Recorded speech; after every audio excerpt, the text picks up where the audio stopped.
Good afternoon. How's everybody doing today? I'm doing great. I am back for another stream. I have two rather long calls I'm going to play today. And really quick, any songs I play throughout the stream, I'm going to put a link in the description, as well as any calls that I play from YouTube. I'll also leave those in the description. So for this first call, Debbie, she's in for the long con. She picks her spots and she slowly works Lauren down, and it's really going to demonstrate that in these two calls. So yeah, two very long calls. Hey, how you doing? It's good to see you. And I want to start a little theme where we need some Lauren tears at the start, right?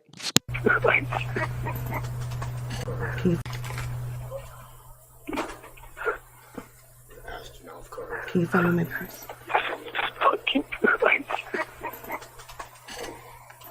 Oh, here it is.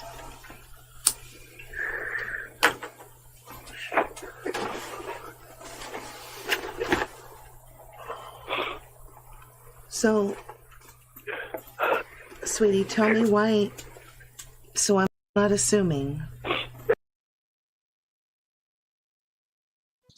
thought I had another one, but I guess I lied. All right, so I'm gonna play the first call. It's the is this a good in you moment, and this is one of my favorite calls. And then at the end of the call, I've isolated some clips where Lauren lies and then admits, and he does the exact same shit in other calls. Here we go. Hello. Hello. Hi. What are you doing? Checking on me? No. Why? Oh, okay. Well, because I told you that I was over Tony and Wendy, so I figure it's probably checking on me. No, I'm not. I'm not checking on you. No, okay. What are you doing? Are you still over there? Yeah, but I'm leaving like probably in like 10 minutes, 15 minutes. Oh, okay. There's two shows. Pyramid came on after Family Feud, and and we were talking about game shows earlier. How it'd be interesting if they brought back old game shows. And I mentioned the Pyramid, and then all of a sudden the Pyramid came on tonight. Okay, bye. Okay, why'd you hang up on me? Because you were at your friend's house. Well, why wouldn't you say something before you hung up on me? I did. I said, okay, bye. I didn't hear that. Oh, I didn't hear anything. I definitely said it. I thought you were mad at me, so I was like, yeah, Tony, I gotta go. Why would you leave your friend's house? Because you're more important to me than Tony is. Okay. So can't think of a better reason. All right. What did you What are guys you do? doing? Well, when I got there, we just talked for a while, and then we played scat, which I don't know if you know scat. There's about 31 cards. Right. And we barbecued. Then we were talking about the shows that were on that used to be on and shit. And they usually watch Family Feud. And we were watching Family Feud, and I messaged him. I said, wouldn't it be cool if I can show Pyramid came back on? And none of us knew that it was actually going to come on. And it wound up coming on. Wow, that's amazing. Yeah, I thought it was cool because I used to watch that with my grandparents. Yeah. So that was really cool. Yeah. Awesome. And you called when I was on. I thought you were mad at me. No. Can't have her mad at me. How much did tonight cost you? It didn't cost me anything. Bullshit. Fucking no, bullshit. It did not cost they don't have you over without you bringing everything. So just tell the truth. How much did it cost you? It cost me a pack of cigarettes that I bought for myself. That's what it cost me.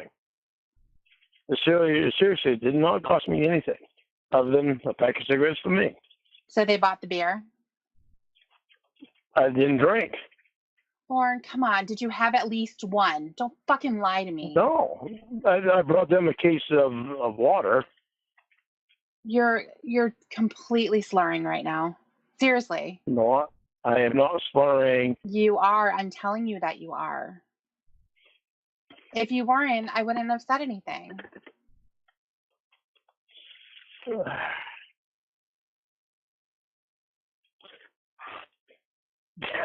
Jesus Christ, Debbie. Are you ready to tell the truth? I ain't telling the truth. Alright, me and Tony shit 12-pack. See, I fucking knew. I don't want you disappointed in me. I'm knew it. sorry. Well, I am disappointed in you because you can't tell the truth. I know, but Like, what the fuck, man? Seriously. What the fuck? What the fuck is wrong with you? What was the point in that? because I don't want you disappointed in me. I'm disappointed, number one, that you drank and you lied about it, and then you spent the money on it because he didn't go get the beer, you did. You just lie. That's what you do. And then what's going to happen is tomorrow you say, I'm so sorry. I'll never lie to you again. I want to tell you the truth. But you're just a liar. Don't. You're just a liar, Lauren. You're just a fucking liar. Debbie, listen to me. Don't give up. Don't give up on me, okay? Give up on a liar? You're a liar. What do you need? What do you need to tell the truth? I need you to not give up on me. So I'm getting close to not doing it. Getting close to not doing what? To not going to Tony's, not doing the stuff that I used to do. I already knew that you were there. You know why? I know, you follow me on fucking Google. I didn't. I have better things to do, but you know who doesn't? Winnie does. You had Winnie, yeah. You had Winnie do it. I didn't have her do anything. She's the one who told me. I know. She's the sucks that the people are following me. It sucks that you can't tell the truth. That's what sucks, Lauren. You just can't tell the truth. I don't want to lie to you. Then why do you do it? Because I didn't want you disappointed. Because you think that I'm not going to know. Because I didn't want you to know that I was disappointing you. You think that I'm not going to know that you were drinking.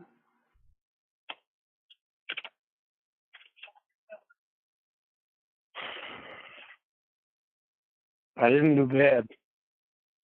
You didn't do bad. You're drunk right now, and you just drove home. No, I'm not. No, I'm not drunk. Lauren, if you took a breathalyzer right now, do you know what it would say? I know I failed. You failed. You're a fucking failure. How does that make you feel? Well, it doesn't make me feel good. You split an 18-pack. Right? Good job. Good job. You split an 18-pack. Where'd you get an 18-pack from? What you told me before. No, I said 12-pack. Oh, a 12-pack that you bought, right? That I bought. Right. Yeah, exactly. But I was over Tony's for like. I don't give a shit. I don't give a shit. I don't give a shit. You're slurring right now, which means you were slurring when you left, and you were slurring when you got your drunk ass into your car and you drove your fucking ass home again. You just can't do it. You just can't do it. What is wrong with you? I can do it. I cannot go over there. You can't. How much did you bring home with you? I didn't bring any home with me. I'm making coffee right now. That's the code for drinking more beer. I already know that. That is not a code for drinking more beer. That is a code for I'm making coffee right now so I can have coffee to drink. There's no code for I'm making coffee. I don't know why you have to be a liar. I waste my time talking to you. I waste my time trying to help you. It's a fucking waste. No, you don't. You know you fucking don't. Why are you saying that? Because it obviously didn't make any difference. Yeah, it did. The talks that you had at AA didn't make a difference. Nothing is making a difference. I'm sorry I went over Tony's, okay? Shut your mouth. I'm sorry I went over there. Shut up. I don't care about your apology. I don't care. I know. Yeah. I can tell. It doesn't make any difference. You know why? Because it's the same thing every time. You have every right to not care. You have every right, because I did the same thing that I did before. Mm-hmm. And I'm sorry. I didn't, but I did not do exactly the same thing I did before. What's different? I did not drink as much. I did not drink in the small amount of time that I used to go over there and drink. I did not drink as much. You're drunk I've right been now. there for a longer time, and I drank less. You're drunk right now. And I ate. You're drunk right now. No, I'm not drunk right now. Yes, you are. How many did you have? 6? I have a buzz. I'm gonna tell you the truth. I have a buzz. Yeah. How many did you have? Did you have 6 of them? I had 6, but that was from. I don't got there care like how 2:20. long it was. I don't care how long it was, Lauren. You are drunk right now at this moment, and you were drunk when you got into your car. I know, and I had it in. I was going to fucking take a cab because I gave Tony my keys. Yeah, I so was gonna you, take but you cab. didn't. But you didn't. But you were mad at me. You hung up on me. Oh, it's not my fault. No, it's not your fault. It's me panicking because of what you would think. Oh, okay. So I'm going to think better that you got into your car and drove home instead of waiting and getting a cab. I know. I didn't give much thought of it. But fucking panicking. Man, you're stupid. Yeah, it's stupid when it came to that. I'm sorry.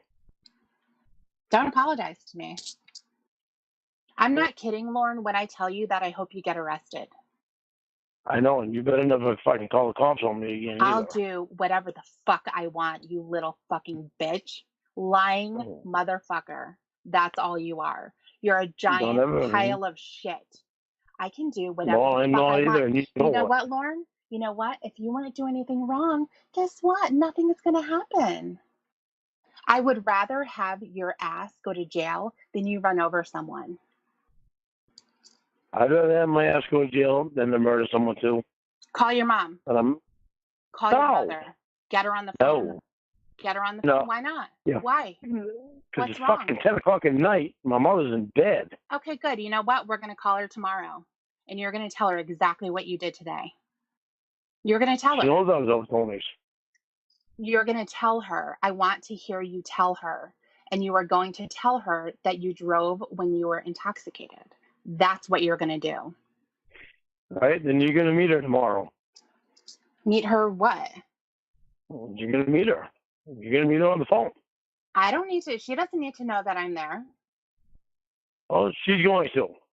Okay, good. Then while we're meeting everyone, you're going to call Maria too. And you're going to tell her what the fuck you did. Yes. No. Yes. Why? No. Why? Because. Can't be honest? Can't be honest with her? She's the one that wanted you to call her when you were going to fuck up. Do you remember that? I know. When you were crying in her office? How pathetic. I'm trying to get beyond this shit. You're not trying. To get beyond it. You're not trying because you're doing it. I know. I fucked up today, okay? I know I fucked up. Yeah, because you're a fuck up. That's what you do. I didn't want to drive home because I told Tony one day when I started drinking. I didn't want to drive home, but I did anyway. No, it was my irrational thought and panic. That I didn't want to disappoint me, and I disappointed you. I'm sorry. Yeah, of course you did. It was my bad. It was my fault. The whole fucking thing was my fault. Have you told Maria any other times that you drank in the last month? Have you been calling her and telling her every single time that you did? Yeah. And what did she tell you? She told me okay, and I'm happy that you were honest with me. Yeah, I know. You're so honest. She must be so proud of you. Are you going to stop? No. No, I'm not going to. Why? I'm happy. Because every time I talk, you talk. Well, you need to talk a little bit faster. I'm not going to. I'm happy you're honest with me about it. You know not to do it. I don't need to tell you anymore. Good. Then you're going to call her again. No. Yes. No. Yes. No. Yes. No. You're calling her. You need to be a fucking man. If you are such a man and you're going to drive drunk, then you're going to call everyone who gives a shit about you and you're going to tell them about it. You're going to tell them all that you're a fuck up. Good, then you're going to come up here and meet me. No. Yeah. You're not going to tell me what to do. Well. I don't meet liars. Well. I don't know why you're afraid to tell Maria if all she's going to tell you is, I'm so glad that you told me. You're so honest. I'm proud of you, Lauren. Then why won't you call her? If they want to make damn sure that I have somebody that's helping me, that they don't have to worry about, that they don't have to ask me questions about. I don't need to prove shit to anyone. Then you can come up here and meet me. I don't need to prove shit to anyone, Lauren. You're the one that needs to prove shit. You need to prove that you can be a good person and you can actually do the right thing on your own. Why is it everybody has a problem fucking coming up and meeting me? I don't want them to have a fucking problem getting on the phone and talking to me and speaking everything that they have in their mind, but everyone has a problem coming up and meeting me except Dan and Emma. Why would I? Why would I spend my money and my time coming up to see someone who's a liar? Why? Why wouldn't you tell me that when Emma contacted Vince, that it was you? What do you mean, me? Vince. What do you mean, me? It was you and Emma. It was also you and Emma. I was on the phone with you, you shithead. You know that I was there, dumbass. Don't try to spin your little fucking game when you're going to try to pull one over on me, because it's not going to work. I am so much smarter than you. Don't fucking try. Really? Yeah, smart. Intelligence doesn't matter, Debbie. What matters is why didn't you tell me that? Why didn't you tell me that you were part of contacting Vince? I was on the phone with you, asshole. Do you remember? Yeah, but contacting Vince about me. Contacting him when? When was that? When Emma did. And what are you I don't even know what you're talking about. When Emma contacted Vince. About what? About me. The only time that I've ever heard Vince was when I was on the phone with you. I don't know what you're talking about.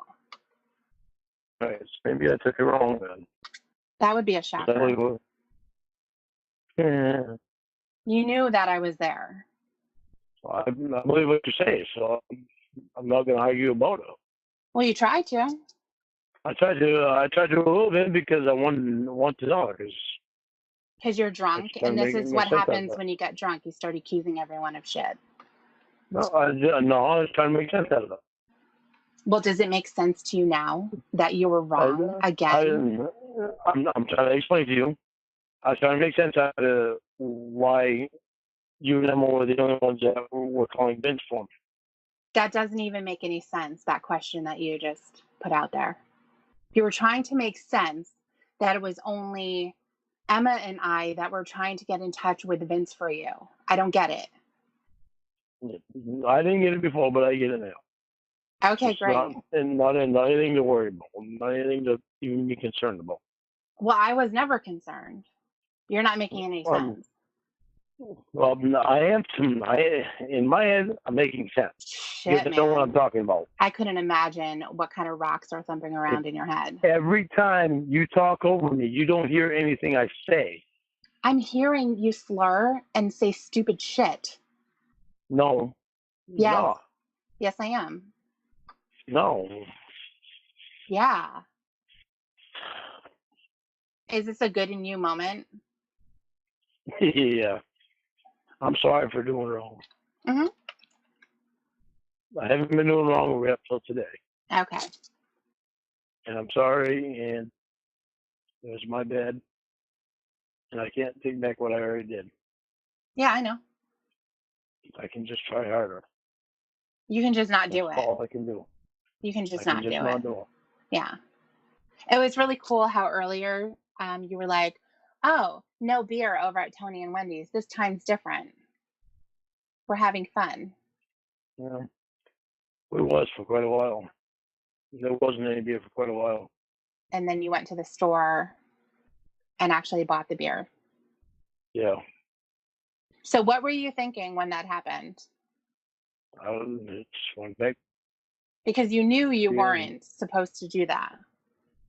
I just felt like going back to the old times where I could sit there and have beer with Tony. If I go back to the old times when you told me how going over Tony's was a bad idea, you would tell me that he's disrespectful, Wendy's disrespectful, you're always having to buy him things. I know, but they weren't disrespectful this time. Oh, okay. So they didn't say anything to your face, so it made it okay for you to spend the money that you don't have. It's just something I didn't think about because I was living in the moment. Okay, well, you keep living in the moment then. And like I said, I hope you get arrested the next time you do it. Your mom's going to be really proud. I'm not going to do it anymore, all right? No, I don't believe you. You're going to do it I know you again. don't believe me. I knew you were going to say that. I knew you were going to say that. Yeah. Of course. Why would I believe you? It's just not as... Lauren, are you crying? Yeah. Why?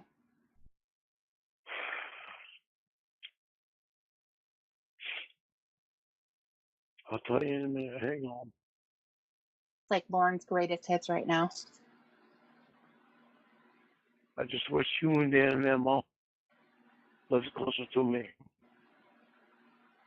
So What does that have? Real friends. Okay. I don't like that I'm not around real friends. I know I'm not around real friends and I don't like it. And I fell back on Tony again. And I am sorry about that. I'd give anything that I had friends like I had on Alaska and Washington. Well, Roy's your friend, isn't he? Yeah, Roy's my brother too. But Yeah, but he's still your friend. You guys can hang out together and not drink. You both can be supportive for each other. yeah, but I like to drink, and I know I like to drink on the weekends. Because I don't normally drink during the week. It is rare that I drink during the week. Then you've done it since the last time you promised you weren't going to do it anymore. No, I didn't. I haven't. You just said that you like to drink on the weekends. Because of you. It's just the last time I promised you I hadn't. No, I hadn't. I don't like to drink a lot. But it's I don't enough, like to drink Lauren. a lot. You're not supposed to drink anything. That is the point. I know. And the fact that you are intoxicated and driving is a huge problem. I don't understand why you don't get it either. And don't tell me you know that it's wrong and it bothers you and all that kind of shit. You should just at this point you should just say you like drinking, you're not going to stop. No, because I don't want to say that. You might as well. I do like drinking, and I do want to stop. I don't want to stop completely. I do like having a couple. I want to get back to what I used to be. Then tell Maria that's what you want to do. Why do I want to tell Maria? Why not? This is your probation, Lauren. These are the terms that you're supposed to follow, and you're not doing it. I don't get why that isn't enough for you to not do it either. I don't understand that. I want to follow my terms. But you're not doing that. What is it going to take for you to follow your terms? We're marking that doofy. What is it going to take for you to follow your terms? I'm thinking about your question, okay?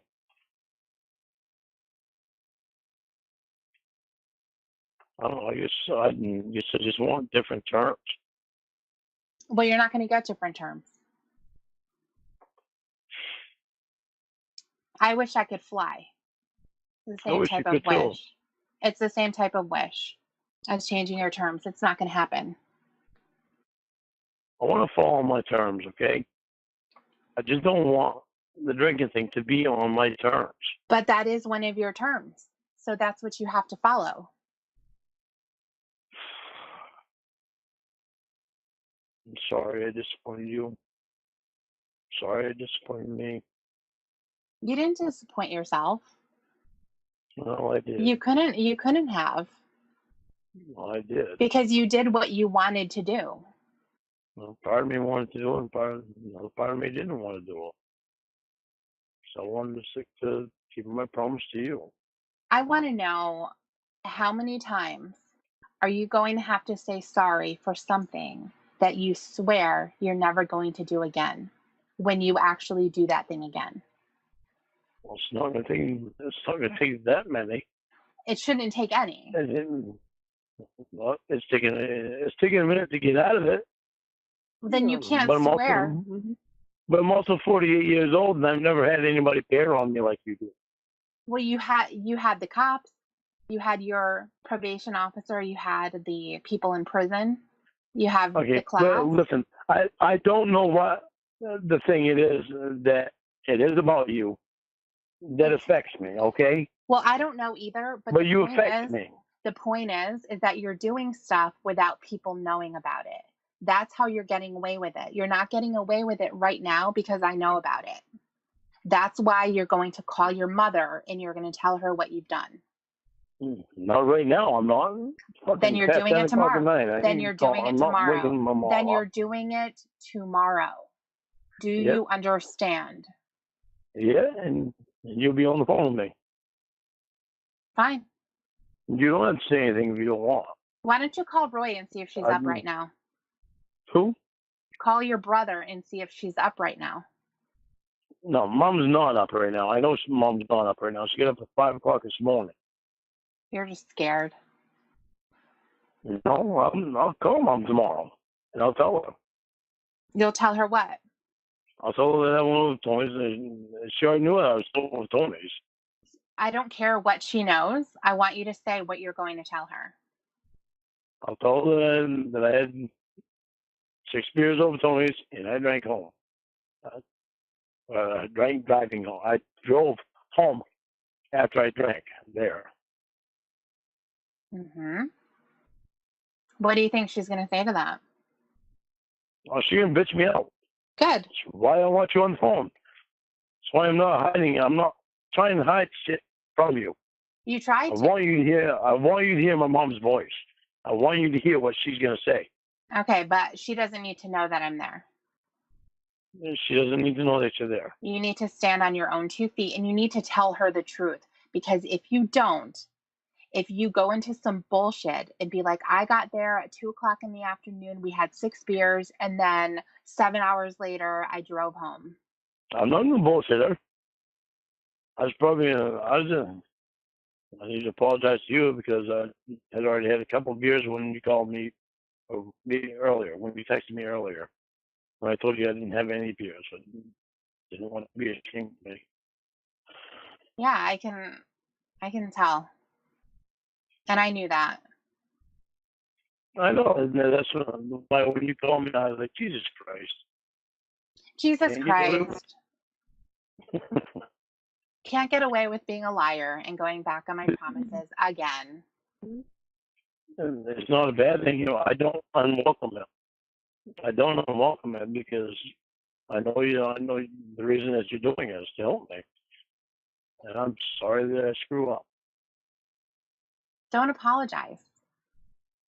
Well, I have to because I screw up. But don't apologize. Just don't do it.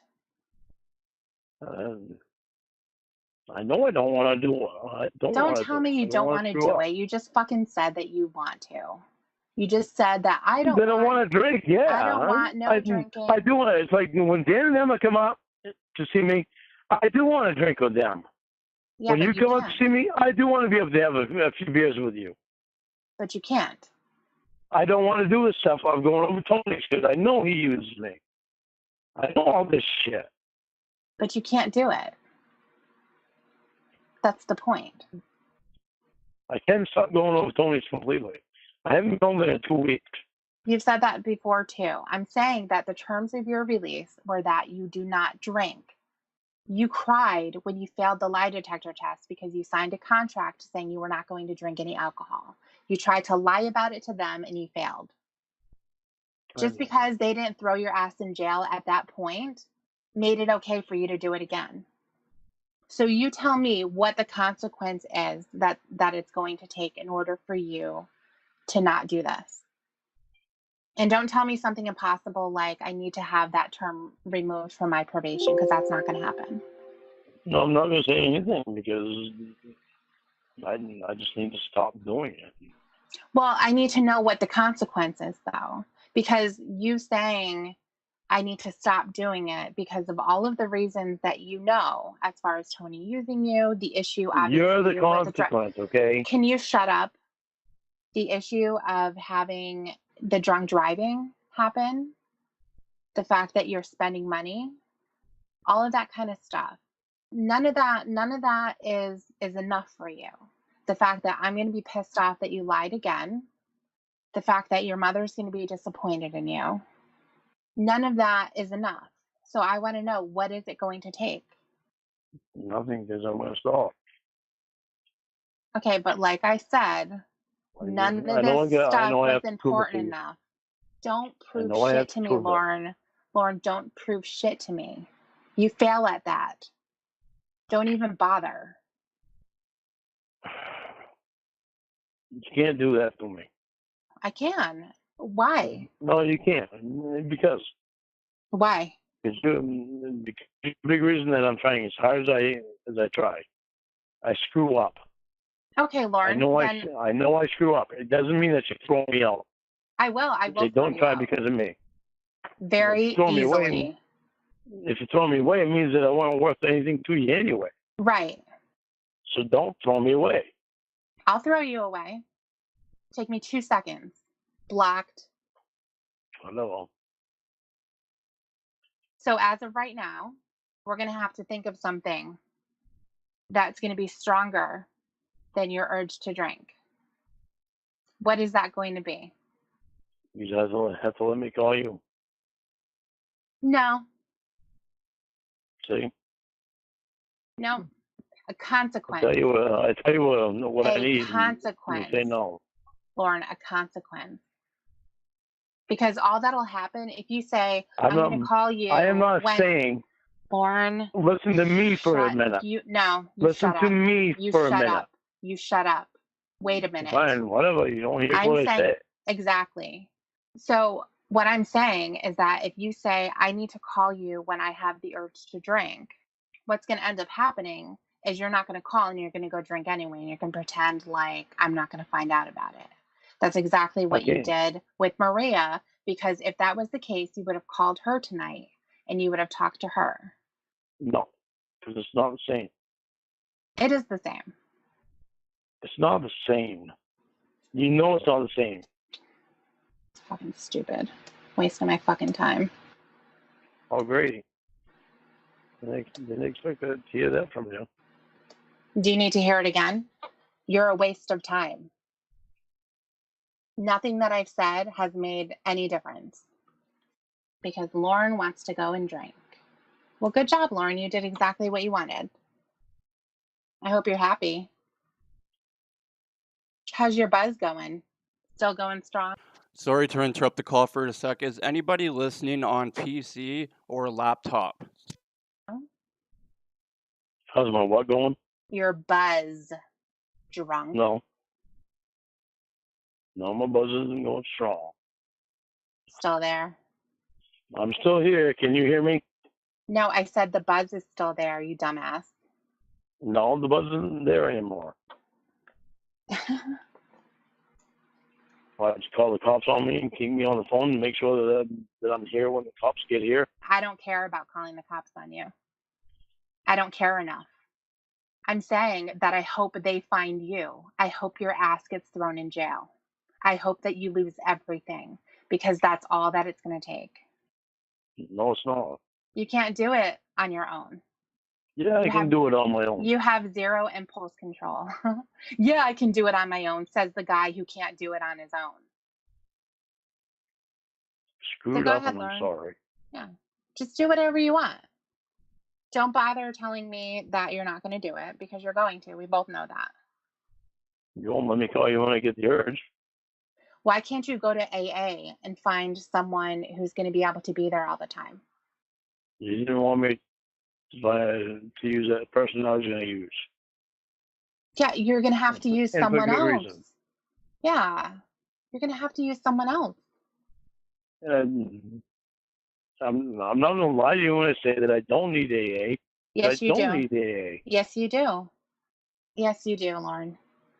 I just need a friend to bear on me when I have the urge to go with Tony. A sponsor at AA is what you need. I don't need a sponsor at AA. Yes, you do, Lauren. Because I am not that bad. You can't stop yourself from drinking. I can stop myself from drinking. I don't drink every day. It doesn't take every I haven't day. drank for 2 weeks. Did you I went over not? Tony's. Did you not listen to what they were telling you at the meeting? You don't have to drink every day. It's about what happens when you do.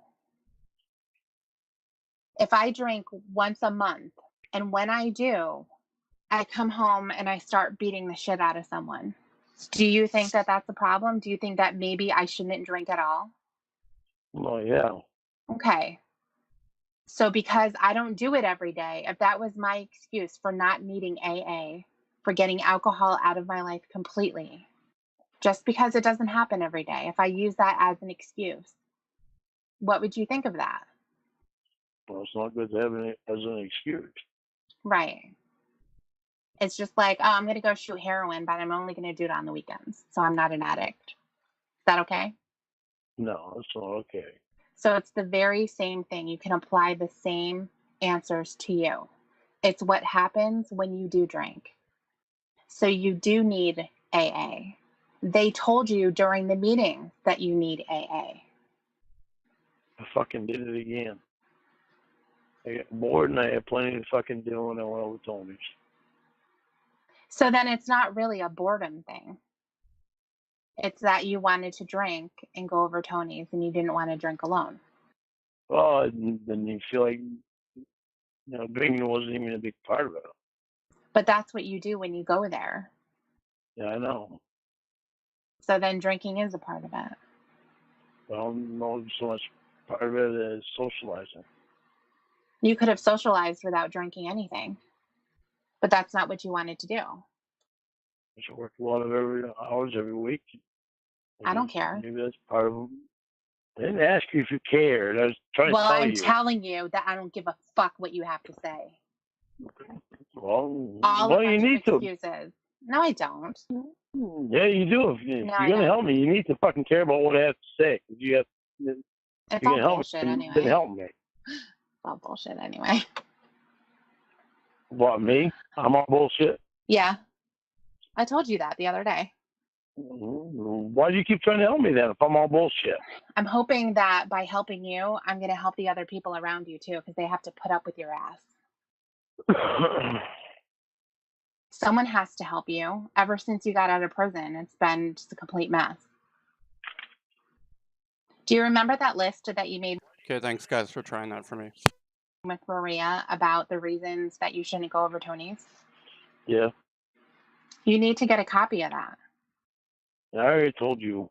More likely I'm not going to get a copy of it. She probably has it somewhere if she even had. Well, you can ask her for it. I'd be better off making a whole new list with you. Okay. It would wind up with more on it. Okay. The reason I say it would wind up with more on it is because you know me better than she does. Well, the answers are supposed to be from you, not from her. I'm not giving you the reasons. These are your reasons. You don't think that she helped me with some of the answers? I'm sure she did, but they're your answers. So where's your pen? Get it and get a piece of paper. I get a different notebook. Pretty girl, what are you doing in here, sweetheart? She can smell the alcohol. She knows she's in trouble. I know. It's not funny, though. Well, no, it's not funny. Come on, pretty girl. Come on. Come on. Good girl. Good girl. All right. Got my pen. My paper. Great. My list is not going over Tony's. Spending my money. Drinking. So I get shit for free. driving drunk, breaking promises, time away from Roscoe and CD, time away from things to do at home, things that need to be done, probation, possibility of killing someone, ruining my life, loss of friends, loss of respect,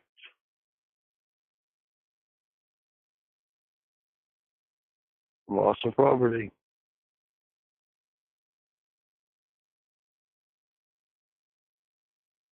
loss of job.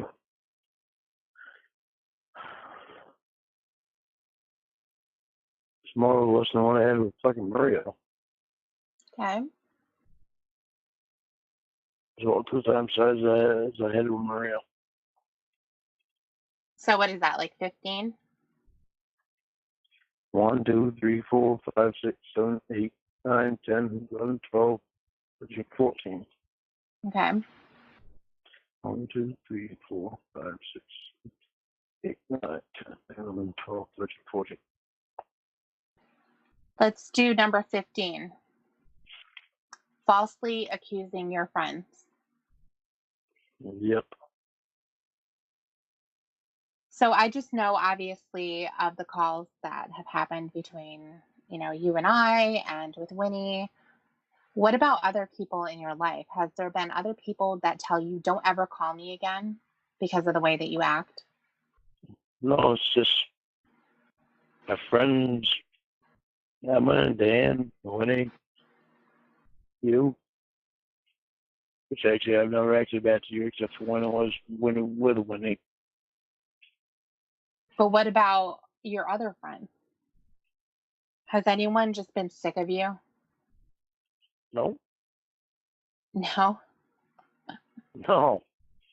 So I've never actually been to them. Must be nice. What? What's that mean? Must be nice that they don't have to go through the same experience that your other friends do. The people who have been trying to help you all this time. Yeah, I know. I think part of it has to do with probation. The shit that Maria says. What do you mean? She never thought bad of Tony and Wendy before, until I told her. Part of my problem is I go with Tony and Wendy's and I drink over there. That's when she finally said that. So it's better that you talk to Emma than you do to go over and visit Tony and Wendy. Mm-hmm. Said, yeah, it's a lot better. But then every now and then Emma has time to take shots right now. I hate seeing anyone mess stuff like this. That's a pretty big list. I know. I'm not going to say that I didn't think about it before I left, because I did. And I understand why I went over there. Well, just like with everything else, you wanted to. Yeah, I wanted to, but Yeah. why would it be So that was stupid to do it? It was stupid, and I know it. Could cost me a lot, and I know it. And I still went over there. because going over there was a better option. Didn't want to get my own shit done. Obviously, it's not as if they forced you. They probably didn't even call you. You're probably the one that called them. No, I didn't even call them. I just showed up. Even better. They was doing what they always do. Sitting there on their ass in the kitchen, doing nothing. Over You there. came to them. Yeah, I know. Fucking sad. That's why they don't talk shit, because they go to them. Yeah. They didn't invite you over. It's fucking desperate. Yeah. So the list that you have is for Tony and Wendy, but it also applies for just drinking in general. Yeah. It applies to me. Yeah, it applies to you. I hate It's being so almost, fucking stupid. well, it's almost like there's no impulse control. So, for example, with the drunk driving, you know that when you do that, there's a very real possibility that you can get hurt, someone else can get hurt, or you're going to get arrested. And because those things haven't happened yet, you don't have to deal with those consequences. Even though it's a possibility, it's not a real possibility for you in your head. It's not enough to get you out of doing the drinking and the driving. I know for myself, I won't do it because I don't want to go to jail. That's enough of a deterrent for me. But for some reason, those things that you just listed off, they're not enough deterrents for you to not do it. Because when they're not happening, when those things aren't in your face, then you're not really acknowledging that they're real. And you're hoping that they're not going to happen. So they'll kind of be in the back of your head, swimming around. But it's not real. So hopefully you're going to make it home without anything bad happening. And then that makes it so that you feel safe to do it again. Because once again, the next time that you feel this particular boredom or loneliness is what I would call it. I wouldn't call it boredom because you do have things that you can do. So when you're lonely and you feel like socializing with someone, once again, those 15 things are going to be pushed to the side and you're going to go for it. I've got so much to fucking lose. Why would I be so fucking stupid? I know they don't give a fuck about me, Debbie. I know that. And I still go over there. I just don't know why. It's more important for you to not be lonely than anything else. So even when we come up with some kind of a solution that's going to help you, whether it's I'm going to do some things around the house, I'm going to watch TV, I'm going to exercise, I'm going to take the dogs for the walk, all of these things that you could be doing, it's not going to take the place of being lonely. And you have to find something that's going to take the place of that so that when that trigger comes up, you're going to be able to go the other way. And the trigger is going to come up. It's going to happen. I know what happened today.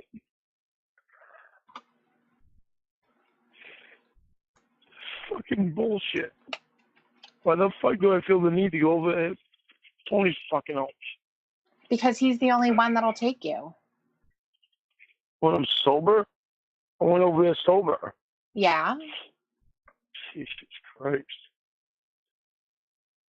You're kind of like that kid in school who has a group of friends that make fun of them all the time and are really, really shitty. But he sticks around because he doesn't have anyone else. You know, it's obvious you don't have anyone else. They're both fucking sitting there at the table when I got there, just like always, fucking doing nothing. But you're talking shit about them like they're doing nothing. I mean, they're in their own home. They're doing what they want to do. Yeah, which is nothing. It doesn't matter. It doesn't matter what they're doing. You can't judge what they're doing and be like, oh, they're not doing anything. They're just sitting at the table. Big deal. They're not the pathetic ones in this scenario, Lauren. No, I know. I'm pathetic for going over there. Right. I'm just really sore. It's only fucking fast. Don't, Lauren. Come on, man. I can't say that I'm not, Debbie. I can't say that I'm not. I'm so sore at him for the past. But why are you going over there then? Spending time with him and basically barging in on his evening with beer and essentially forcing them to hang out with you. I don't know. You shouldn't look at it that way.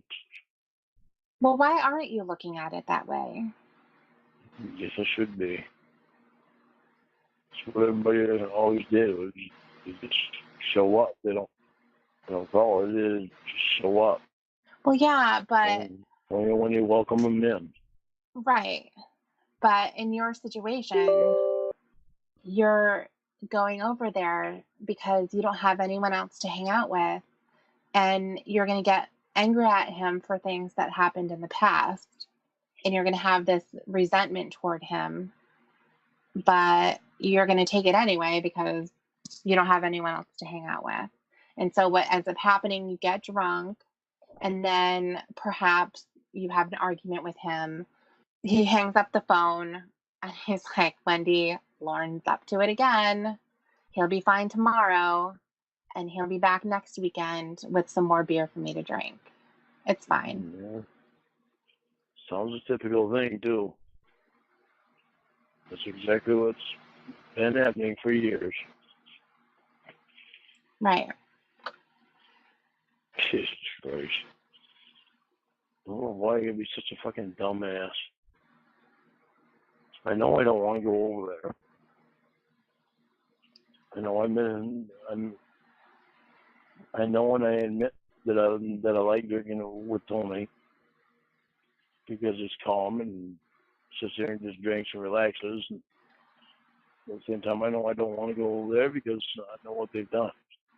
But honestly, Lauren, the reason why you like to go over there drinking is because he's the only one that'll have you over to their house to drink with them.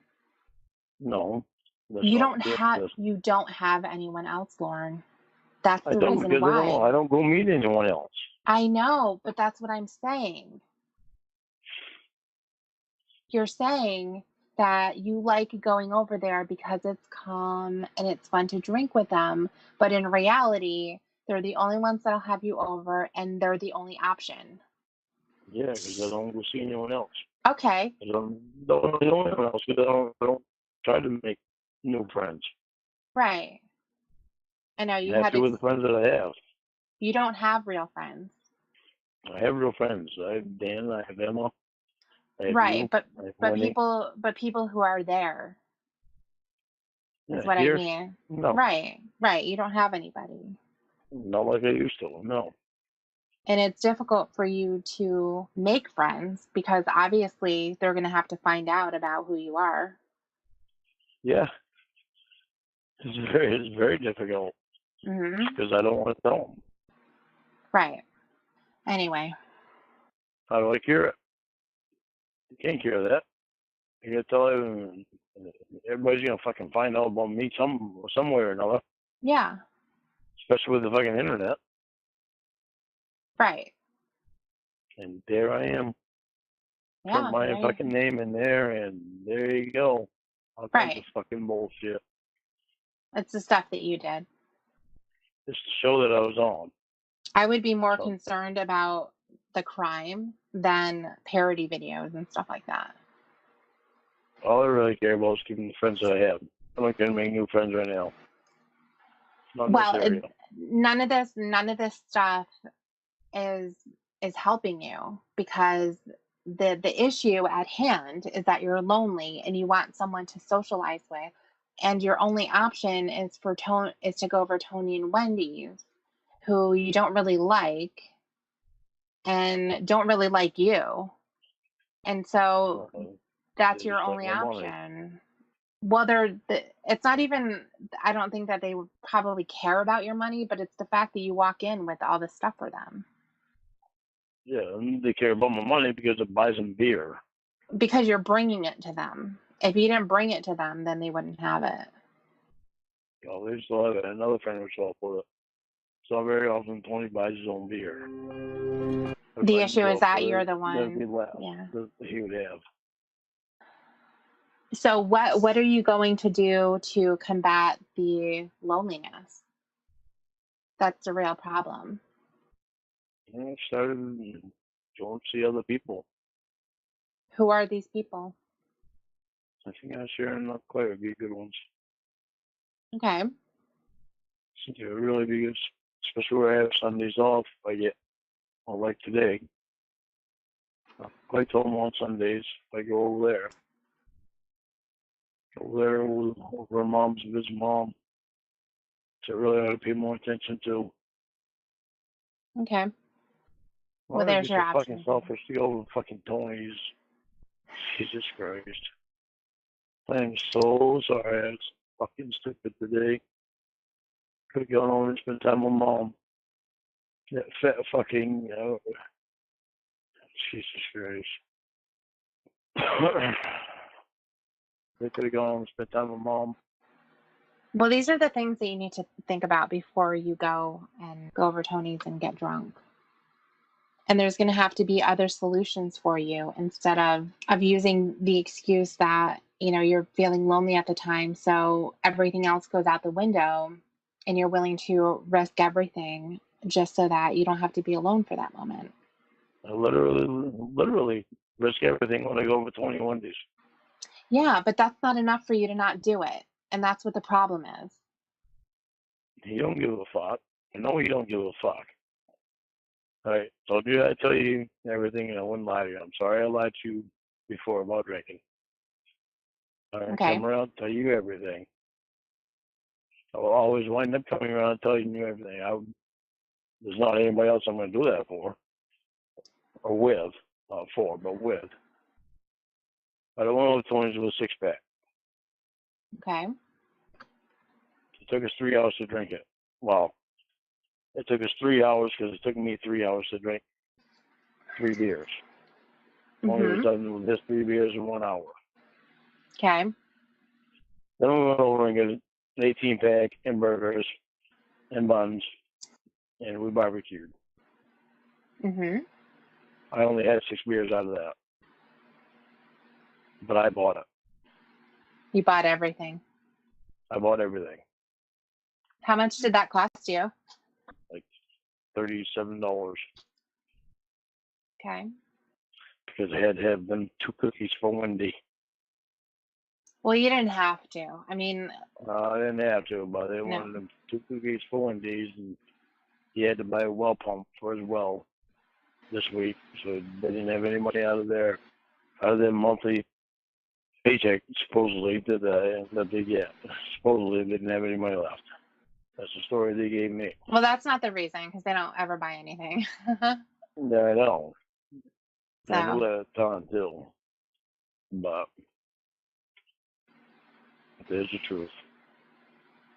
I'm sorry I didn't tell you before. I gotta stop doing that.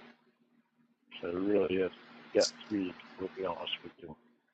Took a long time to get that. Yeah, but I knew it would come. I really have to be honest with you because I feel like you're the only one that can help me. Well, in order for you to be helped, you have to want to be helped, and you have to do all the things that are going to help you. I know, and I want to be helped. So, I mean, well, think about this. What do you think happens to me if you drive drunk and you get arrested? Well, I put some extra shit on it. I never even thought about it. Well, how do you think that would impact my life? I know. That's what I'm saying. I never even thought about it. Well, I'm sorry. Well, what I'm trying to tell you is that my day is going to be the same, regardless of whether you get arrested or not. No, I don't think your day's going to be the same. Oh, it will be. I'm going to get up. No. I'm going to go to the beach, and I'm going to have fun with my friends, and you're going to be stuck in jail. So it's not going to impact me. I won't feel sorry for you. You're going to be bothered by me being in jail. Not really. And it's going to, yeah, really. No. It's going to be my fault that you're bothered by it. So it's going to take time out of your day because you'll be thinking about me. No, I won't be thinking about being you. in jail. I won't. That's what I'm telling you. Yeah, well, see, I think you're lying to me on that one. No, I'm telling you the absolute truth because it's going to be your problem, not mine. I don't think you are telling me the absolute truth. It's going to be your problem and not mine. You need to listen to me on this one. Hurry up and spit it the fuck out then. Don't be like that just when I want to speak. Hurry up. I don't think that you're telling me the absolute truth because I think you are going to be bothered by it because you care enough to take this fucking time that you're taking to help me.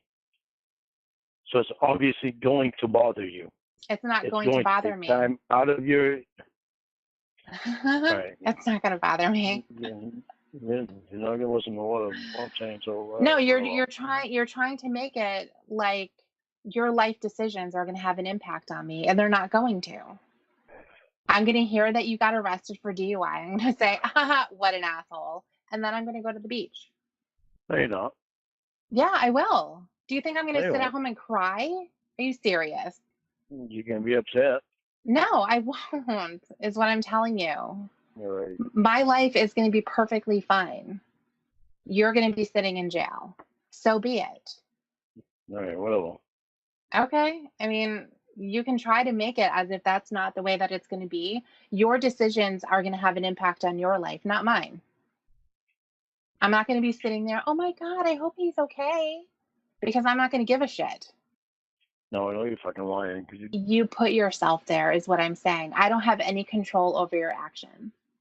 If you decide to disregard everything that I've tried to help you with and you go and do this again and you get yourself arrested, I don't give a shit. Go and do that. My life is going to go on. My days are going to be just how I want them to be, based on my own decisions. That's what I'm telling you. That's what it was like, when you got arrested the first time. There were people who were upset with you, but they get up the next day and they go about the things that they're supposed to do. They're not going to sit at home and be like, oh, Lauren, poor Lauren. It's the same thing with this. Yeah, they get up and do the things that they're supposed to, but the day isn't the same. But Lauren, I'm not going to sit here and be sad for you. It's no different than with me when you was in the hospital. It's very I'd get up and do what I had to do, but my day was not the same. Well, it's different It's when no somebody is sick versus somebody can't make the right decisions and they land themselves in jail. I'm not going to be sad for you at all. You're not going to cancel it. The time's not going to come. Good. I hope it doesn't. That's how it's supposed to be. Go get your chat log. We're going to continue. Well, so one hard thing after another. Yep. You know what? Put fucking pressure on me, don't you? I get a question for you. What? I have class tomorrow. Do you think I would talk to the counselor and tell them to hold off on telling me to do any exercises? Tell them I'm done doing this thing that I'm doing, reading through my chat log. No, why? I don't know. I just thought about it earlier, and I thought I'd ask you. What would that matter as far as your assignments? I just thought maybe it would help my answers. Well, I think that you should still do your best with answering the questions. And I think that you got a lot of insight yesterday on your role in your crime. And so that can be the basis for answering those questions truthfully instead of trying to go around the subject and make something up that's not going to be as bad. Actually answering the question. Do you know what I'm saying? Yeah, I know. And it could be as difficult as reading this chat log. So answering the question truthfully, because when you're constructing those answers, you're going to be making the admission that you are a predator and you're a sexual abuser. And that is what's going to help you answer the question, because you have to look at it through those eyes instead of, I don't really want to say what's the truth because it's going to show everyone that I'm a predator and a sexual abuser. And I don't want them to think that about me. So to answer your question, I don't think that you need to go through this entire chat log before you start to work on the assignments, especially because of the impact that it had on you yesterday and seeing that the person who was typing as Kayla did not play a role in you starting to engage in the sexual conversation, and that you making contact with Kayla had everything to do with the fact that she was an underage girl and she was available for you to talk to. It's so fucking hard going through this, I'm telling you. I know that it is. I understand. I think I'm smoking twice as much right now. Well, smoke 3 times as much if that's what it's going to take. But I think that there are things that need to be said. And one of those things is I'm a sexual predator and abuser of children. I am or I was. I am. I'm not going to say I am because I'm not now. I was then. Say it. That's something I'm going to disagree with you on because I know I'm not now. God, I hate reading this fucking thing. I want you to say it first before we continue. Say what? That I was a sexual predator then. Say, I am a sexual predator and I wanted to abuse a child. Okay, the way you said it, I'll say it that way. Okay. Oh. Well, no, wait, I can't say it that way. I can't lie. I am not a sexual predator now. With Rhoda, you were. Your predatory behavior did not go away. I understand what you're saying. Okay. I am a sexual predator. I don't remember the rest of what you want me to say. And I wanted to abuse a child. And I wanted to abuse a child. Okay, say it all together now that you know it. I am a sexual predator and I wanted to abuse a child. And you better not be recording me. As I've already fucking said to you, I don't know how to do that. If you're going to pull that shit, I will fucking hang up on you and it'll be done. Well, don't do that because that's what I'm used to people doing. I'm used to people recording me. Cut your bullshit. Listen, it is not bullshit, okay? Then you know what? Don't talk to me. If you're afraid of that, don't talk to me. I'm not afraid though. Okay. I'm just defensive mode. And you know what? Truthfully, saying what you just said is what you should be saying when people ask you questions. And not all the deflection that you try to throw out there. What would have been great is if your YouTube channel was active and you could actually sit down and say these things. Make the true admissions. The things that you should be. Now, I will never be able to do it unless you're right there with me, telling me to get through it. You and Emma both. There's no fucking way now.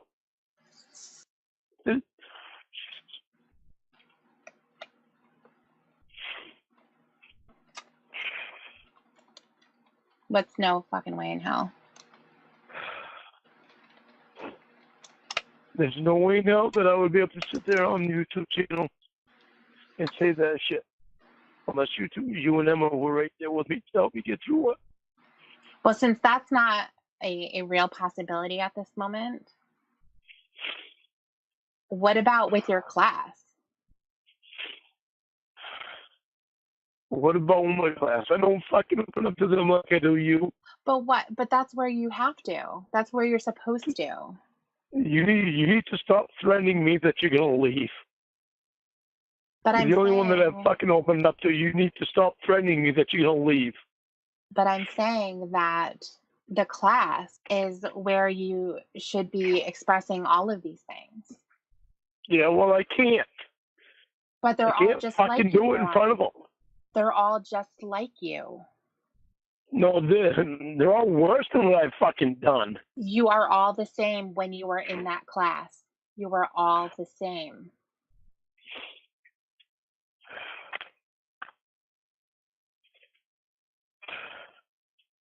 I'm going to put it on mute so I can blow my nose. Okay. All right, I'm back. Okay. Have you heard from Emma at all today? I haven't. Well, I'm just going to leave her alone.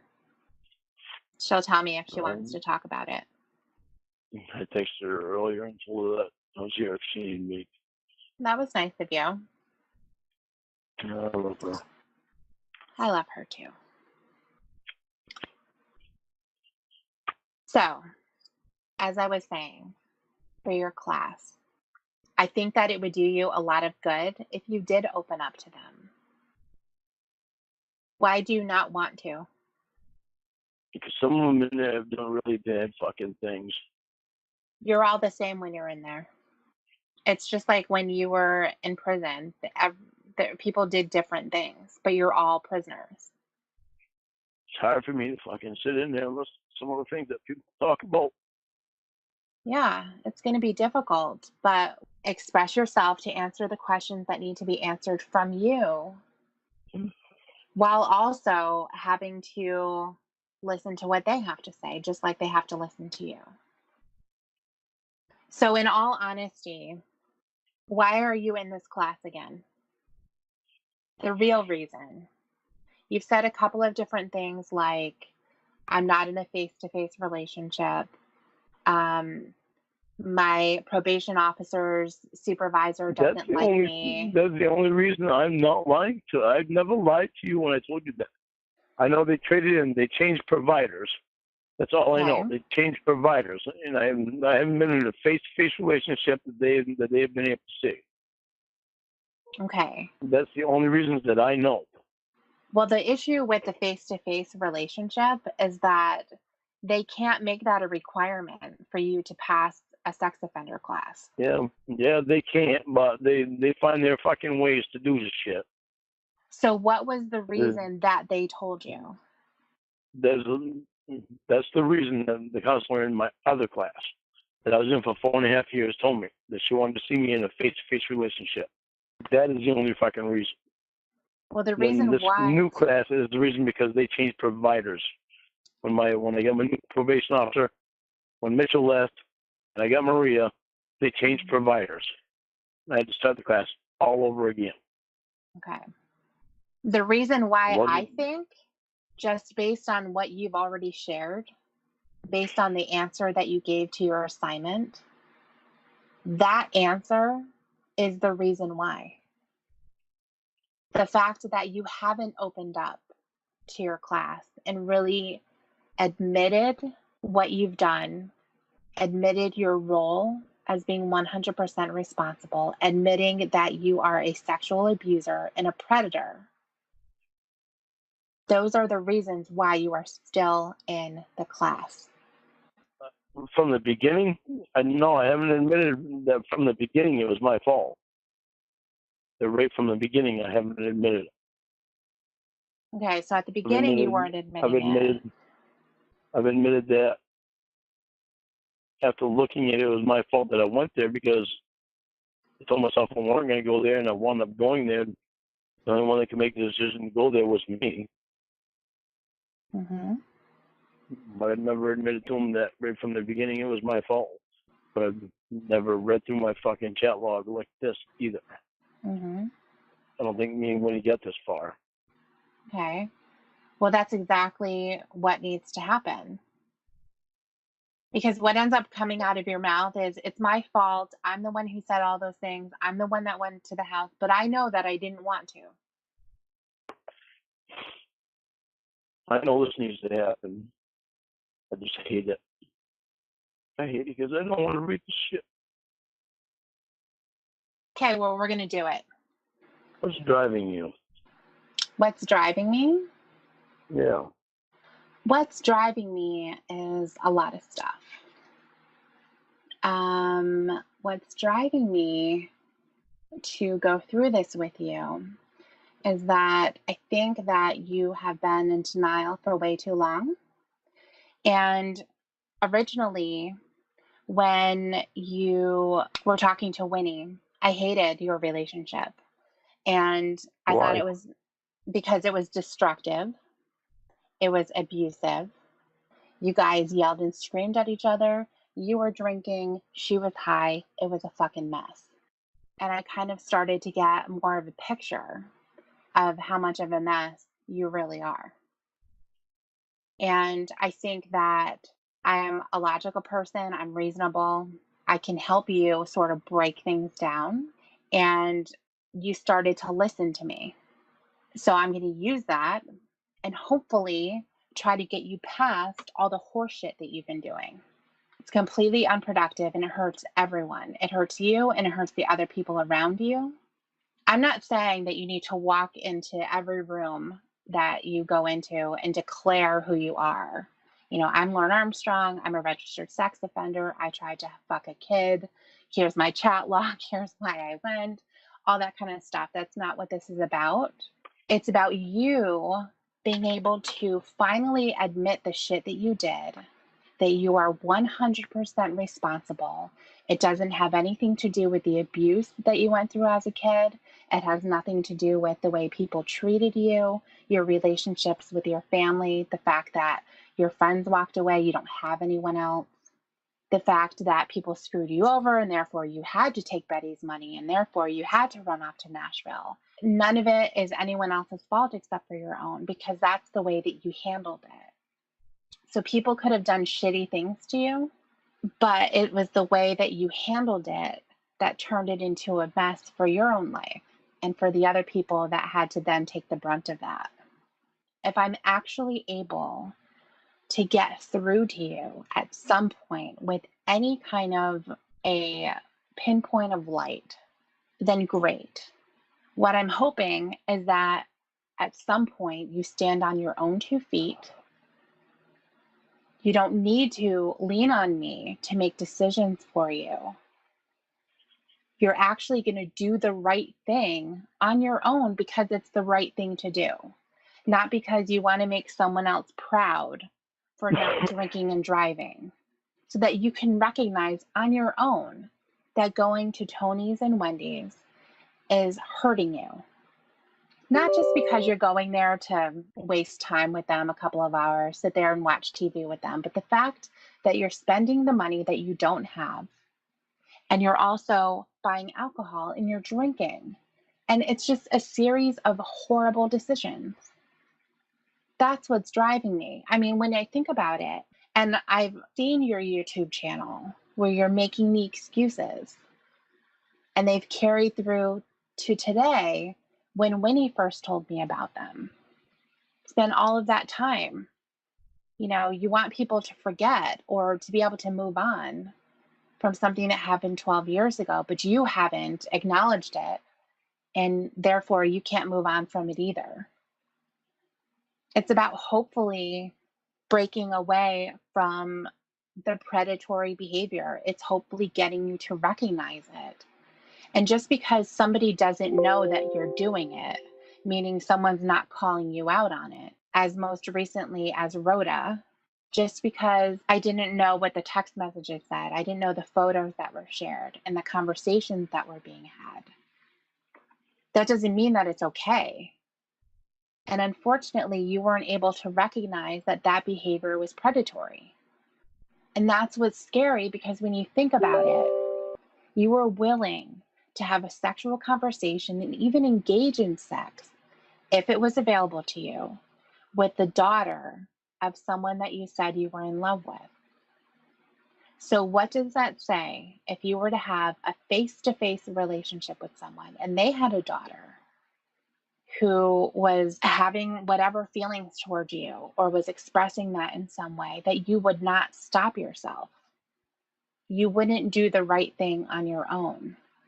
And the thing is, you're very, very aware of what the right thing is. Because when I had originally said, I'm going to get Rhoda's phone, you knew at that point that I was going to see the conversations that you were having. I was going to see the pictures. And your response to that was, I'm not perfect, Debbie. I remember hearing that so clear. You knew what you were doing. The only time that you were sorry, once again, was because you were getting busted for it. That's when the tears start. It started back when you got arrested. It started probably when you had your DUI. You probably cried then. You cry when you get busted and you start screaming at your friends and accusing them of things and abusing them on the nights that you're drinking. You cry these apologies. And when you get arrested again, because it's probably going to happen, your luck is going to run out. When you get arrested again, guess what's going to happen? You're going to cry. You're going to say, why was I so stupid to do that? I know that I didn't want to. You're going to be leaning on people who accept those tears, like your mom and your aunt, who just want to be supportive of you, but that doesn't mean that they don't think you're a complete shithead. And unfortunately, their own reaction to the things that you're doing, even though you might think that it's nice and it's sweet and they're being gentle, it's not helping you at all. So when I say that you were an attempted rapist, you don't like that. But people haven't been saying that to you for you to actually hear. Because as soon as you hear those words, your reaction is, you don't need to say that. You don't need to use those words. I don't want to hear them. You've been forcing people to essentially be gentle with you because you won't hear anything else. Do you understand what I'm saying? Yeah, I do. Okay. What am I saying? I've been forcing people to leave me alone. You've been wanting them to not see you for who you are, to see you for the thoughts that you've had that have been expressed and that are known, that are out there, that are still continuing. It is so crazy for me, Lauren, to think that you would actually target the daughter of somebody that you said that you're in love with. It's so crazy to me. Why did you do that? So the thing with you and me was just a game. Really? Is that what you got? That's what I've been. Is this what you're getting This from is everything that I this, just said? No, this is the thought that's in my head the whole fucking time that you're talking to me is why would you play me like that? Lauren, I fucking love you. you I didn't stressed my hear ass out over you when you were in the fucking hospital. you didn't hear Because of that anything fucking piece of that shit I Angelo there said. all over your fucking ass. You didn't hear anything I said. Yeah, I did. You Heard everything you didn't. said. Then talk to me about what I said. Don't come at me like as if I have anything to do with anything I just said. I was not in that scenario. You had asked me, what is my goal, essentially? And I explained it to you. The reasons why I am going through this with you. And your response is, so you're playing a game with me? The reason why you're sitting here and allowing me to go through this with you is because you think that I'm going to care more than doing just that. So that tells me that your motivation for doing this has nothing to do with getting better. Right now, I don't care what it tells you. What are you talking about, dude?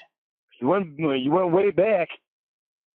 It's like it seems like you had this whole thing planned out to play me like you liked me, just so that you could get to this point to help me. No, I When didn't. you didn't really like me. No, I didn't really like you. I had already told you that. So you really fucking despise me is what you do. If I despised you, I wouldn't be sitting here. But Lauren, I want to be perfectly clear. Again, I do not love you. I'm not in love with you. I'm not attracted to you. I don't want anything with you. Well, I'm not attracted to you anymore either. Perfect. Good. I hope with that off the table, you're going to be able to go through this with me. It's fucking incredible. What's incredible? That you fucking played me the whole fucking time, making me think that you fucking liked me. I don't like you, but I am helping you. And now you're trying to pick a fight with me.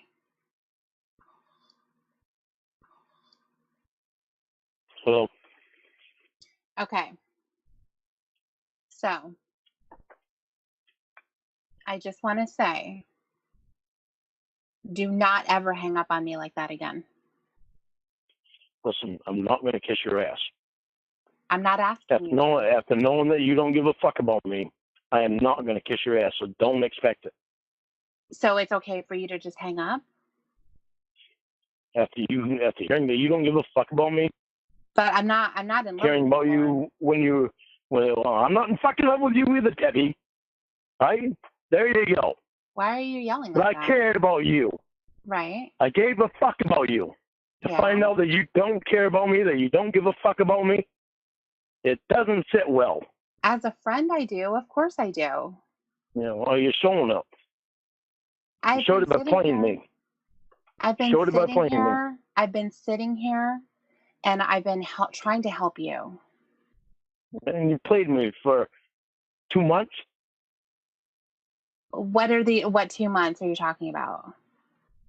2 months, Debbie. 2 I months that you just fucking said, played with me. You I kept just forgetting about said, things that you said. Remember? You I kept forgetting just, about things.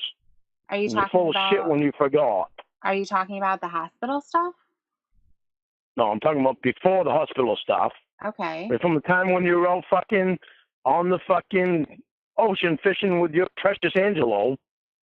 Yeah. Yeah. What about From the that? time when you fucking got back. I'll be back in 2 days.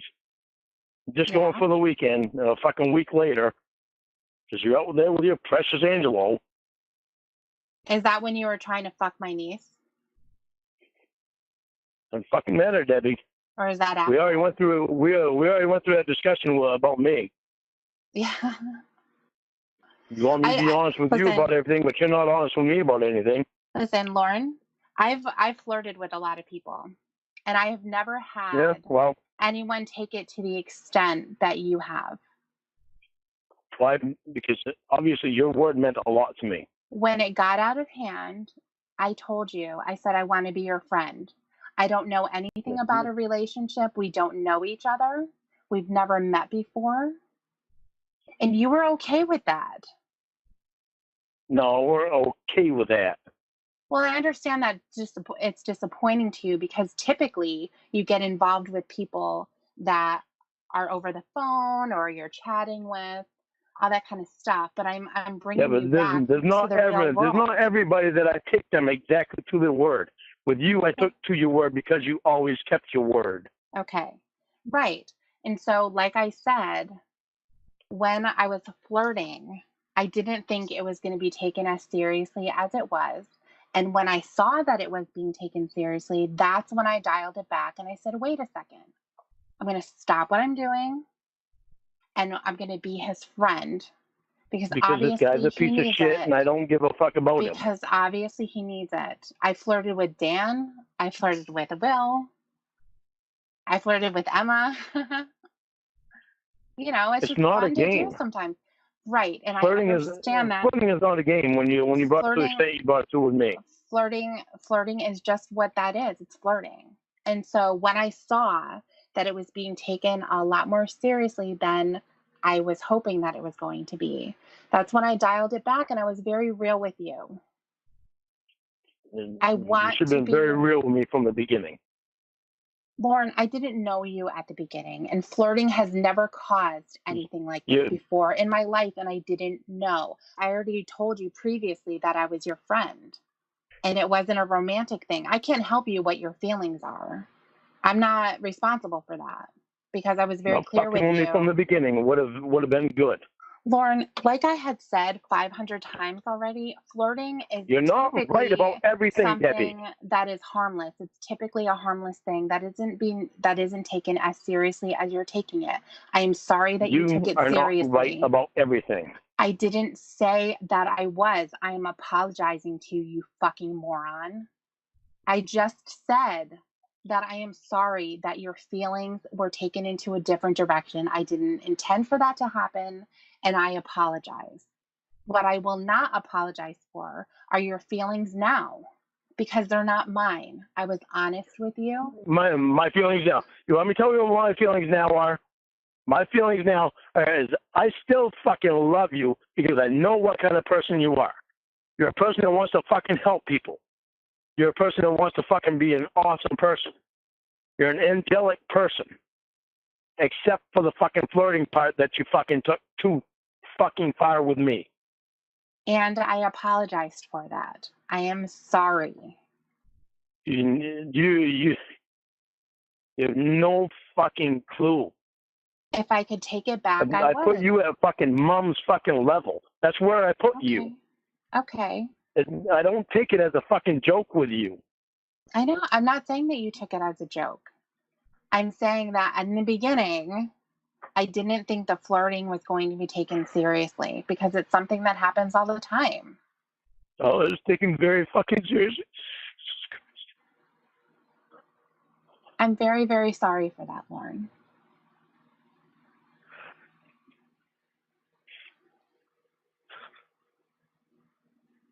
But you're going to be okay. Well, you say that to everybody, Debbie. Not everybody is okay. Not everyone can just shut it off. You say that to Winnie and Will. Winnie can't just shut that shit off while fucking Will did sleep with Emma. They can't just shut it off. It fucking affects them and eats them up inside. Just because you say that it's going to be okay doesn't mean that it's going to be okay. Well, that doesn't mean it's going to be okay right then, but I'm not going to say it's never going to be okay, Winnie. Did you call Winnie today? Yes, did you call Winnie today to see how she's doing? Yes, I did. Yes, I did. How is she doing? I didn't get a chance to talk to her. She didn't answer. And that's fucking scary on its own, her not answering her sister's call. I'm not worried about it. She'll get back to me. I'll call her again tomorrow. So you had left me a voicemail just before I was able to get in touch with you. Are you there? Who did? Yeah, you did. Can you hear me? Yeah, you did. Yeah, I said, if you want. Yeah. And that's exactly what I want to do. Well, you can help me with too. That would be a nice help too. What exactly do you want me to help you with? Get in contact with her. Okay. I know. You said you do that last night. I don't know if you did or not. Right. I said that I would think about it because here's the issue that I have, Lauren, is getting involved in this stuff with you or involved with any other person with you. I'm not asking you to get involved. I'm just asking you to help me get in contact with her. Right. But what could happen, I suspect, is that if she doesn't respond, then it's going to be my problem. And you're going to look at me as not having really sent the message or I'm not telling you what she said. It's just I told you before, I take you on your word. I know, but I take you on your word. But Lauren, you've already accused me of stuff. You've already accused me of stuff. Oh, what have they accused you of? I mean, the playing with me part? Yeah, I did accuse you of that because you fessed up to it too. I said flirting. I wasn't, as soon as I knew that you had some stronger feelings, I put a stop to that. And I told you, which is what a friend would do. I took that as being a friend and being a nice person. It's disappointing after the fucking 3 weeks that you was in the hospital. It was me that you were looking at. You was going to get rid of Angelo because I didn't like Angelo being in the fucking picture. Because I didn't like him being there all the time. Because I didn't fucking trust him. You was going to get rid of him. Because you didn't want me going anywhere. Well, Angelo is gone because Angelo was a dangerous person. And he hurt me. That's the reason why. Beginning, but you didn't listen to me. Lauren, come on. I knew what Angelo's game was. That's the reason why. So, anything that happened in the hospital, I'm telling you that I truthfully don't remember. It was like I wasn't even there. Yeah, well, let me tell you, I was doing everything I possibly could to protect you. Okay, and I appreciate that. But I don't know any of it. I don't regret it at all. And good. I really do appreciate that. That's nice of you. But I don't know any of that. And I don't really want to just be told stories about when you were in the hospital, I did this happened to you. I don't want to know. I would rather just let it go and move on because I'm healthy now. Okay, well, think about this next time. When you get hurt, put your fucking power in me and trust in me and fucking have your ass sent up here where you actually be treated like a fucking human. Hopefully I'm not going to have to worry about that. It was a freak accident, and I don't expect it to happen again. So, it'd be nice if you start fucking trusting me. If you ever do get fucking hurt again, you come up here where you're gonna be treated like a person. That's not something we have to worry about. I would really like it if we could be friends and you could allow me to continue to help you without the expectation of a relationship or something romantic. I would too. Good. I would also like it if you start trying to get your head away from me being this person that was there 12 years ago. That's what I'm trying to do. I'm trying to work with you on that. Because unfortunately, the 12 years ago is still present right now. Yeah. When I'm reading all this conversation, you have no idea how much is fucking present. Yeah. It's killing me. I'm the one that said this fucking shit and this crap. Right. I'm having a hard time reading this fucking shit. Mm-hmm. It's not easy for me to deal with every fucking day. I know that it isn't. And whether or not I'm reading this crap, I'm dealing with it every day because I know I said this shit. Mm-hmm. And I don't want to read it because I hate it. I hate the person that I was. Mm-hmm. I hate that I did what I did. I hate every fucking thing about it. I hate that I'm this fucking person on the internet that people are fucking doing this crap, talk, bullshit about. Mm-hmm. I hate every fucking thing to do with it. Very small things have come good out of this. It's you, Emma, Winnie, and Dan. And no, I'm not going to include Will because the son of a bitch is blaming shit that he does. That's the only things that have fucking come good out of it. Okay. 12 fucking years I've had to live with this every fucking day, and everybody thinks it's so easy. No one ever said that Everyone's it was just easy. moving on with his life like nothing happened. Yeah. But that Don't think hasn't about even it every fucking day. that hasn't even happened though. That's the thing. And that's what I'm hoping we can do by going through this chat log and to keep pressing and asking the difficult questions and actually answering them. That's when you're going to start to move on and you're going to be at peace with stuff and it's going to help you feel better. You see how much of peace I am with it now? Fucking reading through this crap. That's not easy. I know that it isn't. It wouldn't be easy for anyone because you're having to confront what you did as you did it. But that's what's going to help you. It's going to give you some clarity and some understanding because all of the excuses that you were using before aren't going to be valid. You've made them valid in your head and you've been holding on to them very tightly. But now you're going to be able to let them go because there's no other way around it. You're confronting the chat log. That is your crime. It's going to allow you to take ownership. It's going to allow you to not just say, I know what I said and that's stupid crap. It's going to allow you to know that specifically. Not only so you can see the gravity of the situation, but that you can see it for really what it is. You can see. It's disgusting. It's disgusting. But when you start to say, well, perverted justice isn't perfect either, you can't protect them. You're throwing that up there and you're allowing them to take some of the responsibility off of you because somehow they are also at fault. It's all irrelevant. That's why I said, I don't care the other information that you found about perverted justice or Xavier or whatever you think you have. It doesn't matter. All we're talking about is the chat log. That's why we're here right now. It's going to help you to understand too why it continued after you saw her picture and you saw her age in the second line of the chat. It's so fucking bad that was me. Right. It's scary that it was you. Because what it shows when I see that is that you knew that it was wrong and you did it anyway because you didn't think anything bad was going to happen to you. It's just like the Rhoda situation. When you were talking to Rhoda, you knew that it was inappropriate. You knew that it should never have happened. And that comes out in the response when I said, well, I'm just going to see her phone because you knew that you were backed into a corner. But all up until then, you were fine with it. So it's the acting on these impulses that you have. It's acting out these thoughts that you're having that you know are wrong.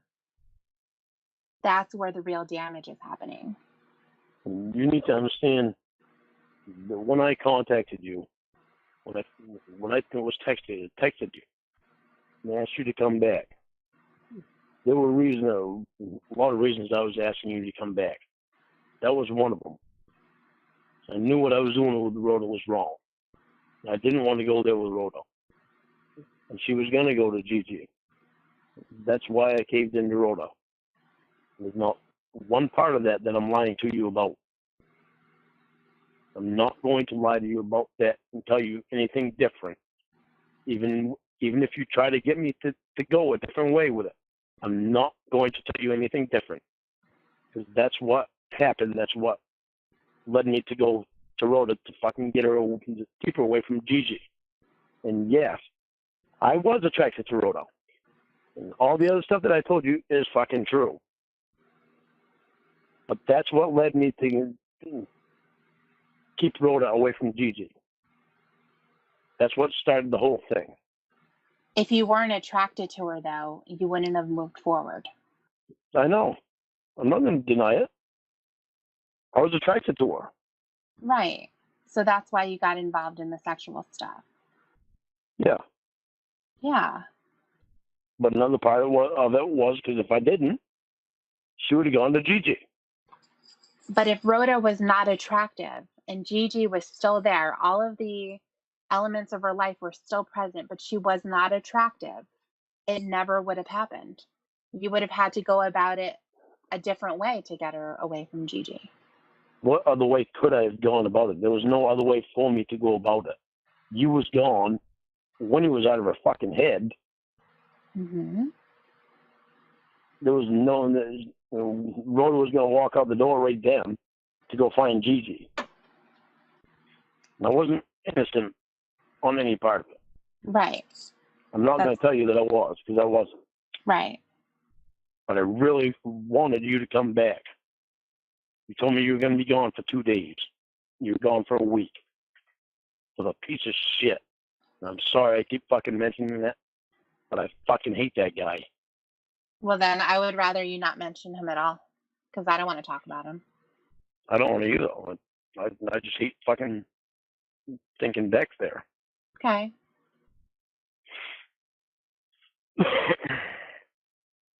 So what now? Well, you tell me. Well, I've made my intentions clear. Well, I'm still following you. All right. So then tomorrow we'll continue. Yeah. If you can help me out. I'm going to think about it, Lauren. And I had mentioned it before that I don't want to be blamed for anything as if I'm withholding information or I'm trying to get in the way or whatever. I would just rather not be involved. Oh, well, listen, I am not asking you to get involved in any way other than telling her and showing that picture to her that I showed you. And if she contacts you back, give her my phone number. I'm not asking you to get involved in any other way. Do you think that it would be a good idea for you to work out some stuff first before you get another person involved? No. You made it clear that you don't want me. No, I don't. But I've saying I've that liked you for a long time. I'm going to think about it, Lauren, because truthfully, as I've said, I don't want to get blamed if she doesn't answer. You're not going to get blamed. Well, I don't All want I'm to. asking you to do is put that up there so that she has a chance to be able to contact me. That's all I want. I'll think on it. Okay. I'll just think on it. That's all. And how long are you going to think about it? I don't know until an answer feels right to me. In the meantime, I take a chance if I can lose. Then you lose. Who cares, dude? Like, you don't know her at all. I care. But why? No, but I want to get to know her. Okay. Because I want to get to know her. Yeah, but you're saying to be with her. You don't know her at all. She lives out in California. Do you think she's going to move to Maine? No, I didn't say that. Okay. I don't know what's going to happen, but whatever happens will be between me and her, and we'll figure it out. But I'll at least want the chance. Well, I'll think about it. I probably will talk to Emma or Dan or something just to see what they think. But my initial reaction is like, I need to stay far away from this and not be involved. I'm not asking you to get involved. Well, you are, because you want me to send her a message. Yeah, and that's all I'm asking you. And to give her my phone number if she asks you for it. Right. I'm not asking you to get involved. Okay. Well, like I said, I'm just going to think about it. That's all. And I think one of the big lessons here is to not be so eager for the next person. You know, if you think, oh, this person smiled at me or she's saying that she liked me or something, then all of a sudden you jump to that person so that she could be a possibility. You didn't want that to slip away. So every single possible opportunity, you want to make sure you keep them on a string so you can, you know, when something falls off, you can move on to the next one. Well, I don't want to be a possibility. I want to actually give it a chance. Something that I thought me and you had. Okay. Well, in my honest opinion, I think that you have to work on yourself and you need to get a lot of things resolved. This drinking thing is still not resolved. The stuff with your class is still not resolved. Bringing someone else into your life so that you can feel good isn't going to be the answer because they're not going to be able to give you the things that you're looking for in the sense of security or self-esteem. Not bringing her into my life isn't going to help either. Not bringing her into your life is not going to help. Is that what you said? Yeah, 'cause she likes me and I like her. But you haven't spoken at all. No, so we ought to have the chance. And there isn't one person in this world that is going to be perfect about everything. No, there's not. There are going to but be there's flaws. When you give a shit about somebody, you go through things and stay with them until they're through them. But when somebody comes into your life and that person hands you a shit bag full of issues that they then have to deal with because, for example, if the person's drinking, they're going to take the brunt of the screaming and the jealousy and all that kind of stuff. And, you know, this person, you know, has... Okay, look at what I dealt with Winnie. You know Winnie. You I know do. what Winnie does. Right. You know Winnie does things way the fuck out of whack. Yes. You know that's not easy to deal with. I know that it isn't. When she does it on purpose to get attention from you, Mm-hmm. to drive you fucking nuts, Mm-hmm. it's going to drive you nuts. It's going to drive you so you're going to get irritated. Right. So what are you That's talking why about? That's why you did everything you could to avoid talking to him. You threw her off on me the other night Yeah. because you knew I knew how to handle her. Okay. So what are you getting at? Because you didn't want to get all upset. That's why you threw off on me. Yeah, but I was talking about how you're not ready for a romantic relationship, and now you're talking about Winnie being on the phone and me Yeah, jumping on her. because you talked about my yelling and all that shit. When somebody does that shit on purpose to get you to yell at them when you're doing everything you can to fucking love them, it drives you fucking nuts. Okay, so what does this have to do with what I was talking about, though? Because me and the same thing as me and Winnie. I know We that. don't know what me and are going to be because me haven't had the chance to find anything out yet. Did you ever know anyone who bounces from relationship to relationship? I never paid attention to them because it Okay. wasn't my relationship. It wasn't my problem. I've known people they just go, they're in a relationship, it's very intense and they're in love, and then problems start to happen and those problems are very intense too. And then things end very badly. They move on to the next person. Same thing. It's a constant cycle. And a lot of it has to do with them looking for something that they're lacking, but they're trying to find it in someone else. And it's never something that someone else can give them. And that's why they're always going to have the same problem. They're always going to be in the same cycle. But isn't that the choice of that person? It's not the choice of somebody else. No, but it's not healthy. But because it's not healthy, it's that person that has to make that choice, not somebody else make that choice for them.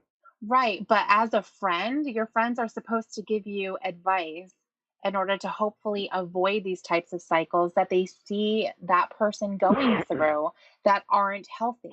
That's why a real friend to you is going to tell you, maybe you shouldn't drink anymore. Look what happens. Maybe you shouldn't try to automatically jump into the next romantic relationship when it's been a mess for a while. And you can work on your drinking and not having those triggers so that you are feeling like you need to go do that. Or maybe the friend could just help out along with the relationship as she sees things.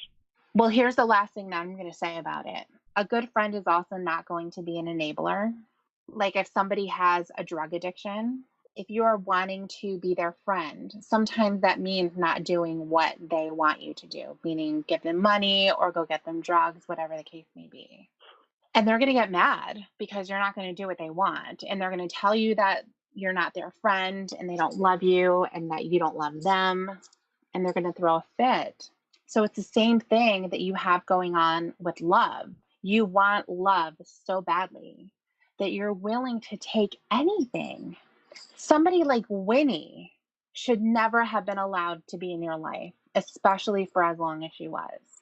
But you took it. Yeah, I know, but once I loved her, I couldn't just leave her. Well, that's the thing too, is that you have to love yourself. Well, I did love myself, but The I love loved for Winnie too. yourself has to come first. And when you are being abused, then that's when you need to put the love for yourself in front of someone else. But me deserved the chance to find out what's there. What I'm saying, Lauren, it's not for somebody else to make that choice for I'm us. not deciding for you, but you're obviously not hearing me. I know what you're saying. What am I saying? Do you think I should completely fix myself before I start another relationship? Well, the thing is not completely fixing yourself, because everyone's going to be a work in progress for their entire life. But it sounds to me like the relationships that you have had have been unhealthy, especially in the last few years. And that comes from you being really desperate for being in love. You want it so badly that you're willing to take anything, it seems. Even somebody like Winnie, when most people would walk away and say, this is not the right situation for me. I can't be involved in a relationship. When you love someone, you love someone. You don't just walk away. You didn't have to necessarily just walk away. You could have been her friend as well and not try to force this romantic relationship between the two of you when obviously it wasn't healthy. No, it wasn't healthy, but I couldn't just walk away. Do you think that you not wanting to walk away and wanting to accept Winnie for whomever she was, whatever she was acting like, has to do with you wanting someone to accept you in that way? No, it was the fact that I wasn't going to walk away from her. Okay. All right. She might have issues, but she's a very special person. I know that she's special. She is very special. I love her so much. But, like, okay, so if I would have come to you and said, for Angelo, I love him and I'm not leaving him. Well, you fucking fought me on it pretty goddamn hard. Well, no, I'm not talking about anything that happened. I'm saying, what if I had said, I love him. I'm not just going to walk away after everything that he's done. Then I would have had to leave you. Well, I mean, then you're walking away, right? But I wasn't going to have that piece of shit in my life. Okay. I told you that before. Okay. But you're missing the point, I think. So maybe I'm not explaining it correctly. I'm saying I'm not caring about his role in your life. That's not what I'm talking about. Because you're saying... Exactly. And that's what I'm saying. That's what I'm saying. Because you weren't caring about his role in my life, and you chose him over me, I would have had to walk away. But it has nothing to do with you, Lauren. I'm saying that it's the same thing as with Winnie and how she was with you in the abusive way that she was. You're saying, yes, but I loved her. That was with me and Winnie, though. You're saying that I loved her, though. So no matter what she threw at me, then I'm going to stay with her because I don't want to walk away. So then if I reverse because what she threw at me was not being in love with someone else. If I reverse that, if I'm saying to you, take yourself out of the situation and me picking someone over you, because that has nothing to do with it. I am saying, as an outsider, if you said, you know what, Angelo is not a good person, you shouldn't be with him. And I said, but I love him now, so I'm not going to leave him. I wouldn't walk away from you. I wouldn't have anything about him in my life, but I wouldn't walk away from you. But wouldn't you suggest to me that he is an abusive person and perhaps that a relationship with him isn't going to be the healthiest thing? Yeah, but you don't know that about me. I'm not talking about you and I'm talking about you and Winnie right now. And I'm saying that you are so desperate to be in a situation that you are willing to accept a bunch of shit. Yeah, but And with me not and Woody, it was way too okay. late. You know what? This conversation is just completely stupid. If you want me to reach out to her, I fucking will. I don't care. I'll tell you whatever her Listen, response is, and that's the way that Jesus it's going to Christ. be. I'm not going to explain Because you don't anything want to hear else. what I want to say. You're talking shit. You don't even make sense. I don't make sense. What No. I'm telling you is, with me and Winnie, it was way too late. You came in the picture way too late. I was already in love with Winnie. I didn't Right. even know about you. I didn't even know that she had a sister. Okay, so Not what? a fucking clue. So what? I was already in love with you, with Winnie, when I found out about you. Okay. Okay, so it wasn't so easy for me to just walk away from Winnie. You're just in love with anyone and everyone. That's how you roll.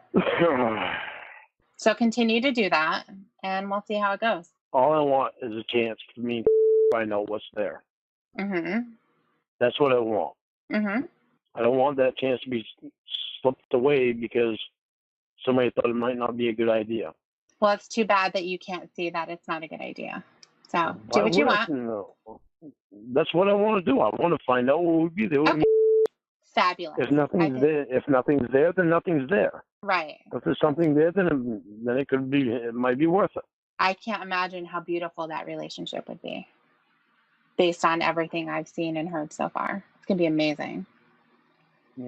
Well, people change. I mean, you're trying to help me change, right? Yeah, and you've just started. You've just started down a really long road. Yeah, doesn't mean all hope is lost on me. I didn't say that it was. I'm saying right now, at this moment, you are not ready to have a type of a romantic relationship with someone. You can't bring someone into that. You can't hand someone a bunch of baggage and say, this is how I am. Look at me. I'm such a mess. You're going to have to deal with it, though. So if you want to love me, I mean, you're not even ready for that. I'm not handing her a bunch of baggage. You are, though, because you are baggage. And you don't think that she has her own baggage? I don't know, because I don't know her, and it doesn't matter. I'm talking about you. I'm talking about you. You're a mess. You have a lot to do. And bringing someone else in to be a distraction from that, or to be then the object of your abuse when you decide to drink again, when you decide that all of the insecurities that you still have are going to be coming up. That's not fair. It's not fair to do that to someone else. It's very natural for people to take a break from stuff when they need to and say, okay, for this part of my life, I'm going to work on myself. I'm going to take a break from dating. I'm not going to have this kind of cycle that I'm in because it's been complete garbage so far. And then when I'm ready, I'm going to start dating and we'll see what happens. Not the only girl in the world. It doesn't matter what her thoughts were. I don't know what she's doing or what she's thinking, what her life is like, nothing. I don't know anything about her. All that I know is taking a 12-year break from dating. And you need to continue Probation's doing trying that. to push me to get out there. But you're not ready. I want to get out there. And I want to try and see what's there. If nothing's there, then I'll rethink my stuff. But I want to see what's there with. Okay. I'm not going to tell you, though, that I'm not going to need help along the way. I'm probably going to need help along the way. And I'm probably going to ask you for help along the way with it. And Emma. And Winnie, believe it or not. But I do want to see. You didn't consider Winnie dating? Huh? You didn't consider Winnie dating? I didn't consider Winnie dating. Yeah, you just said you took a break from dating for 12 years. So, yeah, I considered Winnie dating. Okay. I did. And I did Ramona. Okay. Both will be face-to-face. Somebody that I already met, I already been face-to-face with. Not in a good situation, but... It was the worst situation. I know. But that's the connection that me and her have. That to you is a face-to-face relationship because she was No, there? No. Okay. It's just, I've been face-to-face with her. I know I've been face-to-face with her. So it somehow makes it different. Don't ask me how. It's not explainable. But All I right, want to see cool. what's there. Okay, cool. So will you help me? All I'm going to do is send the note. That's all I'm doing. I'm not getting involved in your shit. That's all I'm asking you to do. And to give her my number if she asks for it. Okay. And I'm asking you to help me with advice if I need it from you. This is insane. I need to take this step. fucking I really insanity. I really is. need to do this. I really Oh need my to do this. God. It might seem insane to you, but it's not to me. It I really need is. to do It is. It's really insane. You're so desperate. it. No, it's not desperate. Yeah, it is. Desperate to see what's there with somebody that I've thought about for a long time. If you were to measure yourself in this situation on a scale as 1 being the least amount of desperate and 10 being extremely desperate, where would you put this? For a chance with, I put myself at 10. I'm desperate to have the chance with Okay, what's you're there. desperate. Right, you're desperate. I'm desperate to see what's there with. The worst answer. I wasn't expecting that. That's not the worst answer. I'm desperate for somebody to help me to have the chance with. God. Okay, let me ask it in a different way. Desperation, in that you are desperate for a relationship. 1 to 10. You think you're a 10? No, I'm not desperate for a relationship with just anybody. But it is just anyone because you don't know at all. You know nothing. I know, Okay, but I know so I know the interest is there, and I want to see what else is but there. how do you know what it really is though? You don't know that. You don't know. I don't know. Right. And I want to find out. I'm not wrong in wanting to find out. Yes, you are, actually. No, I'm not. You are though, because you're feeding into this addiction of love that you have. Like, I need No. to have somebody if somebody is showing any level of interest, then there I go. I'm going to go in their direction. I'd say you're right if it wasn't somebody that I had been thinking about for a long time. But why would you think about her? She is somebody that was at Situation, I know. Yeah. I thought about that too. I took it out of my head for a long time about it because I thought about, with the situation that I was in, why would she want to date me? Right. I'm not wrong in wanting to find out. You're stupid in wanting to find out. For all of the No, I'm reasons not. that I've already explained, and I'm not going to go over it again. I know there's no guarantee on something being there. It's not about there being a guarantee. It's the fact that you are falling into this shit show. It's a total shit show. This is such a fucking complete shit show. How do I know it's a shit show with her? Because it already is. It already is, Lauren. How do you know that? This person who was talking to Emma, does that sound like a normal person to you? Does it sound like maybe that person's a little fucked up? Well, sounds like she's been drinking. Okay. And do you think that maybe... Doesn't make her a bad person, though. Didn't say that it did. I'm just saying it could be anyone. It could be, but it's her Facebook page that you'd be putting that note on. Understood. So it can't be just anybody that would respond to that. Understood. But you're talking as if she has this interest in you and you have no idea. You could be making a complete fool of yourself again. Why don't you just wait, get your shit together, and possibly date someone who's actually there? Because truthfully, you can't go see her. You're never getting off of probation, Lauren. It's not going to happen, and you know that. Yeah, I am. And I do know that. You did. When is that going to happen? You're going to go to court? You're going to tell him that you deserve to be off of probation? Maria's already told me that she wants me to be able to get out of class so she can get me off probation. Oh, that'll be good. I don't... What, me being off probation? Yeah, you can't even follow the terms that they've given you. Why should you be off of it? I spent 37 years not being on probation. Never doing anything wrong in my life except for getting a DUI 1 year before all this crap happened. Yeah? So what? I kept my life quite straight for a long time.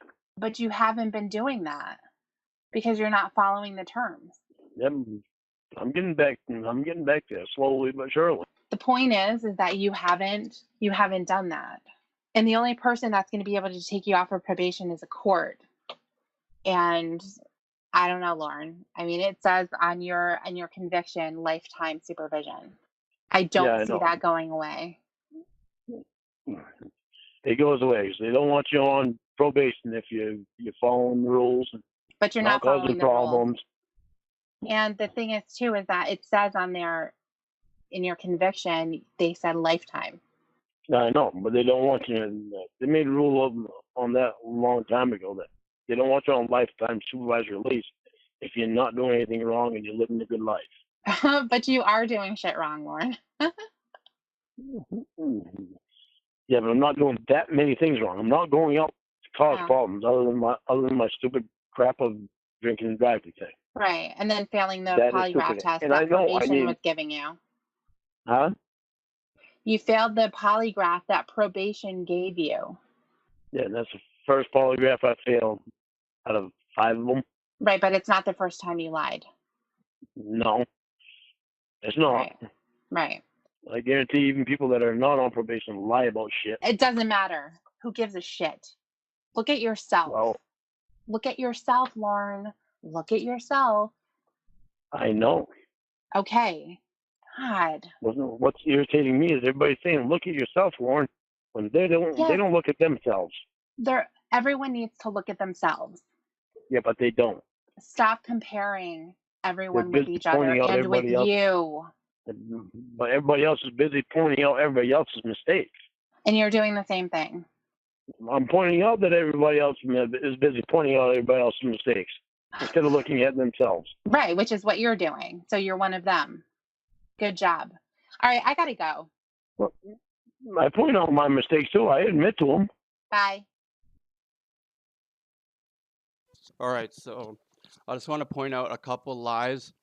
So in 10:45 in that call, Lauren, so he talked to his mom that day, and there's a call where he talked to mom and he told her that he wasn't drinking down there. So 10:45 in the call, Debbie wanted him to call his mom, and he said no because he already lied to her about not drinking.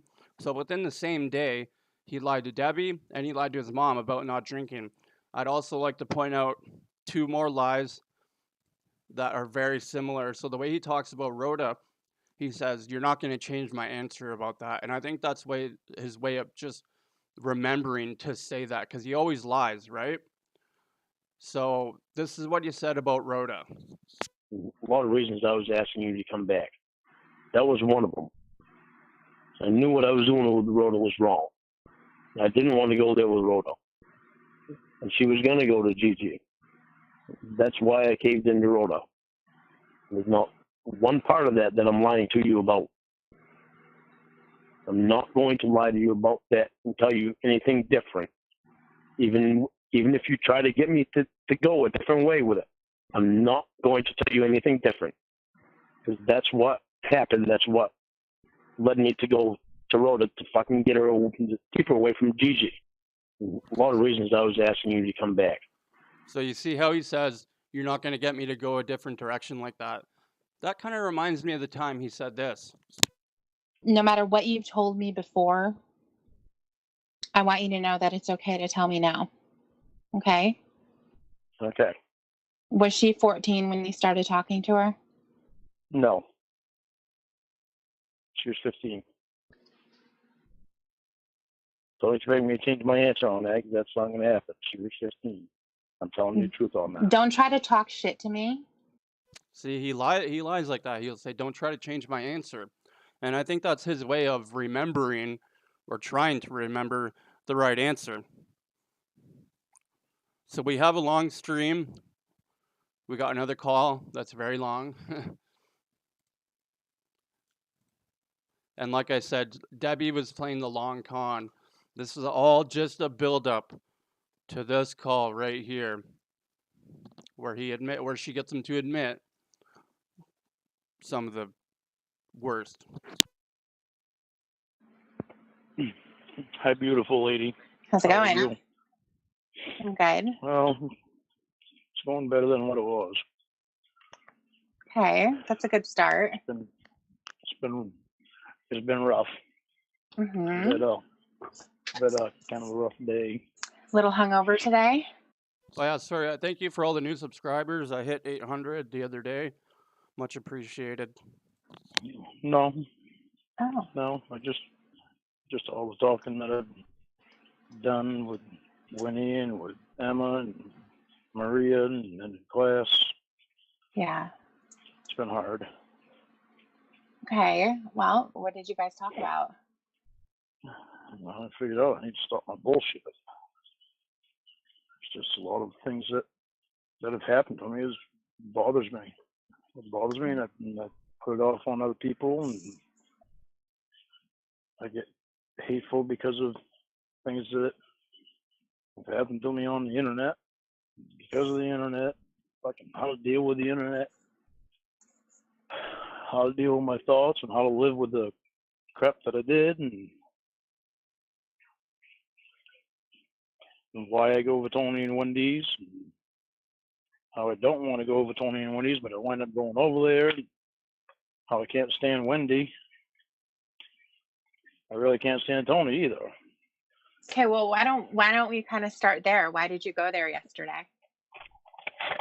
I got just bored. Okay, I so got bored because I had plenty to do. I don't know. Marie asked me why I went there. I told her I don't know. So I was just bored, and I just felt like going over there. Even though I can't stand. It don't make sense to me because as much as she's fucked me over and Wendy, she just grosses me out. okay, No, so it makes seeing me as mad because that's I promised you that well, I mean, seeing I as you're talking about how you don't like them, it's kind of well, strange that you would go there. well, So what see, what is better? Hang on a second. What is better? What are you getting out of it then that makes it better to go there than to not go there? I like Tony, and Tony's really the only one that I like to drink with because he doesn't get stupid, and we just sit there and relax and have a few beers. Okay, well, number one, it's not just a few beers, and you know that. No, you're going to start there. If you're going to be honest, you need to be completely transparent, and you can't just brush it off as if I'm just having a few beers. I go over there. I like to go over there because it's fun, but yeah, I don't like them because they take advantage of me, and a lot of bullshit happens every time I go there. So it's really contradictory, the stuff that you're saying. That's actually exactly the words I need to use because that's exactly the way it is. It's exactly the way I feel. What you just said is exactly the way I feel. I enjoy myself when I'm over there, and I enjoy drinking with Tony, and I do have more than a few beers. How many did you have yesterday? Say to get away from the trash. Huh? How many did you have yesterday? I had 7. Are you sure about that? I think so. What about when you got home? 6. I had 8. You had 8 when you got home? No. I had 3 over at Tony's, and I bought a 6-pack and came home. So let me ask you, what is it that goes on in your head that makes it okay for you to get in your car after you've been drinking? Ignorance. That's not good enough. It's not okay to get in my car after I've been drinking. I know that. That's why I don't know why I go over Tony's to drink, because this is another thing. When he doesn't fucking drink anything, I don't know why. It's fucking stupid. I've got so much to fucking lose, and to do something so stupid as go over there and then drive after I've been drinking. I've got so much to fucking lose. And I went through that with Maria today, and it blows my mind why I would be so stupid. Well, why does it blow your mind? It can't surprise you. You do it all the time. I never used to be like that. What do you mean never used to be? Are we talking 20 years ago? Yeah. Okay. Before I got incarcerated. Okay, you're saying I was never like that, but since you've been there, you've done it a lot. I know. So I want to know Um, what makes that okay? What makes it it, okay every single time you do it? it's not okay. It's not okay for me to do it. So what do you tell In yourself every then? in every sense of the word, it's not okay for me to do it. But what do you I could tell hurt yourself? somebody. I could really ruin my life, somebody else's life. It's not okay for me to do it, and I know it. And I Okay. don't know So why I've done it. what do you tell yourself every time you're going to do it? Because you know when you make the decision that you're going to go over there, you stop at the store, you buy everything that you guys are going to be eating and drinking. You drive over there, you know that you're going to have to get home at some point. What is the plan? The plan is as soon as you're done with the last drop, you get in your car and you start driving. Yeah, and just to get it usually it's to get away from Tony and Wendy. Okay, Just so to get then home. you're gonna stop there too, because you had mentioned that you like to drink with Tony, and now you're saying you want to get away from them. Yeah, well, it's not so much Tony that I don't want to get away from. It's Wendy. Wendy, she just she's so selfish, self-centered. If you go over there without buying something for Wendy, Wendy doesn't want you there. That's why another reason I don't know why I go over there. I just don't like him. Well, I like you, Tony. I like Tony, but I don't like the way he acts with taking advantage of me and with Wendy being so disrespectful to everybody. It's not unless you're her family. Like her brother go over there, she kiss his ass up and down. Friends mhm. go over there and help him out with shit, and she treats him like they're second best to her. Like a woman, she's never had an honest day of work in her life, but it seems like everybody owes her. I don't understand why I even have anything to do with them. I'm not going to anymore because I told Maria today. When I talked to Maria today, I told her that I couldn't understand it. And she said, you want somebody to hang around, and that's understandable, but you're hanging around the wrong person. And I said, yeah, it's something I should have realized years ago. She had me do up a list of reasons why it was a bad idea to go Do over you have Tony's. the list? No, she's got the list. Okay. I should have asked her for a copy of it. Was it pretty long? Well, with all the things that we were talking about, it was a good list, and there's things that I need to sort out and do right, and reasons I need to not drink and not to go over Tony's, not to hang around Tony. The biggest reason was because he takes advantage of me. He doesn't respect me. Mhm. I'm nothing but a free beer to him. Mhm. That and someone that he can use for borrowing tools and to help when he actually can do shit himself. He puts on this fucking pathetic, pitiful story of how my back hurts. And he puts his hand on his back like it really hurts. And no goddamn well it doesn't. So you're not I going have to no associate idea with them why. anymore No. at all. He's going to come over for the yard sale. I told them they could come over, bring the stuff over for the yard sale.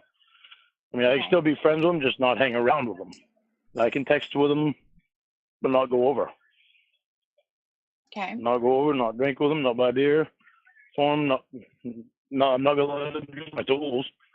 If he wants to use my pressure washer, he can come over here to use it. It's not going over his house because last year I let him use it and I brought it over so he could use it. And he was supposed to spray his house down, wash his house down with it. He had the fucking thing there for 2 months. And I kept telling him, Tony, you going to use that goddamn thing sometime today or this year or what? When he finally used it, it took him 6 hours to do half of his house. I was so friggin' pissed because I wound up all summer without it because he just had it over there, not doing anything with it. So I'm not gonna let him do that again. He wants to use it again. I'm gonna tell him, you use it over here. You're taking over your house. Okay. And what else did Maria say? Why isn't she giving you a breathalyzer? Because she wants me to be able to talk about things. If I feel like I'm gonna drink, she wants me to be able to talk to someone. Okay. So it doesn't matter who it is you talk to. Make sure it's somebody that's close to you that knows what stuff you're going through. Okay. Call me and you can talk to me. Said if it's Dwayne, that class, the counselor at class that you want to call, talk to him, even if they have voicemail on his machine. Mhm. She said if it's anybody else, and somebody else that you want to talk to about things, and then talk to them about it. Mhm. She said if you mess up, then at least call me and tell me or text me that you messed up and you need to talk. But I don't want to mess up. I hate when I mess up because I create a mess. It's like yesterday, I was so happy yesterday because me and Roy was working. We got a lot of stuff done, cleaning up the yard and everything. We got a lot of stuff done. And I was so proud of everything that we got done. Mhm. Then I took and fucked up, went over to Tony's. When I took Roy home, I went over to Tony's after that. And I'm sorry I fucked up. Sorry for going over there when I told you I wouldn't. Well, don't apologize to me. All I need to, because I promised you that I wouldn't drink. Yeah, but I knew it was going to happen. I didn't want it to happen. I'm stupid for fucking up.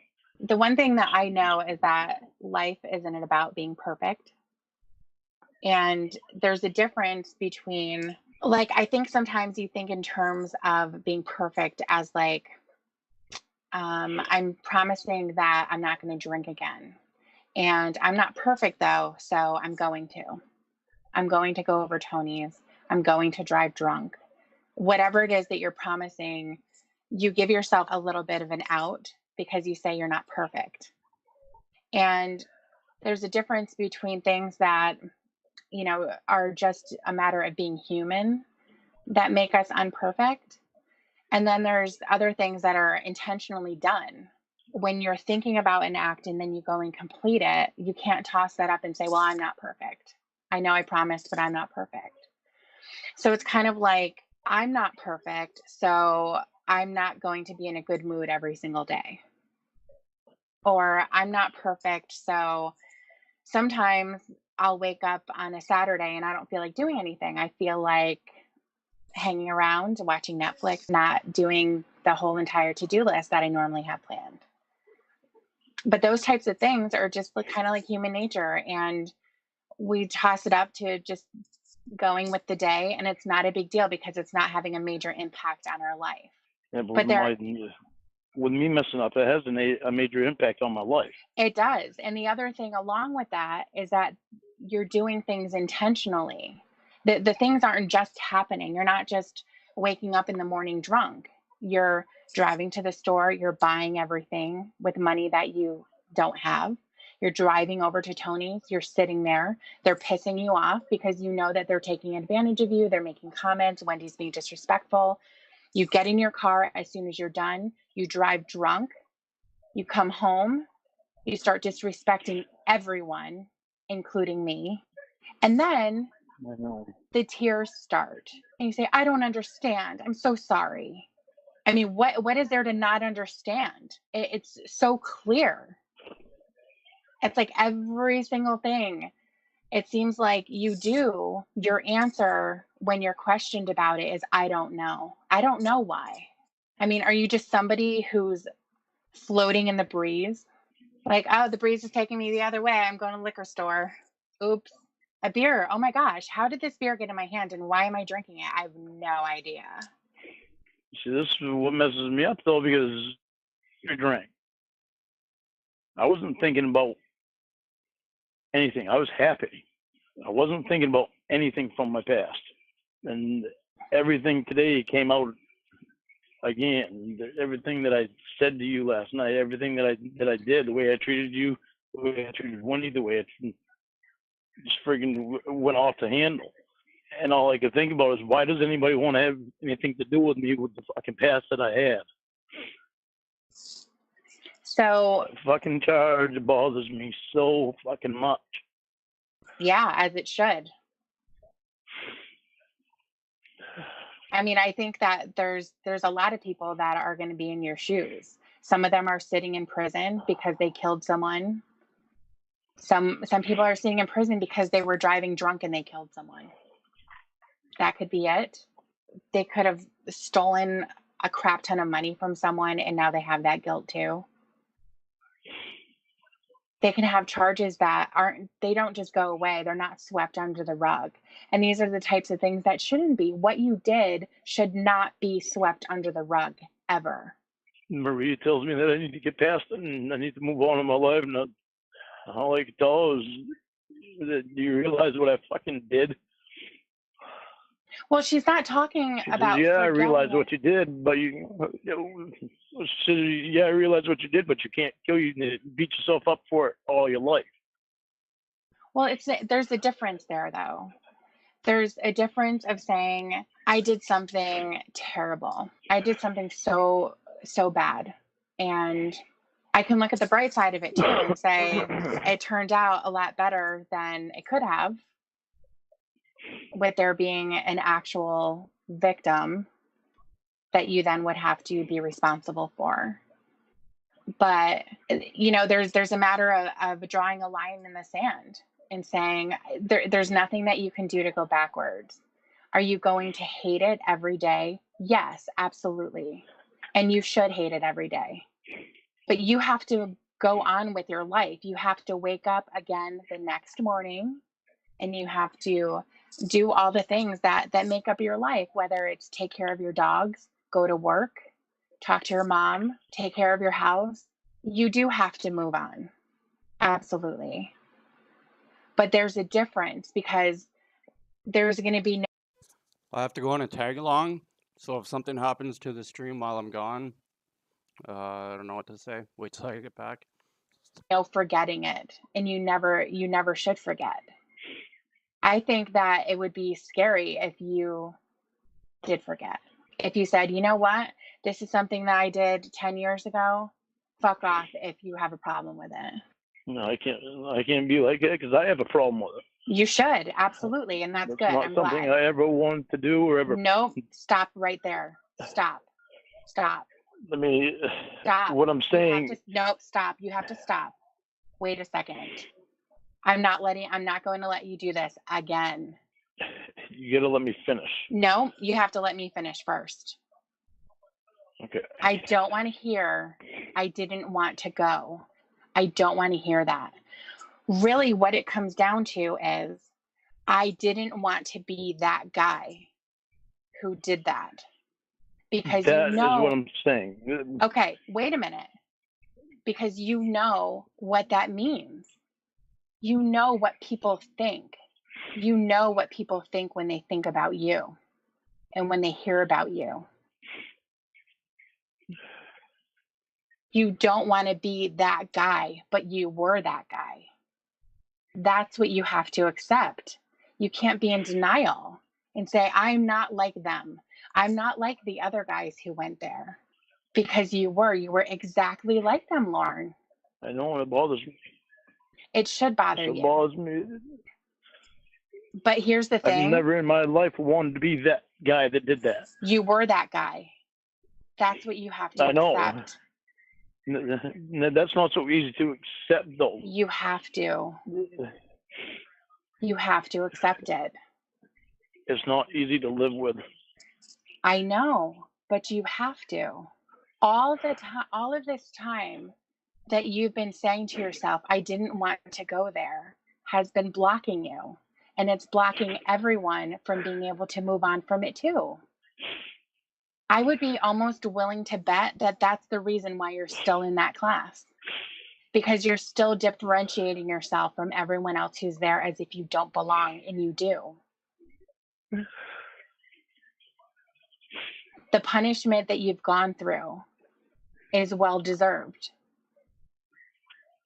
The fact that you have to be inconvenienced and have to be on a registry and have to have your picture taken, go through all of this stuff, not being allowed to be like a regular citizen and have access to things like the internet, which is something that is pretty needed. You know, it's important for everyday life. I know I use it all the time. I do everything on there, banking, all kinds of stuff. So the fact that you're kind of grounded from that, like you can't have this, you can't have that privilege and that freedom to be able to do it because you can't be trusted. Until you prove that you can be trusted, legitimately trusted. And I'm not talking about just words, because we know that your words have been bullshit this whole time. But I'll say it again because it's really important, Lauren. You can't say I didn't want to go there anymore. I know what you're saying. It doesn't work.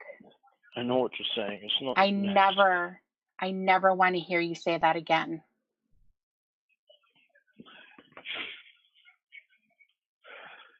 I won't say that again. What are you going to say instead? I never wanted to be the guy that did that. That's actually the words that I've always meant to say. I never said it. I think that even that was going to be too hard for you to say. I think that you really did mean I didn't want to go there. Those were the types of things that you wanted everyone else to hear. Because like I was saying before, you want to differentiate yourself from everyone else. You see people that were on the show, like this Lurch guy that you talk about, how disgusting. The people who have been convicted of molesting other children. People who have been caught before. There was one guy who showed up at the house and then the very next day showed up again. Not at the same house, but it was the same, the same operation. So there's guys who walked in naked. There's guys who brought alcohol and all kinds of stuff. I mean, but you have to understand that you're no different from them. You were just as dangerous. You were a predator. That's not what I wanted, though. I know. Nope. When you say that's not what I wanted, you have to change those words in order for them to be actually correct. But I need you to listen to what I'm saying, though. I will listen. I will listen, and then I'll correct you. When I was sitting there talking on the computer, I never wanted. In my head, I knew I didn't want to go to the sing house. Okay, what does that mean? Why not? Just because it was just something to do, just sit there and talk to someone, and she made me feel like she cared. Okay, but wait a minute. After being so used by my family and feeling like nobody cared. Okay, but wait a minute. And that's what kept me talking. Okay, but wait a minute. What do you mean you didn't want to go there? Why not? I mean, I did not want to go to the Sting House. But why I'd not? sit there and talk all day, but I didn't know why, because I knew in my head that it was wrong. Okay, why was it wrong? Then because she was underage. She was 13. Mm-hmm. And it was wrong for me to do that. Right. It was wrong for me to do everything that I did on there. But in my head, I was telling myself, I'm not really going to go there, so I'm just talking to her. Then it got out of hand, doing what I was thinking, and I wound up doing it. Okay. Can I ask you something? And we Yeah. had touched upon it the last time that we talked. The first time that you were talking to her, the very first day, when she said she was 13, and you were talking about how you're a good guy, don't talk to any other guys. And then it turned very quickly, and you said something like, did you ever hear anything in this room that made you say, wow? And what you were talking about was like, I'm assuming that they were, could say something sexual in the regular chat room. Yes. That you guys were hanging out in. Okay. So that was your first line. Yeah. Because that's what you were gunning for. Yeah. So when you're talking about You were feeling low because of experiences that you had with your family, and your life was spinning out of control. There was a lot of stuff against you. You had that whole situation with Betty's house that happened, and you had to bail out of there. So you went to Nashville, and then you were getting on the computer, and so before it started turning into something about being in love with each other, it turned sexual before then. So I want to know, why did that happen? Knowing that she was 13, what turned you on about that? I don't know. I'm being honest with you. I don't know. I want you to think about it then. It did turn you on. This is the thing is, I think about it all the time. Why would I allow myself to do that? Okay. So not only, there's two different things It's that not what I happened. wanted to do. Well, there's two different things. There's two different things that happened. There is something that is going on in your mind where you're getting turned on by something. And then there's the actual expression of that. So there was something about Kayla that turned you on. You knew in your mind, you're thinking, I'm turned on by this, but I know that I shouldn't do this. This is pretty out there. I would definitely get in trouble if somebody knew. But I'm turned on. But I still went there. Well, it's not even going there. It's I'm talking about the very first thing when you said, did anyone say something that made you say, wow? So it was fresh in your mind. I was trying to find out if she saw anybody say anything sexual in the room. Okay. And that made her say, wow. And why would that be? Because you wanted to find out if she liked it. Maybe. I'm not gonna say no, because it's quite possible that was the reason. I was so messed up at the time that I don't know. Fuck. Okay, you're going back to your normal. Okay, well, I'm going to help you try to understand it. You're going back to the same things you always say. I was messed up at the time. I don't understand. I didn't want to. And like I said, don't understand because I've never been like that. But I'm going to help you. I've never done that. Lauren, I'm going to help you. Hopefully understand. In order for that to happen, you have to take that away, because that is your protection. You're using those things to protect you and be like, no. Thinking that I'm a child predator is way too scary. So I need to throw on the things of, that wasn't me. I was really messed up at the time. A lot of shit happened. My family, blah, blah, blah, blah, blah, blah, blah. That's your protection, and you have to take it away, because I need to help you understand why. I don't understand how I could do something so disgusting when I've spent my whole life protecting kids. Okay. So one of the things that I had mentioned last time too is that the internet provides a platform, or it provided a platform for you to kind of touch into this fantasy that you had in your mind. Something that you wouldn't be able to just do in your normal everyday life, because that would be way too scary. Approaching a girl who's 13 years old and talking sexually, saying something that could scare her so that she tells someone, that's way too much. And that's like, there would be immediate consequences to that, either by parents or schools. The cops would be knocking at your door. End of story. But somebody who's on the internet, it's again another safety net, somewhere that you would be able to engage in that and be turned on, be able to talk about stuff that turns you on that you wouldn't normally be able to do. That's where that came into play. Because it wasn't a real thing. No, it's not that it wasn't a real thing, but it wasn't something that you were engaging in with the people around you. So you weren't just going to a playground and chatting it up with a 13-year-old girl. You were doing it in the safety of your home, where you could hide.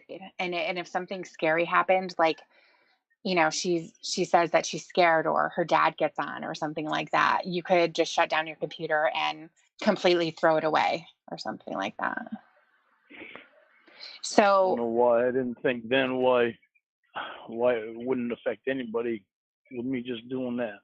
okay, so When it that's the affects so many reason. people. That's the reason why you did it. Is because you didn't think it was going to affect anybody. More importantly, it wasn't going to affect you directly. With the scariest part of the whole scenario is getting caught. Yeah, that's definitely the scariest part of the whole thing, and I know that. Okay. So then being on the internet took that away. So now that we know that part, I want you to tell Still me. part of. There's I still want you part to of tell how I could me. bring myself to do that.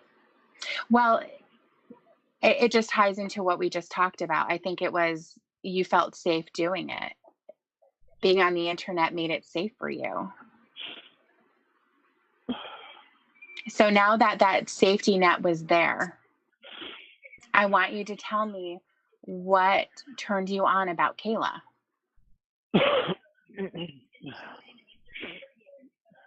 It's because somebody was paying attention to me and not wanting something from me.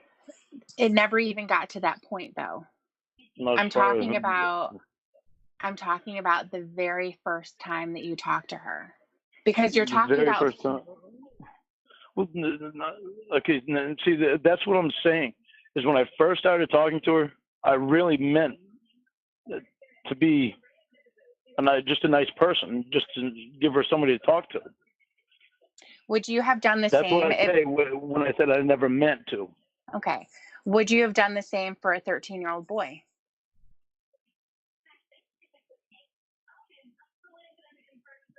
I don't know. Maybe I wouldn't have Why not? because it was a boy, Okay. And you're not attracted to boys. right?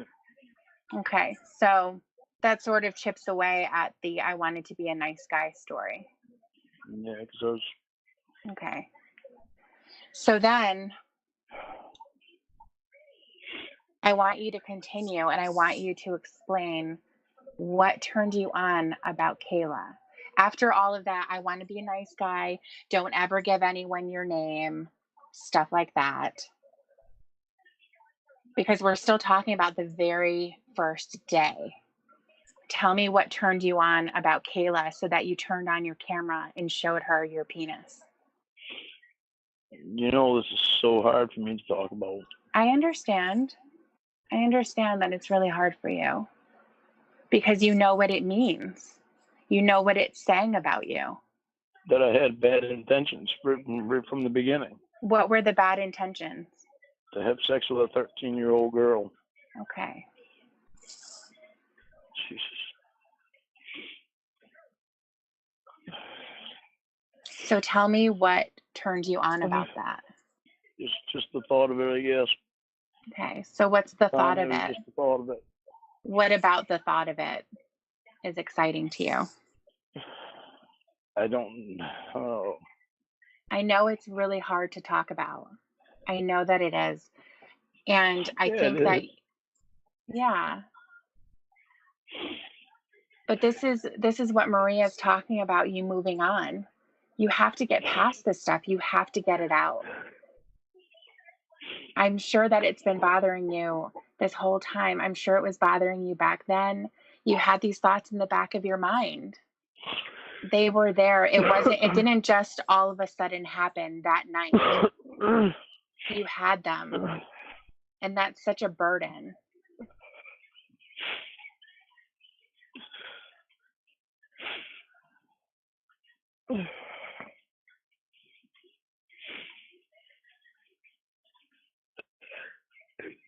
Because there's a side of you that knows. You know. You know that you didn't want to be that guy.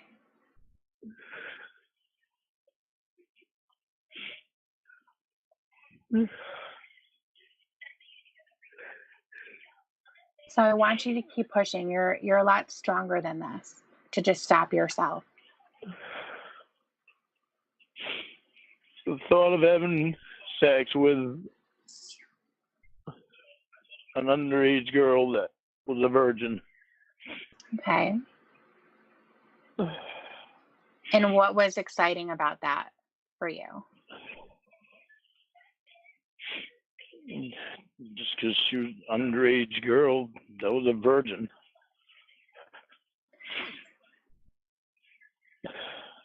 So about it being an underage girl who's a virgin, what were the types of feelings that you were having about that when you would think about it? Like what was something in particular that turned you on when you were thinking about this? When you were having your moments alone, what would you think about? Oh God, that is fucking hard to talk about. I know. But like I said, it's going to be freeing for you. It's something that it has to happen, Lauren. I've never gone this in depth talking about it with anyone. Okay. Well, I'm glad that you're able to do that today.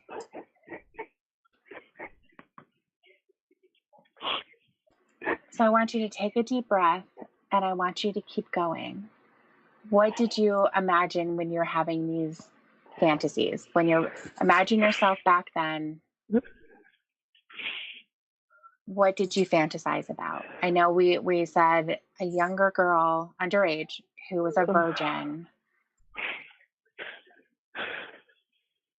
Tell me about that. Oh God.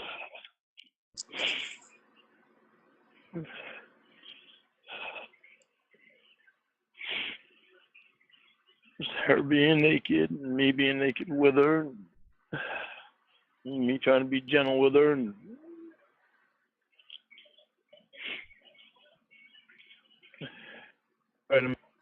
What was that? oh God, you didn't hear it? I didn't hear the very last part. You said being gentle with her, and then I think it might have cut out or something. What else did you Trying to say? be good and trying to be good for her. What do you mean good for her? I mean, being gentle with her. Okay. So you wanted to give her her first experience. Yeah. And what was exciting about that? I guess it just being her first experience. Do you think that that would make you an important part of her life? Maybe that was part of it. Maybe because I wanted to show her that I cared, like she was showing me that she cared.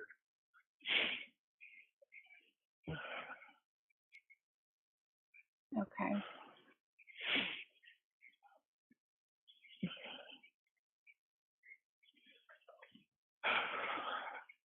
And what else attracted you to her? Her hair. What, like her blonde hair, you mean? Yeah. Because I like Okay. blonde. Okay. She was showing me that she cared about me, and that meant a lot to me at the time. Well, that happened later. That happened later because you had about a month to talk to her before everything happened at the end. So At we're first, it was still, just me being horny. you were horny. Okay. And how did you feel when you found Kayla? That must have been really exciting for you. What do you mean? How do I feel when I found Cawl? Well, I mean, she's 13. She's exactly what you were looking for. No, that's where I got to start, because she was not what I was looking for. I wasn't out looking for a 13-year-old. I didn't. When I went in the chat room, I went in an adult chat room. I didn't go in a teeny bopper chat room. Right. I understand that. I was not looking for that. Right. But you found her though. So when you found her, how did you feel? Were you thinking like, oh, finally, this is my ultimate fantasy that I can't tell anybody about? The stuff that I'm talking to you about, I've never gone in depth with anybody, including Emma or Winnie, Okay. with this stuff. What about Like with Allie? With Allie, I'd never go this in depth with Allie about it either. I've never been this in depth with it with class to go this deep into my thoughts. I can tell you that they probably already know your thoughts and they've been waiting to hear them. Well, they've heard some of them, they haven't heard this in depth. But that's what they're waiting for. I have a problem going this in depth because I hate thinking myself doing what I did. Right. It's like ripping off a Band-Aid. You just do it. Yeah, like ripping off duct tape. Yeah, duct tape. But you just do it because it has to be done. It has to be done. And that's how you can get the help that you need. When you're talking to Allie, or when you're talking to your class, and when you were talking to Emma, you knew these things in the back of your mind. You knew that they were there. And it was way too scary for you to say them. And unfortunately, the flip side to that is that they're not able to then help you in the best way that they can. It's hard for me to deal with. It's hard for me to live with. It's not the guy that I ever wanted to be. Right. And unfortunately, the internet gave you that ability to be that guy. I'm fucking mad at myself for doing that. When did you start getting mad at yourself? When I did it. What do you mean right when you did it? When Chris Hansen walked out. Okay. I was like, fuck. What the fuck is going on? Well, at first I was really nervous. I was like, well, who the fuck is this? I didn't know Chris Hansen. I'd never seen the show before. Well, yeah, but it was an adult, and you weren't expecting an adult. Yeah, well, that's what I thought was either her father or a cop. I didn't know who Chris Hansen was. I'd never seen him before in my life. That's fine, but like I said, it was an adult male walking out. Yeah. It was obviously going to know why you were there. Yeah. So you were mad at yourself for getting caught. I was mad at myself for getting caught. I was mad at myself for going there to begin with. So I knew better. I even said that in the conversation. What did you say? I could wind up going. I could wind up going to jail because of it. I said that earlier in the conversation. Okay. I knew better than to do it. And that's one of the reasons it's so hard for me to think about me doing it, because I knew better, and it was one of the reasons I didn't want to do it. But the chance that she was real was better. It was a lot stronger. Because you couldn't pass up that opportunity. And it's sick. It's very sick. One of the reasons I don't understand how I could possibly do that is because what I went through when I was a kid. I knew how much it bothered me. I knew how hard it was to live with it. But that wasn't what you were thinking about when you were talking to her. No, it's not. So none of that stuff came up in your mind. No. It wasn't the pain that it could cause her, or the sadness, the regret that she would have had after. Or the hurt that it caused her. Especially because you were saying that you were in love with her and that you were going to get married. Yeah. Were you serious about that? I wasn't talking about marrying her right then. I know. Well, you couldn't, because it would have been illegal. You would have been found out if you tried to marry her right then. Yeah. When I said that, I meant when she was 18. That's what I meant when I said that. And actually, I think I said that in the conversation. Well, yeah. I mean, it wouldn't have been able to happen really before then. So in your mind, you were thinking, I'm going to have this relationship with her for 5 years. Yeah. Okay. I don't know why the hell I was thinking that. That I knew that wouldn't work. I really hate myself for doing that. One of the things that I was thinking about that made me sad, out of the millions of things that made me sad about this situation, was that Kayla's first experience with a man, even just verbally, the things that he told her were going to turn out to be lies. She would have had to feel at 13 years old that a man will say whatever he thinks that she wants to hear in order to have sex with her. Yeah, it's pretty sad. It's devastating. Pretty selfish. It's extremely selfish. Yeah. Yeah, it is. I think that, in all honesty, the entire conversation was about you being horny. It wasn't about finding someone who cared about you or not wanting your money. It was all about your dick. And that's what it wound up being, 'cause that's all I said. That's all that you said, and that's all that you showed her. Like I said last time as well, I talked about this a lot with Winnie, and I read through the chat, and so much of it is burned into my head. Once again, when you're talking about emotions, and I found somebody who was paying attention to me, and that's why I kept talking to her. Again, that's a protection that you're using for yourself to differentiate yourself from the other predators. I never thought of it like that. It sucks to have to live with how much of a piece of shit I was. hmm And that's not an easy thing for people to get past. No, it isn't. It's not. I can't get past that. I think about every fucking day. Well, no, I'm about talking about everyone else. it. I know it's affected me, my life, a lot because people haven't gotten past it. I can't get past it. Every fucking day I think about it. What do you think about? I think about why did I do it? Well, we already talked Not- about why you did it. We talked about why you did it. It's because you wanted to have sex with a 13-year-old. That was your fantasy. How I can bring myself to do it is what I'm saying, because I knew it was wrong, and it's not something that I didn't want to be that guy that did that kind of thing.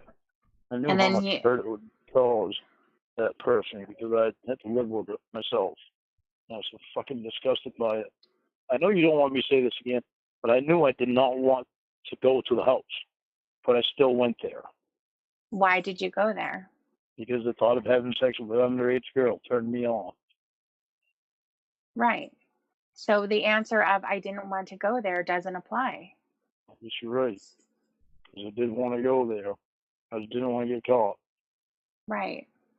That's where all the planning What came a in. fucking piece of shit. Yep. You were a predator. Yeah, as much as I hate fucking saying that. Well, you didn't say it. I did. No.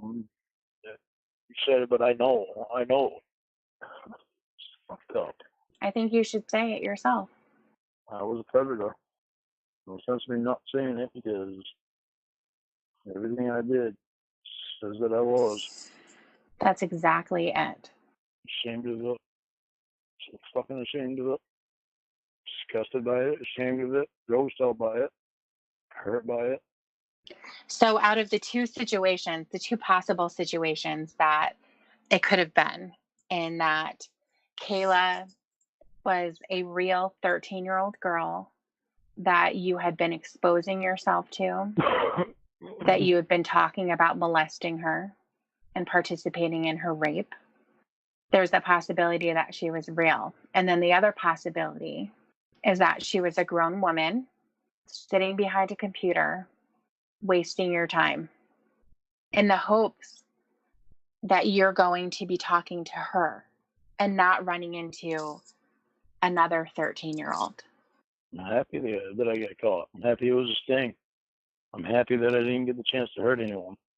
And not only that, not only showing up, and I know that that's obviously a huge deal, but I've said it before and I'll say it again. The damage to Kayla started way before you drove up her driveway. I know.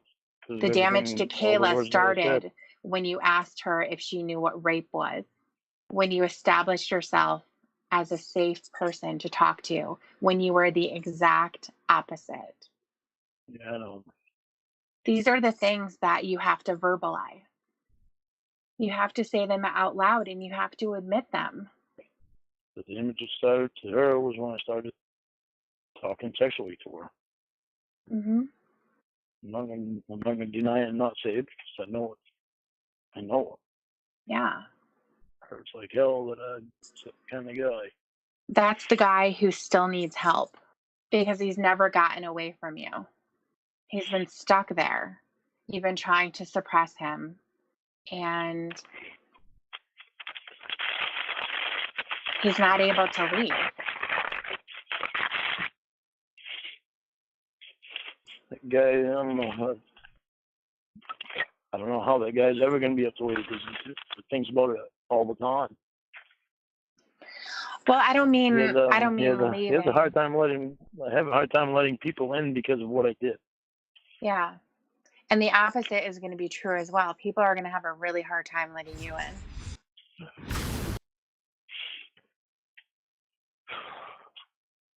Sucks having to live with this shit. I think that you're exhausted because you've been in denial for so many years. It's hard to talk about. I know. It is. The worst thing that you can do at this point, Lauren, now that you've started to talk about exactly what you were thinking that first night with Kayla, the worst thing that you can do is go backwards. I don't want to go backwards. That's part of the reason me going over to Tony and Wendy's, because they don't judge me. They just let me be me while I'm there. Are you sure about that? Well, as far as Tony doesn't judge me. Well, Tony, Wendy, Winnie told he probably me does.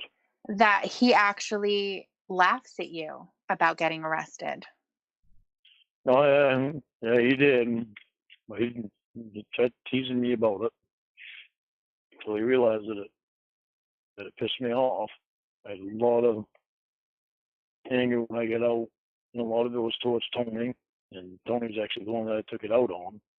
So I'd go over there, and we'd get drunk, and I said things to him that I'd been wanting to say for years, and he knew I was right in saying everything that I said.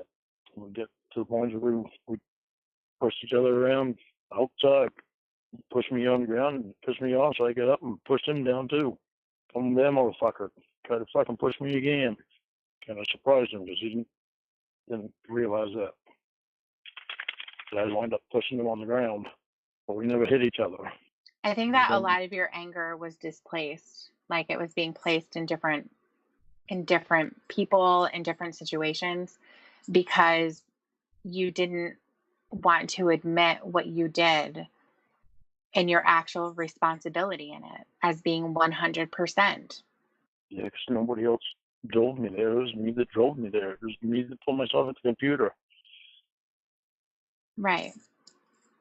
It was me that did the whole thing. So I know that there's stuff that has gone on since then on the computer about you. Yeah. And I don't know everything, but it looks like there's a lot of stuff. And from what I gather, it all comes down to these excuses that you've had.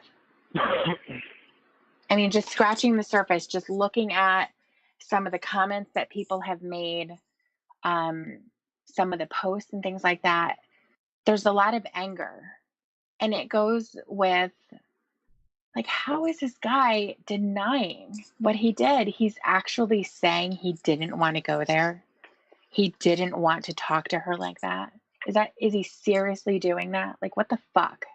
And even on your channel, your own videos were 100% denial. I know. And that's why you've been trolled so hard. That's why stuff has happened. It seems to me the response from other people has been completely negative because you're in denial and everybody knows better. Everybody knows better. I didn't want to admit it to myself. I didn't want to think myself that way. I know. I knew I didn't want to think of myself that way. I was ashamed of myself. Yeah. And that makes perfect sense. And so when they're getting these responses and these videos about how, well, I'm going to tell you why I went there. And it all comes down to my family and how they treated me. And I was like, wait a minute. I thought this was going to be about how he ended up there. And now he's talking about other people and how everything else seems to boil down to other people did things to me and pushed me in a direction where I ended up taking my dick out for a girl and I drove to her house and wanted to fuck her. And that is so frustrating. So frustrating. Yeah, I know. So think about it. Well, 'cause- When I talked to you last time, you were talking about he committed a crime against a poor 12-year-old girl. And his excuse was, I was drunk and I blacked out. And so it happened. And I'm going to move on with my life now. You did not accept that reason. You were thinking to yourself, being drunk is no excuse for what you did. Yeah. And that's what everyone has been hearing from you. Yeah, I know. Because I didn't want to admit it. And now you have. I hate myself for it. I don't want to hate myself. It's so hard to live with it, knowing what I did. Mm-hmm.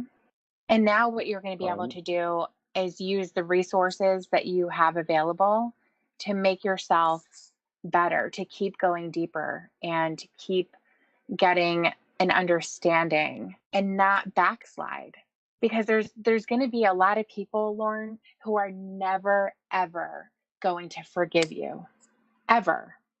Those could be people who don't know you at all. And they can also be people that are in your own family and people who are your friends.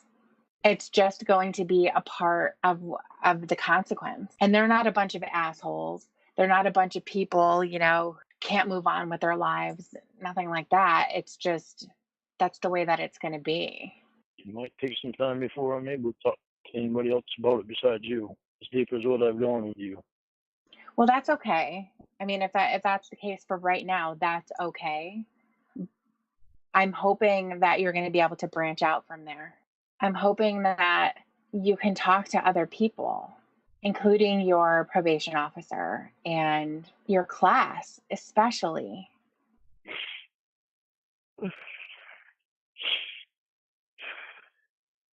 The denial that you've had for all of this time is why you have become so hated. No one can subtract what happened on that day or on that month. No one can take it away because it already happened. But then after that, you went to prison and nothing ever changed. The only response that people were getting from you is no, it wasn't me. Not my fault. You need to look elsewhere. You need to look at the shitbags that are in my family instead. Look at what they did to me. I'm the victim. That's just not the way it is. So don't do that to yourself anymore. And the one thing is, like, you're not holding this big secret of your admission. Everybody already knows. It's just that no one's ever heard it from you. It's kind of like when we were talking about your money. Just because people aren't outright calling you an asshole and a fucking deadbeat doesn't mean that that's not what they're thinking. And that's not what they're telling their friends and their family. You've said before that you want to be a good man. Yeah, I do. You don't want people to walk around and look at you sideways like, oh my God, this fucking guy. No, I don't. I think it's part of what hurts me so bad. It's because I know what I did. Mm-hmm. It's so hard for me to live with it. That's why I just don't. I don't understand why I can't even like myself for what I did. Well, I hate you for what you did. And you should. Yeah. I hate myself for what I did.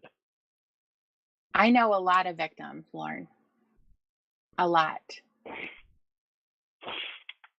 It's devastating to think about their pain and how they've been changed from that moment on. Someone that I know has been living with it for over 50 years. And there's scars on her body from how she would cut herself. Because that's how she would deal with it. She had so much pain. It affected everything in her life. She never had a normal relationship with a man. She never did. And it's all because someone like you came along. That's what breaks my heart. I want you to really feel that, Lauren. I want you to feel that it's because of people like you. I do feel it. I know what you're saying. I know how they feel. That's what makes it so hard for me to live with what I did. One of the things that makes me so sad is that you said you got mad at yourself when Chris Hansen came out because you got caught. Yeah, it was because I got caught. That's fucked. Yeah, I know. That's fucked up, Lauren. I know it is. That's something that you really need to think about because, I'm happy now that I got caught. I could have hurt her yeah, for life. for life. I know what happened to me, and it hurt me for life. Right. You would have destroyed her. Your intention to do what you did was to destroy her because you were horny. I was selfish. You were selfish, and all you thought about was your dick. It's fucking pathetic. It's sick. It's fucked up. Every disgusting word that you can possibly think of, that's what it is. That is why sexual predators like you are at the bottom of the barrel. Nobody gives a fuck. That's why you were probably in protective custody. Is that right? Yeah, Yes. in jail. In prison, I was in general population. Okay. Were you ever in protective custody in prison? No, What type of a cell block were you in? Were you in with people like you? no. So you were Some in with had people who some were had like, some had similar charges. Others had murder charges. okay, Others had drug charges. It was general okay, population. okay. Well, the reason why you were in protective custody when you were in jail is because you could have been killed. Yeah, Hmm. anybody in jail could have been killed. Well, no, in particular, someone like you. Yeah, I'm thinking about the possibility of you totally changing your story and going back to how it was before, what? going back into Mm, denial. I'm not going to go back into denial. You're going to be the only one that I get this in depth with it both for a while.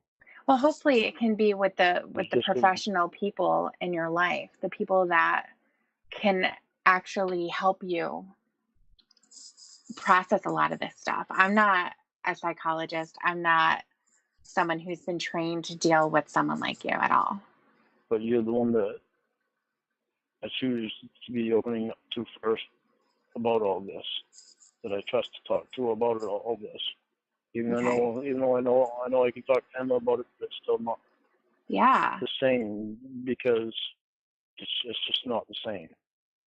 Why wouldn't it be the same? Because it's not. It's not you. Well, no, I know it's not me, but she's your best friend. Yeah, but it's still just not the same. And I don't trust them.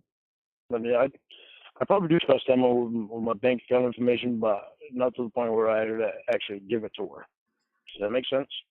Not With as really. much information as I've given you about me, I don't really trust anybody that much to give that much information about me. It's not one thing about me that I won't tell you. Okay.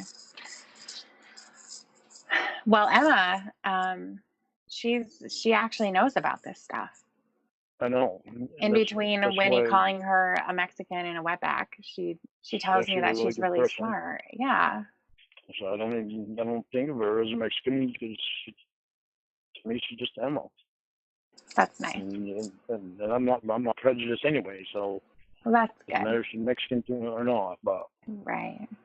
it's still not something I'm ready to give this in depth with Emma about. Okay. If you want, I want to be this in depth with it about any of it right now. I mean, hopefully there does come a time when you'll want to, or you'll want to talk to someone, There will, someone but in, there's and if that I mean, I can be on the phone with you when that happens. I don't need to say anything. I can just be there. I'd love that. Okay. So whenever that time comes, you want to talk to Emma. I know Dan. Dan's a good guy. I might skip over Winnie for the time being. There's, I think there's still more that I need to figure out too. What do you need to figure out? I don't know. I guess. What, Sadie? Be a good girl. I guess just. I don't know. It wasn't so bad that I did it. But what do you need to figure out? How I can bring myself to do it. What do you think you're going to find, at the end of that road? You're going down this road of trying to figure out how you could do it. What do you think you're going to find there? What are you expecting? I don't know. I'm not expecting anything. I just trying to figure it out after what happened to me and how it affected me. How could I bring myself to do it? What the hell is wrong with my head? Let myself do it.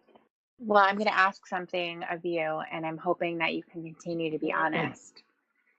And I'm going to ask you, when did the fantasy start about you being with someone who's young, underage, and a virgin? Then when I started talking to her that way, that's when that fantasy started.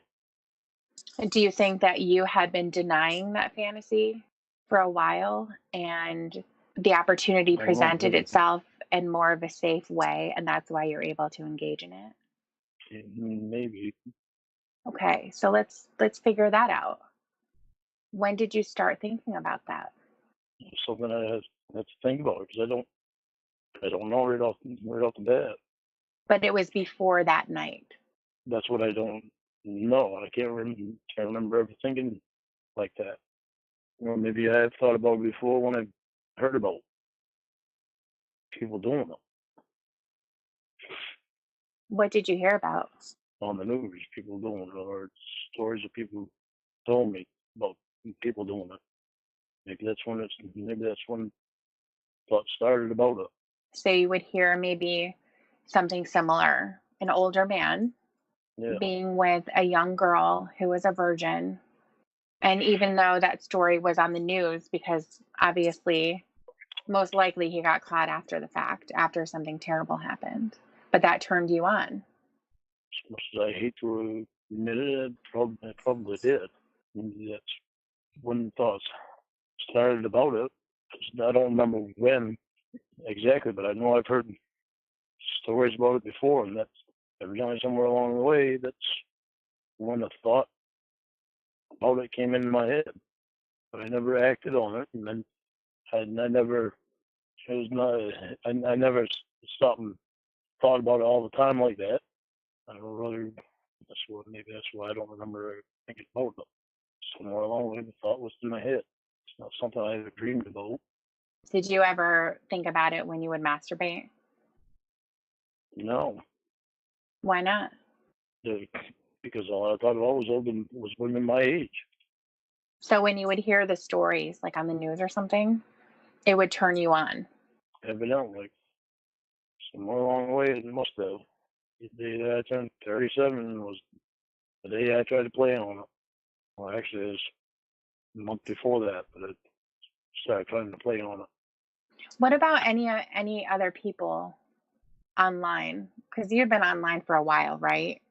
You didn't just start when you went to Nashville.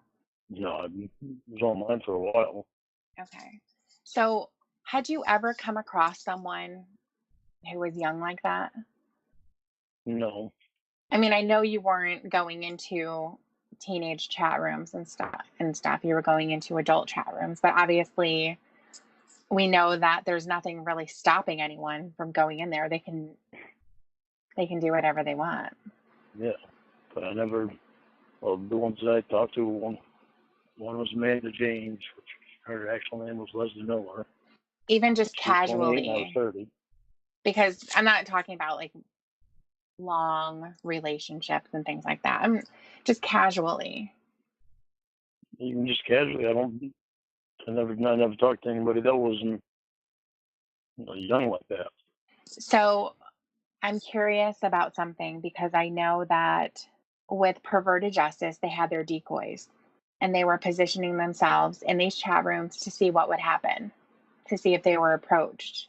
And there were a couple of them that were there. It wasn't just Kayla. But when you were reaching out to them after a couple of lines, they bailed because you were already talking to Kayla.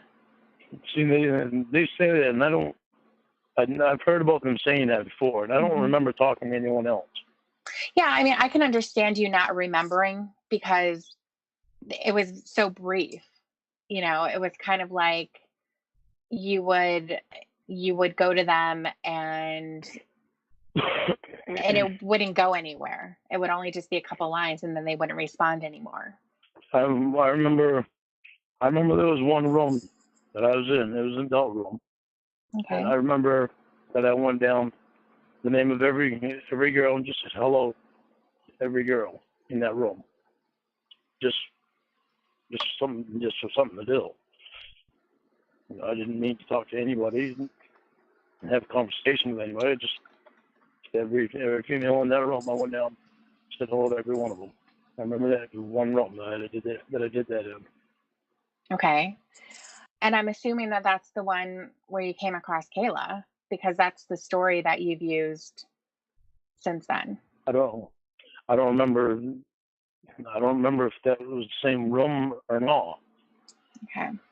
I just would click on the names and I'd say hello, then I'd click off the names and I'd go to the next one and I'd do the same thing. Just hoping that somebody would answer.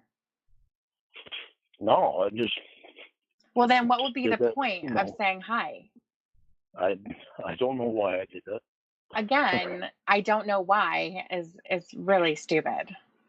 Well, it might be stupid, but it's just I did it. I didn't really need to have a conversation with anyone. I just clicked down through every female name and said hi.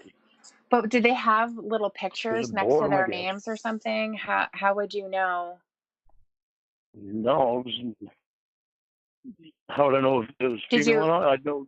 I can Yeah. look on their profile and it would say female. Okay.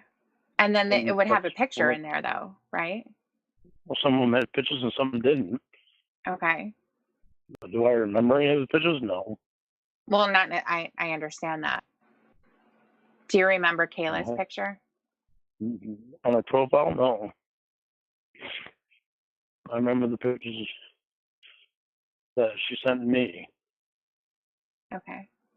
or some of them. I remember some of them. And even at the time when she sent me the pictures, I don't know why I couldn't see it at the time, probably because I didn't want to. But I knew they were different girls. So there was at least two different girls that weren't the same. Did you think that maybe she's so young that she's going to look different, depending on when the pictures were taken? I don't remember what I thought of. I don't think I thought that. Just because I could tell that they weren't the same girl. And what did you think when you noticed that? I thought something was messed up because it's not the same girl. But What did you think was messed up about it? That she was telling me she was the same girl, and it wasn't. I could see that it wasn't the same girl. Okay. And that's what's messed up about it. I didn't say anything to her. I didn't let it click in my head that, this is messed up because she showed me two different pictures. And it's not the same person. What about when you called her on the phone? That messed me up too. Because she didn't sound like she was 13. She sounded like she was 9. Yeah. And that messed me up. It didn't sound like it messed you up. No, it didn't sound like it did, but because that was before phone, Chris Hansen came out. When I got off the phone, it messed me up because I was like, that doesn't sound like a 13-year-old girl. And when I got there, and Casey was there, and her hair was brown, that messed me up. I'm like, everything clicked that nothing was the same, but nothing was clicking to tell me. So then when you were talking to Kayla, I don't remember exactly her name, but it was something like Kayla Princess, right? It was something like Yeah, super girly, like young. yeah. So when you saw that name, you imagined that she was a young girl.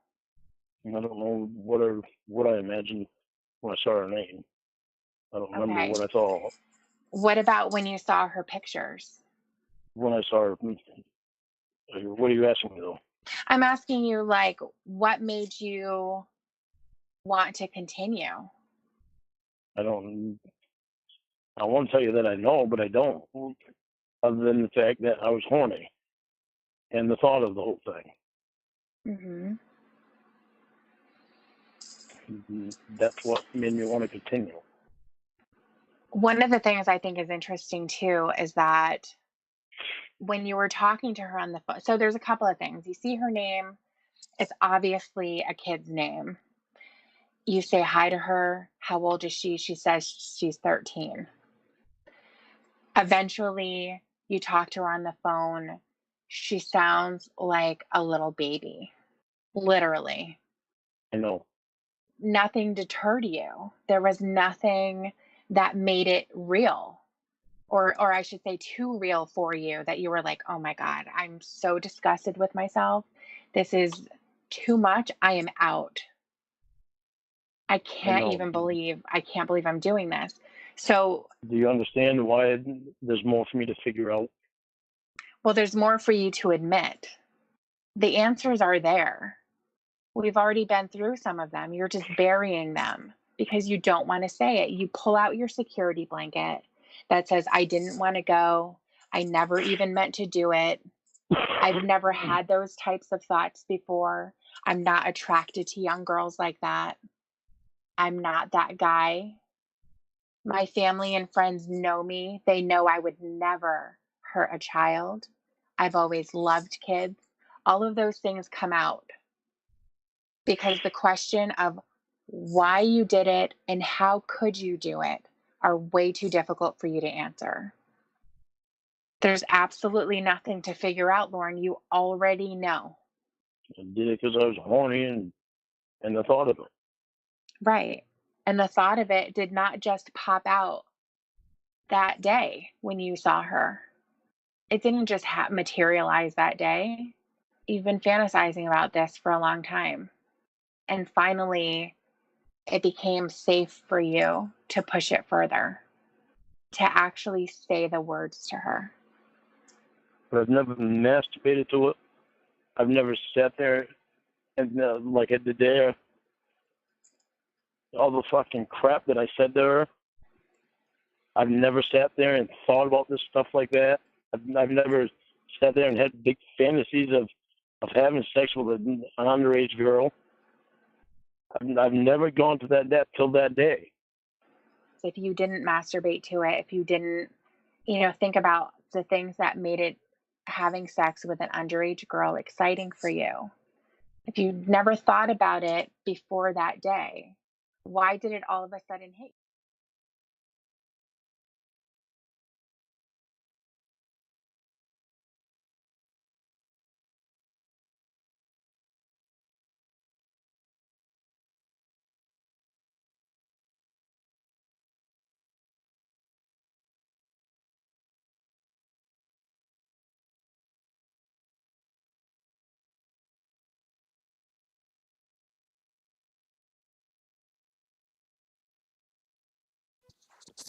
Okay, sorry, that was the end of that call. I gotta play part 2 now. And my car By other alarm's going off. people What the that fuck? You're back. of other people doing this. So I've thought about it before the day, but I've never sat down and dwelled on it and thought about it. And do you understand what I'm saying? I've never taken time to dream about it. to just sit there and think about what it would be like, and not to put that much thought into it. Well, when you say that, I can imagine that you wouldn't necessarily think of like every single detail, like where you would be, what her name would be, that, that type of thing.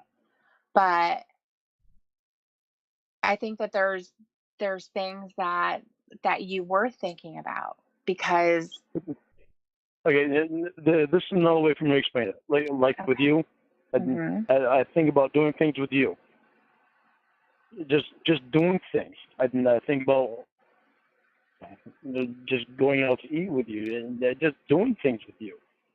I think about it all the time. I never did that. The sit there and fantasize about having sex with an underage girl like that. But what I've would you never think taken that about much time then? out of my day to think about that. But what would you think about then? What would happen? Okay, so you're sitting at home, you hear a story on the news about a child who was molested, and something turns you on about that. What happens then? There's just the thought in my head of it because of being mentioned on the news, and then the thought of it, and I tried to think about it, actually happening. Okay, so when you think about it actually happening, what's happening? It just was, to try to picture it in my head, What would you try to picture? just what that was actually that was happening.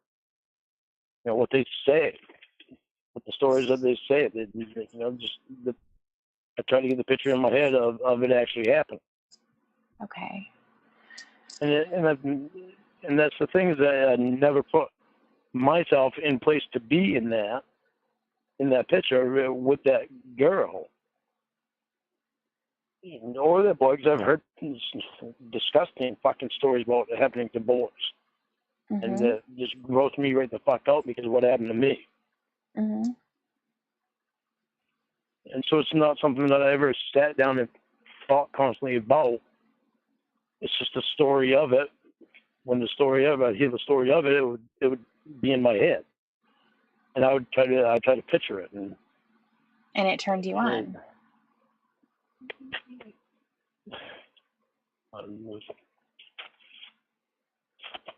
Maybe only somewhere along the way it did. Well, when you say It evidently it grosses did, me out. that kind of puts a question mark in there, you know? Yeah, because it grosses me out to think about it. Right. But It that's grosses what me we're out that it grosses me out that it turned me on. right. That's what's been blocking you this whole time. All these defenses that you're putting up there when you already know the answer. But I hate the answer. Acknowledge this. So these are split up into part 1, 2, and 3, and I think part 2 has some of part 1 in it. I think we just listened to this stuff, no? You're never, ever, ever going to be able to process it the right way. That's why you've never been able to talk like this to Allie, someone who was in the position to help you.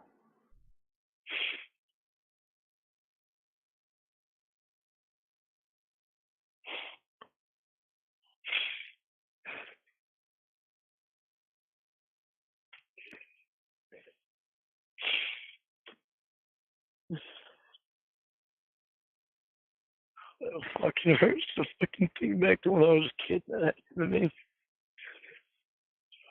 So fucking mad about that. Mm-hmm.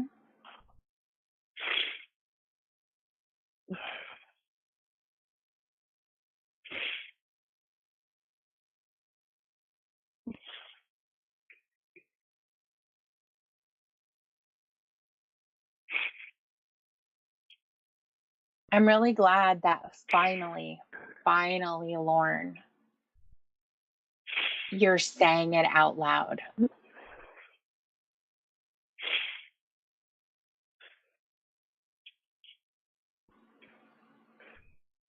I'm glad that finally you're able to know that you're not any better than the other guys in your class, any of the other guys who were showing up to meet their own Kaylas. You're not any better and you're not any different.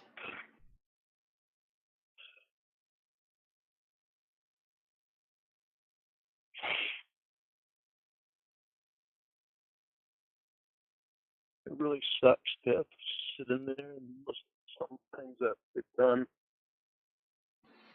So I wanted to ask you this, and it's probably going to sound upsetting to you, but I want you to keep with being honest and open.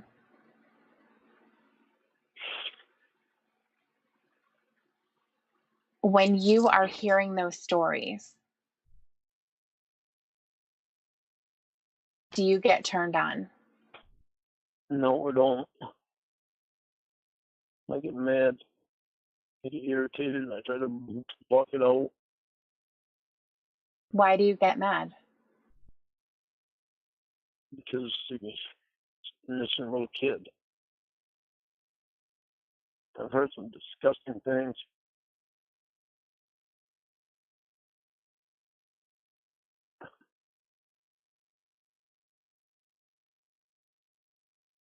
Do you feel that things have changed for you since back when you were hearing the stories about men molesting children, when it did turn you on and you would visualize those circumstances? So I think, what do you mean? Until now. Huh? What do you mean? What do I think things have changed for me? Well, what do you think has changed? Because I get that they're talking in much more graphic detail and things like that, but essentially it's the same situation as you hearing about a child in a sexual position. Yeah, it's changed for me a lot. What's changed? I have a hard time sitting there listening to the stories that I'm hearing these people that they've done. I have a really hard time sitting there listening to them. Sometimes I just want to get up and punch them.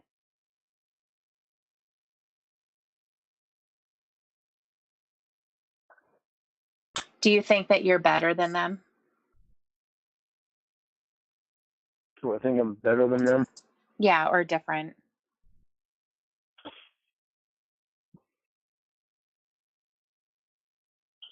I don't think I'm better than them.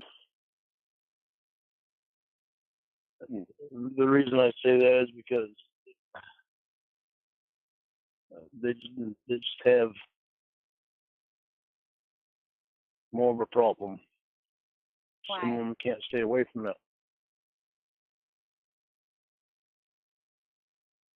Well, how are your thoughts and behaviors different from them?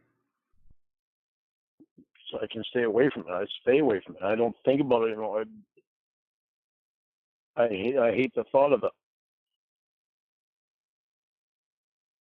I hate that I did it. I hate the thought of a kid being hurt.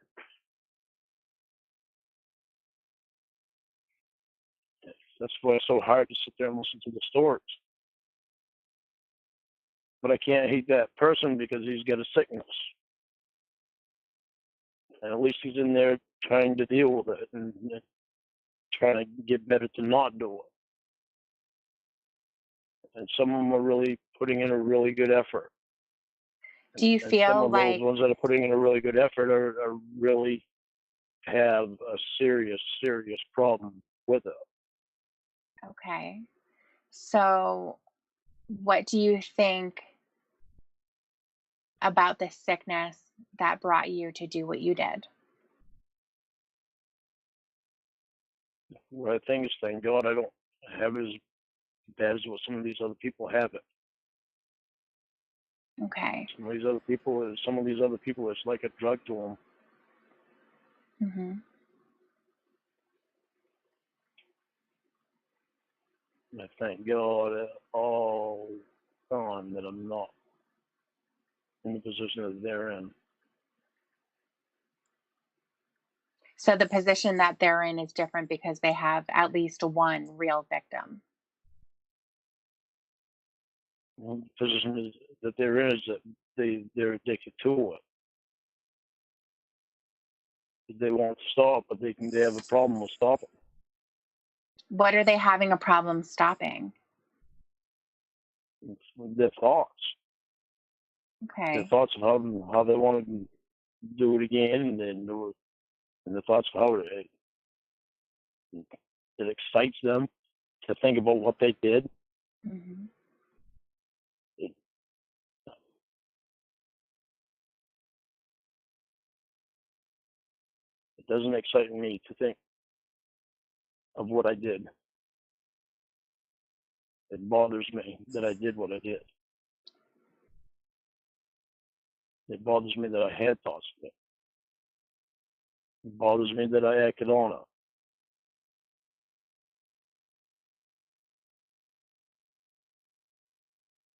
it. It bothers me to talk about it.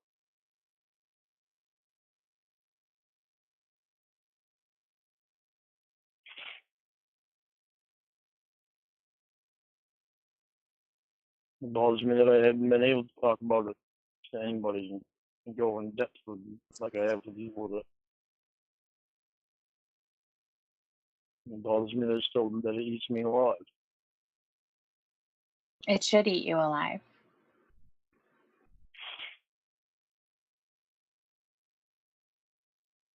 As soon as you become accepting, or you've reached total acceptance of what you've done,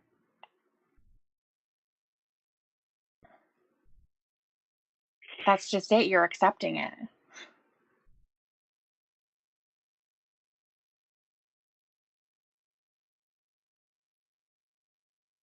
It's hard to accept stuff. I hate thinking about it. I know. I hate thinking that I did it.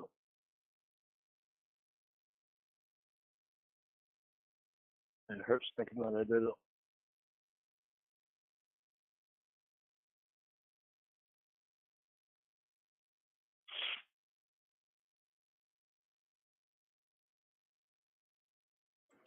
One of the things, the reason why I was bringing up the other couple of decoys that you hit up without remembering is that there would have been more Kaylas. And I'm not saying that their responses would have been the same. Your conversation may not have been exactly the same. It started the same. Because I can tell you that one of the very first lines in common was, "You're a little cutie."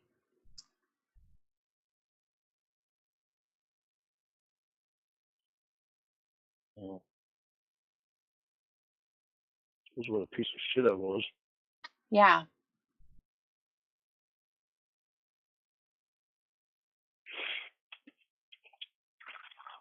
Maybe I don't remember it because I don't want to remember it.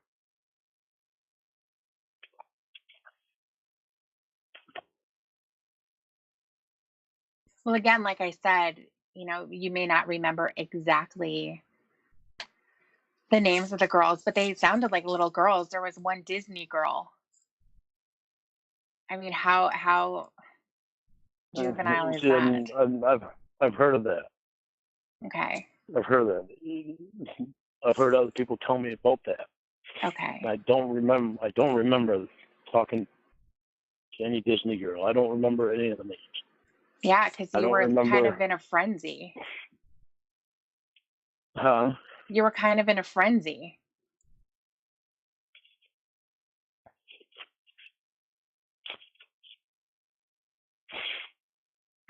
And if she was a real girl, she would have remembered you every single day. Yeah. Yeah, I know. I've even heard girls who were young at the time that this happened, or the time when internet chatting kind of started. Remember the times when they would be online, when they were around Kayla's age or whatever, and they would get these creepy, disgusting guys who Oh, would I be know. doing exactly what you were doing. I So, get all pissed off because I let Mandy go on the internet when I was out in Washington State. Leanne was 12 years old, and I was okay. sitting right there, and I let her go into a chat room, and I told her only talk to females. Pick out a female and see if she'll talk to you. Well, some guy got on there and started saying sexual shit to Leanne, Hmm. and I was fucking pissed. A guy like you. Yeah, Yeah. I get on there, and I get Leanne out of the chair, and I get on there, and I started talking back to the guy. I was so fucking pissed off. Fucking cocksucker. You were a cocksucker. I was a cocksucker too.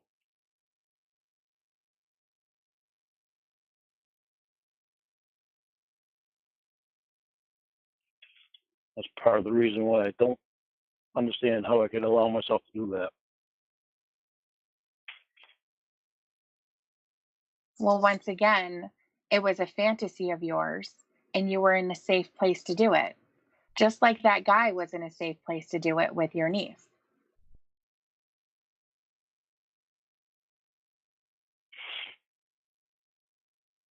Yeah, because you know I couldn't get my fucking hands on them.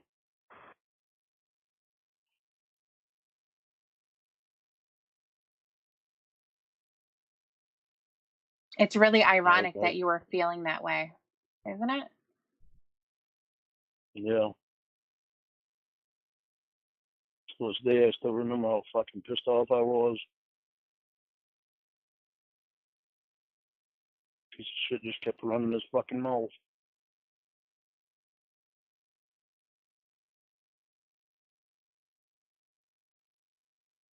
I And think that's finally, probably why. Leanne started crying. She Why started did she crying because start crying? she saw how mad I was. It scared her, and she started crying. She asked me to get off the internet and just shut the computer down. So I did. I saw her crying, and I did what she asked me to do.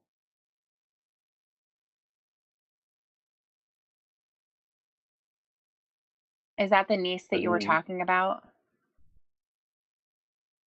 You said I was talking about. Yeah, you said that Kayla could trust you because you had nieces her age. Yeah, Leanne and Nan didn't. I've only got 3 nieces, and they're all same age. Okay. So I'm curious why they were brought up. Because at the time, I really did not intend to do what I wound up doing. I really intended to just give her somebody to talk to. Well, That was at okay, the well, beginning of the conversation. right. It was only a couple of minutes in the conversation, and you brought them up. Yeah, and this is part of what messed me up. Because this is why I don't. This is why it's hard for me to get past what I did. It was only not long after that I started talking sexually to her, and it bothers me. It bothers me because I can't figure it out. Well, we already figured it out. Well, I know, but I can't figure out You why I can't did what I did you when can't I got so verbalize pissed off it. about somebody else doing it to Leanne. You And can't when I verbalize started it. out, but when I started out, it's not what I wanted to do. I can't figure out why I did it. Well, I know why I didn't. I figured out why I did it. I can't figure out how I allowed myself to do it. Okay, so say it again Or then. maybe it just bothers me What so was the much reason for why you did it? because of the thought of it. And The thought of what? The thought of having sex with an underage girl that was a virgin. And it made me horny. Right. And that pisses me off. Okay.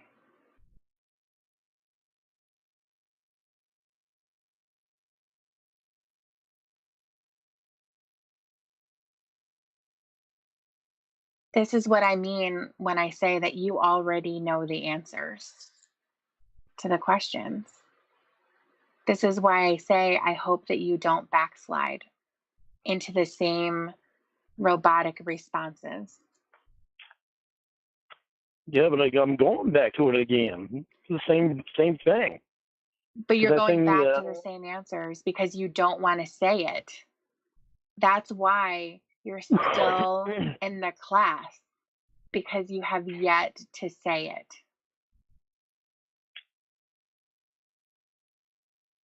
There is something really wrong about getting turned on by a girl getting molested. Yeah, there is. And I hate myself for it. Okay, I understand.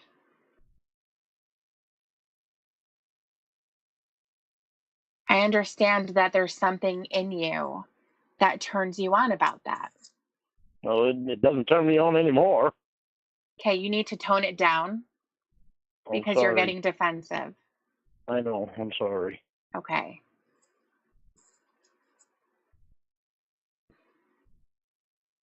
It doesn't turn me on anymore. I don't like thinking about it. I hate the thought of it. Whenever I see an underage girl, I go the other way.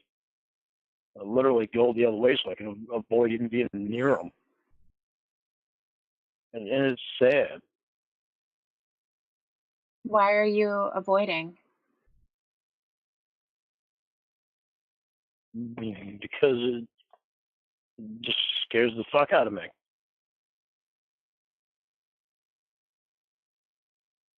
Why does it scare you?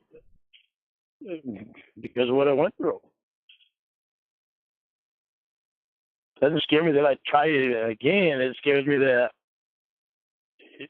for me to even be near them. Just because of what I went through. I just try to avoid any contact with them because I don't want to be accused of anything. I don't want anything to do with it.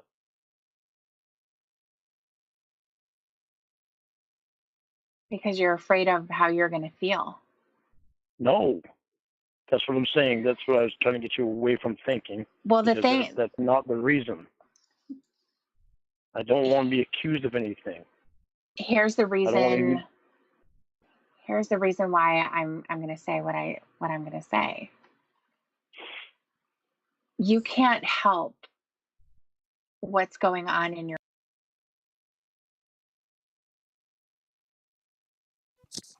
All right. Let me get part 3 going.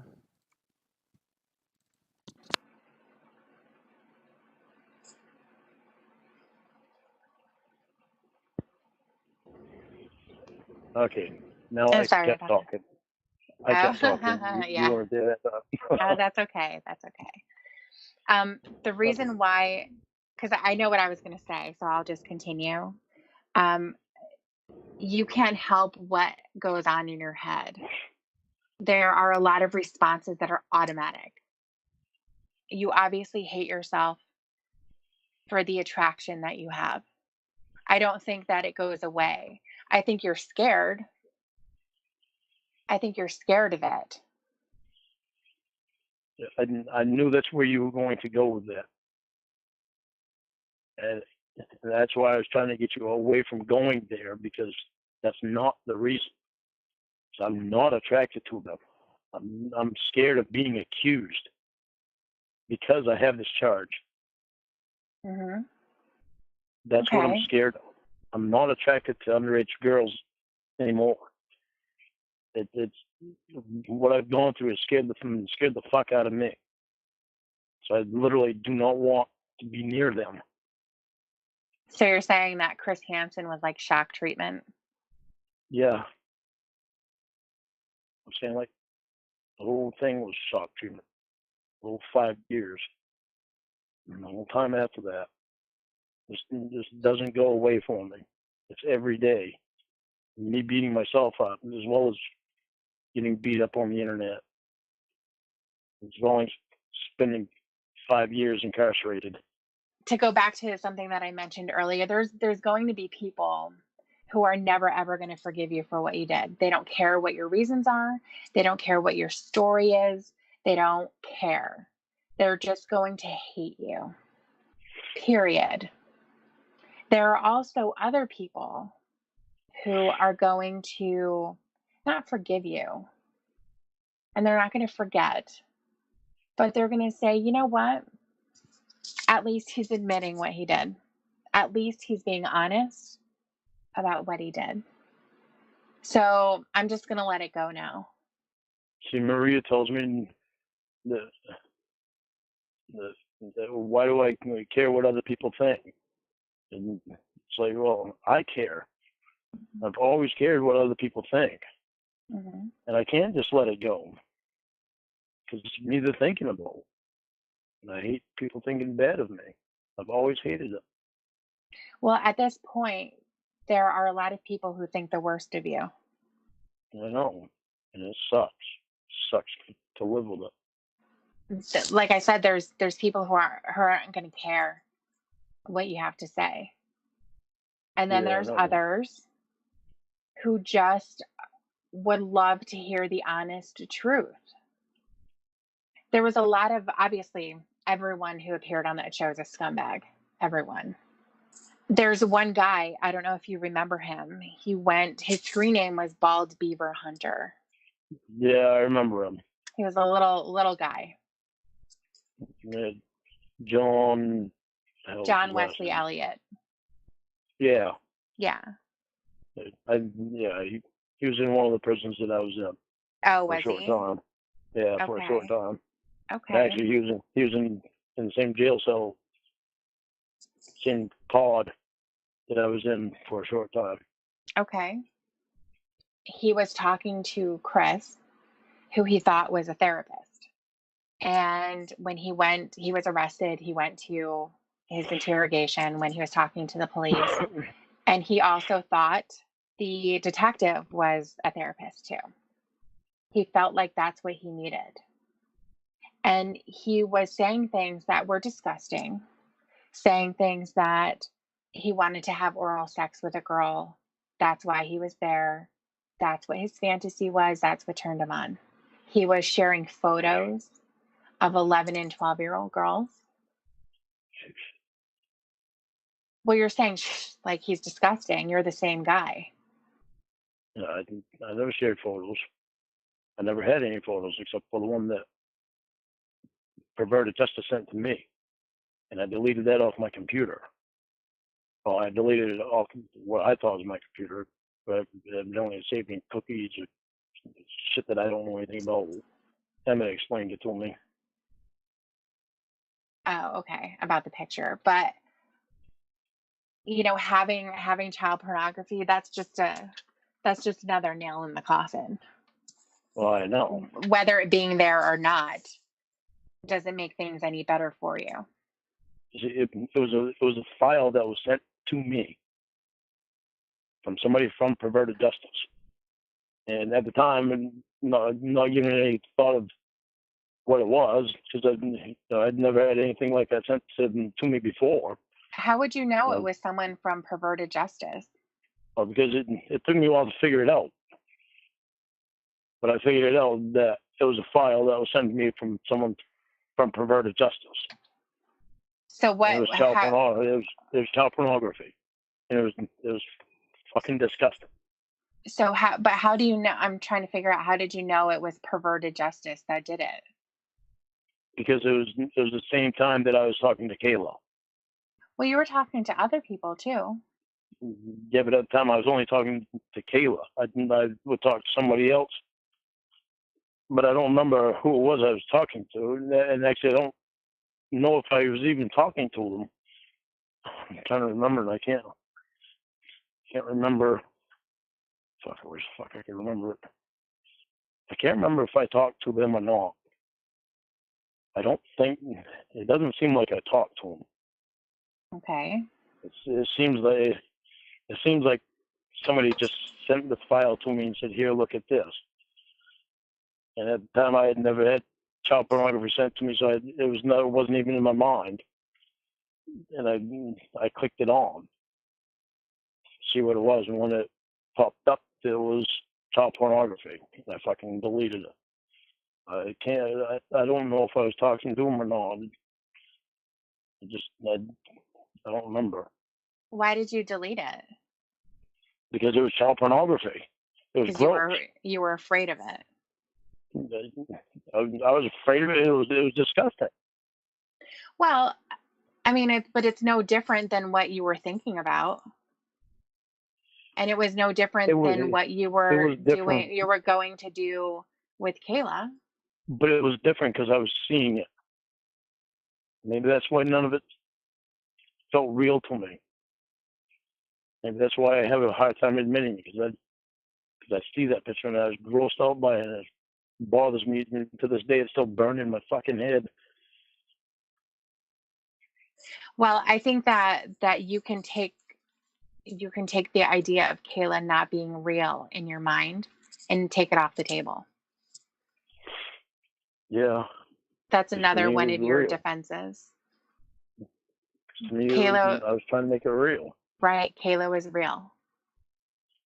So mad at myself for fucking doing such a stupid thing. Such a selfish, pathetic, disgusting thing. Well, you said it before. It turned you on. Don't turn me on anymore. It grosses me out. It bothers me. It bothers me that I did it. That's why I have a hard time talking to people about it. I don't want to admit that I did it, even though I did. There has to be a better way for you to go about things when you don't want to talk about it, instead of denial and defensiveness. And most importantly, deflection and alcohol, going after people that are involved directly with what you're upset about. It's just you're mad at them for something else and you're upset at the time, so then you start pointing fingers. I don't even think it's them that I'm mad at. I think it's me. It should be you. You're the only one who has control over your actions. But you've made it your point to make it about other people. You wanted to sue NBC for millions of dollars for nothing. Yeah, I know. You told Winnie that everyone was against you. Your attorney didn't do shit for you. If they had, then you would have gone to trial and you would have been exonerated and gone on with the rest of your life. But the reality is, Lauren, you were fucked. You had no defense. What the fuck was your defense going to be? I don't know. Well, tell me what your defense was. I don't know. I'm not going to say I don't know. I don't remember. So when you were... So much, I think the whole time it was just because I was so mad at myself for doing it. So I was taking it out on other people. You were trying to make it not your fault. That's what you were doing. Yeah. That's exactly what I was doing. Because like you said earlier, you didn't get upset with yourself until Chris Hansen walked around the corner. That's when you're like, oh, motherfucker, I'm screwed. Yeah. It wasn't any of the time before then. All of the violations against Kayla. None of that was upsetting to you. I know. Pretty fucking sad. It's not sad. It's disgusting. It's infuriating. It's sad that I would be so selfish. It's not so sad. Thoughtless, so heartless. Take out the sad. It's not It's just, sad. it's disgusting that I would be so selfish and thoughtless and heartless and gross. And to think all of those things only after you were caught. Is that disturbing to you? It's very disturbing to me. I hate it. Thinking, well, I could have hurt someone like that. Well, and how that Uh, wasn't even your first thought. Your first thought is, I'm going to yeah, go to prison. I It know. wasn't the fact that you were jerking off on your camera for a kid. Yeah, I know. That you were asking her to masturbate for you. Would have affected her for the rest of her life. And her kids. And her husband. And her parents. If she was able to And the have a rest of her husband, family. if she was able to Yeah. have kids, if she was able to have a normal, healthy relationship with anyone, which is questionable. Yeah, it's very questionable. The reason why it's difficult for me to process the idea that Kayla was the first one you ever talked to was because you had everything figured out. What do you mean I had everything figured out? Well,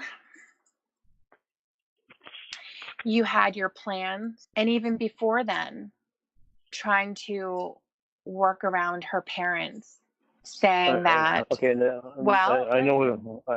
Yeah, but I know what you're saying. And what am I saying?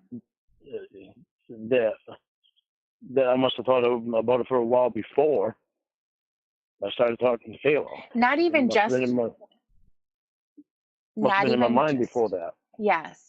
And you said that it was, so you're not going to backpedal now. No, I'm not backing out on it because I already told you that I had to have thought about that I did think about it. Because when it was mentioned to me before, when I hear stories about it, yeah, I thought about it before, but I never made plans of what to do and how to do it, and that's what I was trying to say. I've never sat there and dwelled on this stuff and put actual thought into it. Well, even before the plan of getting into your truck and driving and all that stuff, I'm talking about working out how you could continue talking to her without getting caught. I can give you examples. Make sure you turn my cam off if you leave because I don't want your parents to walk in the room. Yeah, Joking about how she can't tell anybody about her boyfriend who's going to be 37 years old, and how she should ask her dad for a lock on the door because she's getting older now and she needs her privacy, aka Lauren wants to jerk off. Make sure you call one of your other friends so that my number is not the last one, because God forbid her parents just get curious one day, pick up the phone, who was the last number that was called? Ring ring. Talking about how she was going to come to your house instead. That would have been a lot safer because you were probably really nervous about being in hers. Do you remember what she was going to have to do after she pet Bud for 5 minutes? no, I don't. You sure about that? I'm sure I don't want to remember. Maybe I'm shutting it out on purpose. Don't shut it out. Okay, so ask me the question again. Okay. What did she have to do after playing with Bud for only 5 minutes? What was going to happen next? I was going to take her in the bedroom and have sex with her, right? Not exactly. You didn't have a bed. Well, the air mattress. I really don't She was going to remember. have to, she was going to take off her clothes. That's when she was going to get naked. And before then, before you even got to your apartment, you guys were going to be in your truck and you were going to wear some easy access clothes like the loose shorts that you had on so she could blow you or jerk you off while you're driving. That's what I mean when I say that. The abuse of Kayla started the moment you asked her if she knew what rape was and if anyone made her say wow when she was in the chat room. That's when it started. You've even said that you lost sight of her being 13, but yet that's all you referenced during the entire time. Whether it was Yeah, the I know. constant presence of her parents, the fact that she hadn't really gone through puberty, she didn't know how to masturbate. And you even said, Lauren, and I'm going to refresh your memory because you seem to want to block it out. When she said she didn't actually stick her finger inside, you were happy because you wanted your finger to be the first one.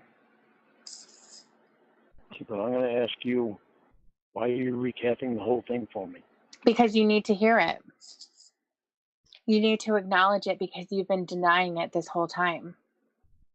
I'm not denying that I said that stuff. So when you tell me about things that I said, I remember saying it. Well, you just said before when I asked you what she had to do after she pet Bud for 5 minutes, at first you said, I don't know. And then you said, well, Because I maybe couldn't I'm remember. blocking it out. Because I probably am blocking it out. I don't want to remember the things I said. You have to.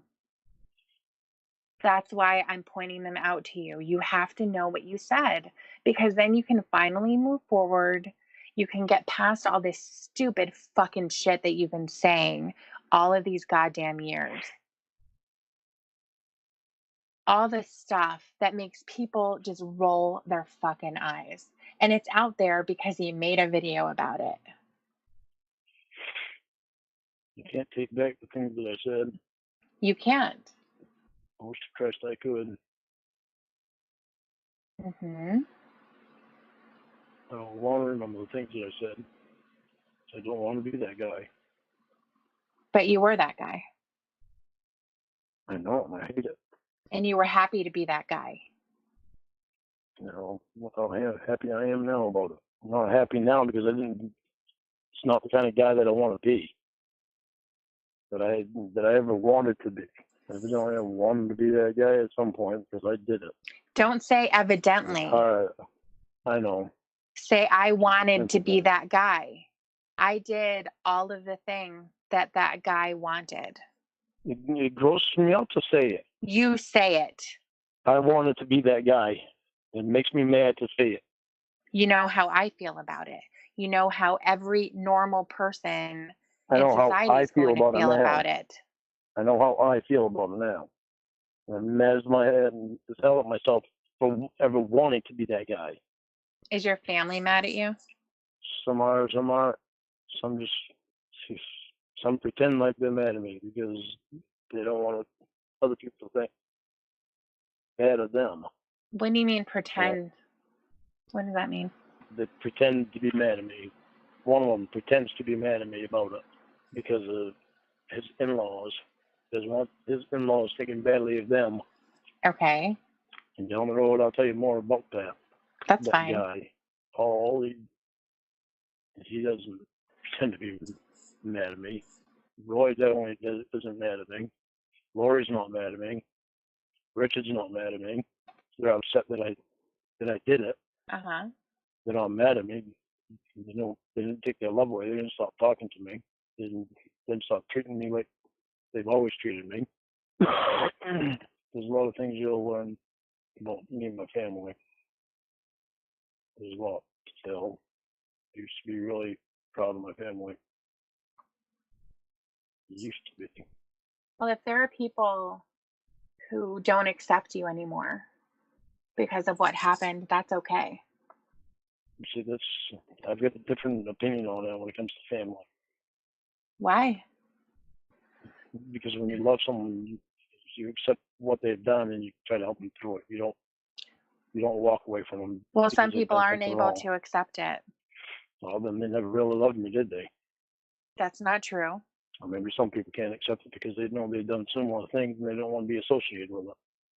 With it when somebody has gotten caught and been put out in the public for that thing. Well, there's some people who could be so sickened by it that they don't ever want to hear your name or see your face again. Yeah, there are. And that's okay. It's not okay. It is It's not okay, okay for Lauren. me. No, it's It's not not okay o- for you because it makes you feel bad. Yeah, it does. But your feelings aren't their feelings. It's not okay for me because I'm the one that brought it to the point that they don't like. I hate that. They don't have to accept it, Lauren. I know. I've got to accept it. No, you have to live within your own skin. And for survival, you have to process what happened, and acceptance does not make it okay. It doesn't mean if someone in your family, and I'm assuming you're referring to your brother that you won't mention, just because he doesn't accept it, he doesn't want to talk to you or have anything to do with you, that's not making him a bad guy. You'll understand more down the road when I tell you more on that one. From my perspective now, and I don't think that I'm going to see it differently. It doesn't really matter to me. What matters is everyone has the right to decide who they have in their life. It's kind of like if you have a family member who is an abusive alcoholic. There are some people who have been abused by them and they're going to decide, I don't want that person in my life. They're part of my family, but they've hurt me so badly that I'm done. In order for me to live, in order for my own health and happiness, I need to let that person go. I'm not going to speak to them. They're not in my life anymore. That's what I need to do in order to be okay. That person who is looking out for their own survival is not betraying the family. Your own life always has to be the most important. You have to look out for yourself. And I'm not saying that in a selfish way. I'm saying you have to take into consideration your own best interest. And you have to make those the top priority. Because when you don't take care of yourself, you can't take care of anyone else. You can't love anyone else completely or in a healthy way. That's why I get let go with Tony, because he's extremely unhealthy for me. You're saying that you get upset with Tony, but ultimately you're the one who's allowing him in your life. You're the one who's going over there. You're the one making the call to go over there, making the offer, bringing Wendy something because that's going to appease her, bringing alcohol because then Tony will allow you into the home and hang out with him. Fucking sad. Why would I do that? Just fucking stupid. Well, you answer the question. You answer the question of why. Because once again, just like everything else, you know the answer. So mad at myself for wanting to go over there. Well, that's not the reason. I'm not hearing a reason. Just because I wanted to drink and forget. And You want to drink and forget. Yeah. Why not do that on your own at your home when you don't have the need to then get in your car and drive home? You're already going to be there. Just someone to drink with. Okay. Tony's a good person to drink with, but he Why? wants to buy. Why is Tony a good person to drink with? Because he's a happy drunk. Because he allows you over to his house. Yeah. How many other people can you say that about? One. Right. One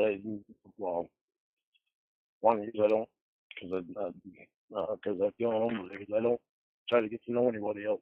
And that's Elton. And the difference with Elton is I go over there, Elton will buy beer too. But he's still allowing you to drive drunk. Yeah, I know. Okay, so what the fuck? I'm better off just to drink alone. And I don't want to drink alone. I don't like drinking alone. And I don't want to get home. Yeah. Contradicting my own fucking story. Yeah. So your drunk ass walks into a store to buy more fucking beer. I can feel my blood pressure going crazy. I can hear you. I can hear your blood pressure going crazy. You know what makes it go crazy is that when presented with the question of why do you do that, your answer is I don't know. And then when you're presented with the fact that eventually your luck is going to run out and you run over someone, you're going to cry like a little fucking bitch. Those stupid fucking tears that everyone hates. The ones that you try to make, even when they're not real, just so that people can have sympathy for your ass. I'm not looking for sympathy. I'm looking Well, you're to not trying. be confused. No, I'm not. What is confusing? What is confusing to you? Everything is confusing to me. Why? How I I've been talking to you I now. know you've been talking to me. Well, what the fuck, Lauren? You're the first one I've ever gone in depth with about this When shit. is it gonna sink in? It sinks in. It's sinking that I'm a piece of shit for what I did. That sank in a long time ago. What I can't get to sink in is why the hell do I do this stupid shit all over again when I don't want to do it? Is it because you're fucking stupid? Is that what it is? No, it's not because I'm stupid. Are you just a dumb piece of fucking shit who can't learn a goddamn motherfucking lesson? No. No? No. Oh, okay. I promise I'm never gonna treat you like that again. I'm never gonna drink again. I'm never. I hate when I do that. I do hate when I do that. Oh God. I'm not lying to you when I tell you that I hate that I do that. You don't hate it enough because you do it all the time. So I don't think you hate it. Change. It's gonna change. I know I'm gonna have to prove it to you, but it's going to change. Why? Why is it gonna change now? Because I don't like being like that, and I don't want to be to you like that. I like that to you. I've never wanted to be that kind of person. Here we go again. I never wanted to. Here we go again. Lauren doesn't have any of his own fucking free will. Well, I do. And I'll prove it to you. I don't need you to prove it to me. Well, I need me to prove it to you. Prove it to yourself. Prove it to yourself that prove you're not a fucking scumbag. How about you start there? I need to do that too. But it's important to me that I prove it to you too. You don't want to quit drinking. You didn't want to quit smoking. Yeah, I do. Well, no, I didn't want to quit smoking. But I did for 4 days. And I fucked it up today. But I'm going to quit again tomorrow. Why? Why bother? Well, because I don't want to smoke. I don't want you to have to be around that shit. I'm not around it. No, but I don't want you to ever have to be around it if you're with me. I'm not making plans to do that. I know, so you shouldn't be making plans either. Well, because if you really wanted to quit, if that was something you really wanted to do, you would have just done it. It's not easy to do it. I know it's not easy. But I am trying to do it, and I do want to do it. There are a lot of things that are more dangerous, Lauren, like you getting into your car after you're drunk. I know. Than smoking. I know. The point is that all of these things that you don't want to do are things that you actually do want to do. Being self-destructive. Yeah, it's completely self-destructive. Because if you take the matter of drunk driving on its own, how is that not enough to make you not do it? The consequences of that are huge. Yeah, I know. And all you do is you test it every single time. You take everyone else's safety into your hands and you're like, I wanted to go drinking. Well, what do you want from me? Selfish. Do you see a trend? Yeah, I do. What's the trend? Being selfish and stupid. You're a selfish asshole. I'm not going to sugarcoat it for you. You don't deserve that. I don't expect you to. Yeah. I like that you put it like it is. Good. Whether you know it or not, it helps me that you put it like it is. It's shocking. It really is shocking. Like that you're willing to do that all the time. Whether you believe me or not, I want to change. I don't like the person that I've been. You must like them on some level.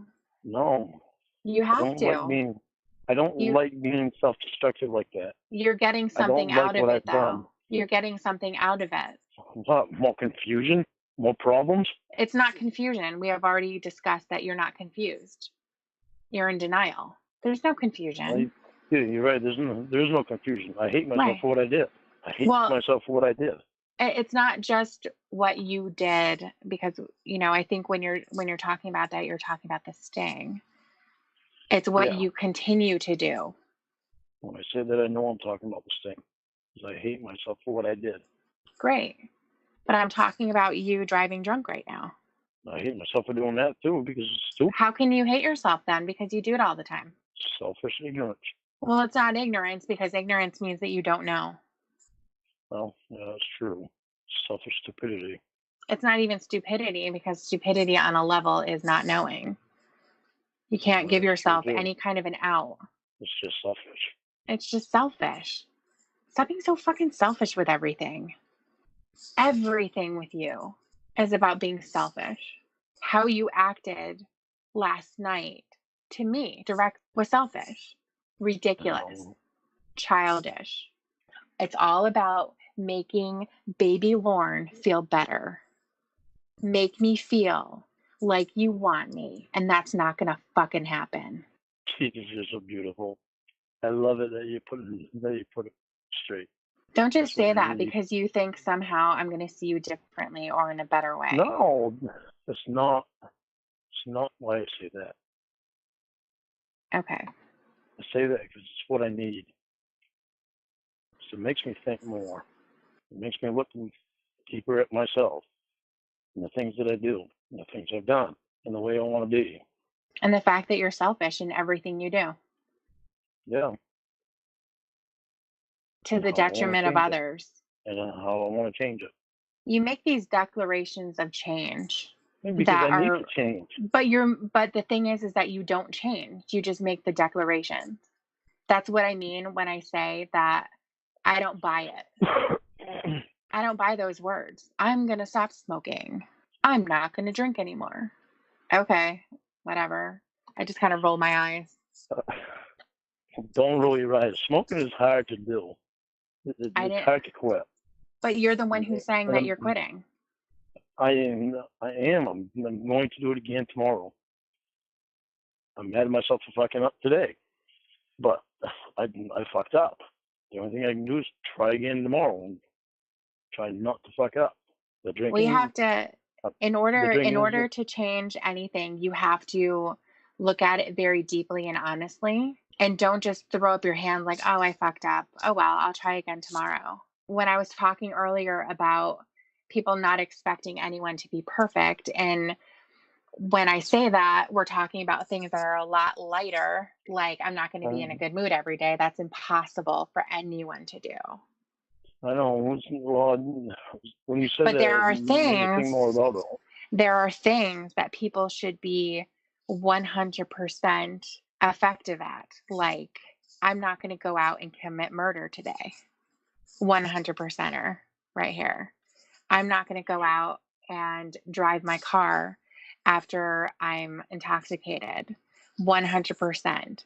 I'm not going to walk into a bank and rob it. 100%. I'm not going to steal someone's car. 100%. All of these things are things that are to be expected, and it doesn't fall into the category of expecting someone to be perfect, as if that expectation is unrealistic.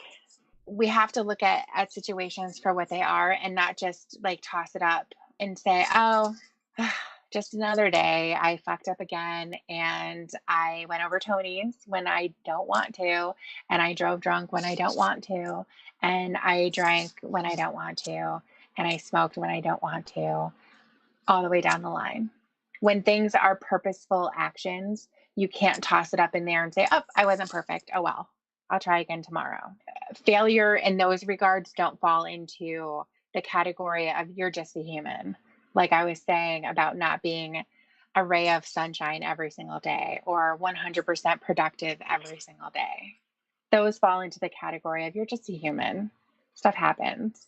Sorry to try harder, but I'm going to. I know I'm going to show you that I'm going to. You have to try harder for you. You can't try harder for me. That's where this is all kind of displaced. So while your blame for things happening is put onto other people, when you do something right or your successes, you put them onto other people too.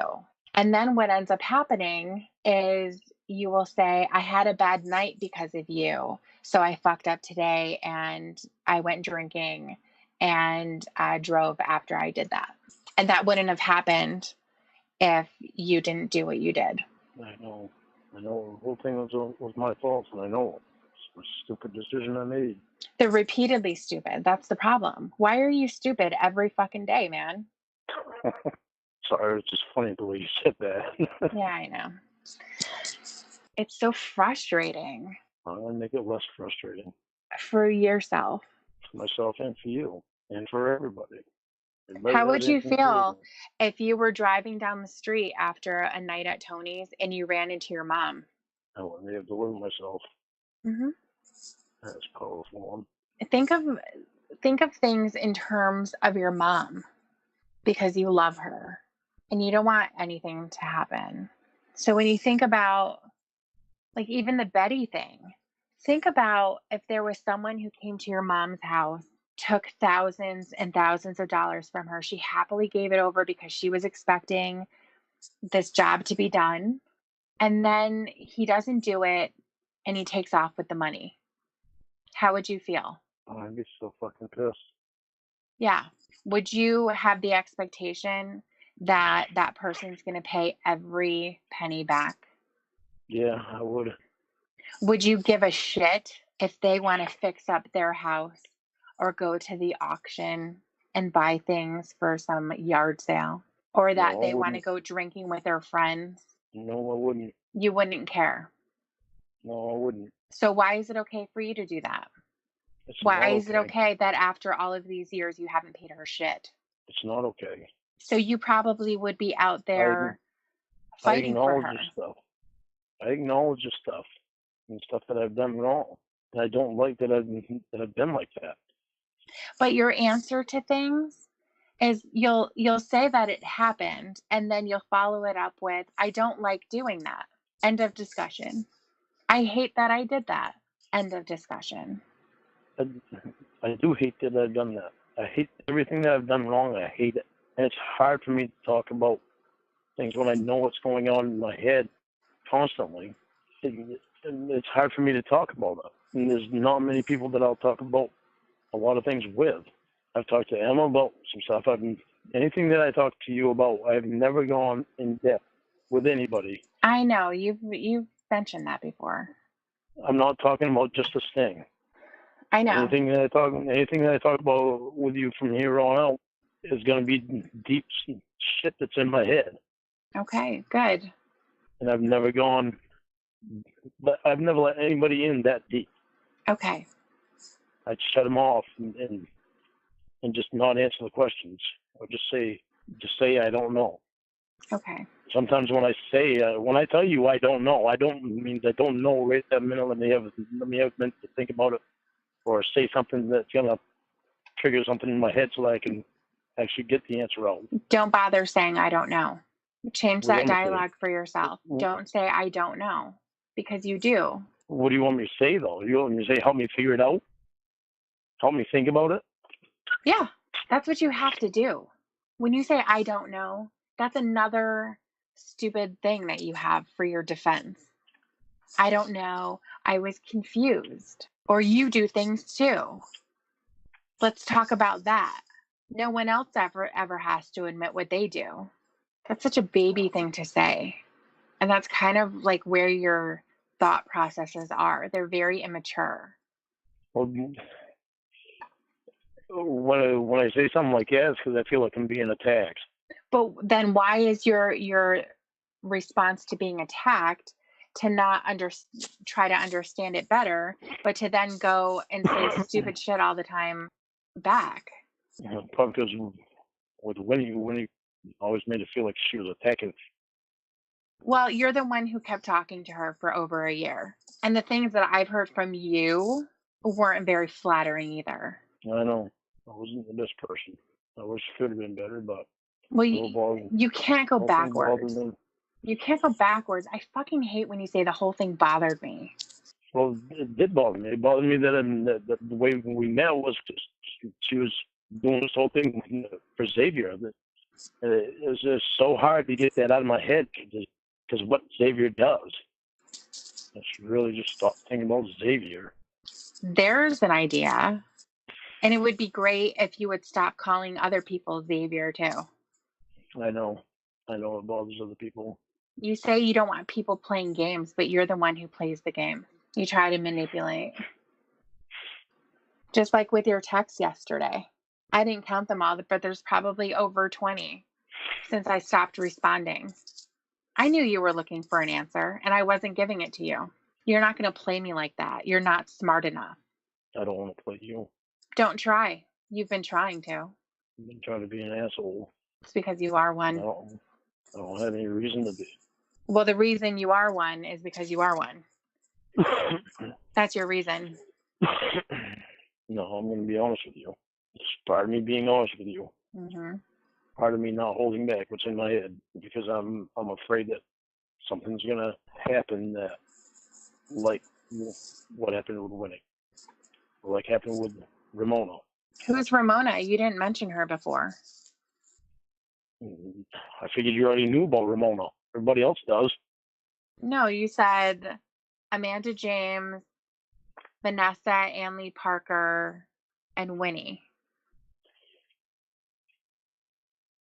Ramona was the one that evidently she has something to do with Xavier. And this was when I don't remember how long I knew Emma already, but Emma was part of it at the beginning, I think she said. But Ramona played me for 10 months just to get information about me. Okay. To bring it back to Xavier, to put it on the internet. With all this fucking shit that she was going to go on a date with a doctor and all this other shit. And when it wound up, she was just playing me, and she was actually had a boyfriend that was living with her. She told me it was her brother that was living with her or moved in with her. Or it was actually her boyfriend that moved in with her. And I'm surprised it shocks the hell out of me that you didn't know about that already. I thought you did. I'm not going to know everything. Your whole life is fucked. But It's like the sands through the hourglass. Here's Lauren's life. It's crazy.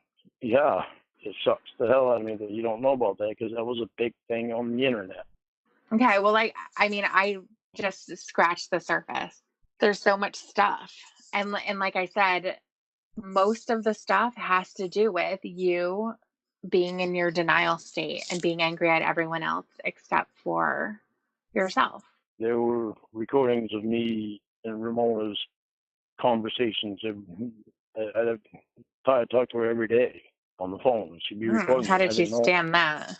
I didn't know that. How did I stand being recorded?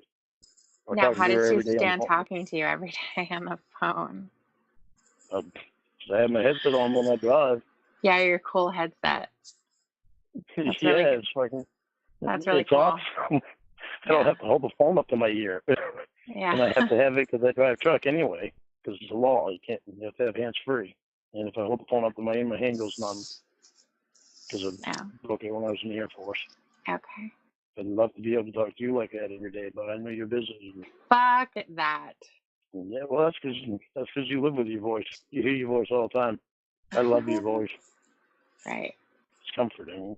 And then when you talk to me, it's a completely different thing because you put it to me straight. And you help me. The most important thing to me is that my helping you isn't a waste of my time. No, it's not a waste of your time. I'll guarantee you that. Okay. And I'll prove it to you. I mean, you've said a lot of that stuff, like proving it, and I know everything. that I messed up. But it's really not wish that I messing could up, make you though. That's the understand thing. What I want you to understand is it's not messing up. Because when you say mess up, you're just making it like a flippant thing, like not a big deal.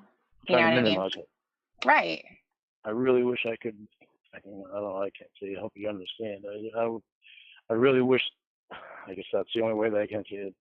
I would really wish that I could help you understand how much I really do not want to disappoint you or me or anybody else that is in my life, but especially you or me or Mom. Well, cool. It means a lot to me to be able to show you how much I can change. You have a lot of work to do. I know. Like a lot. A lot.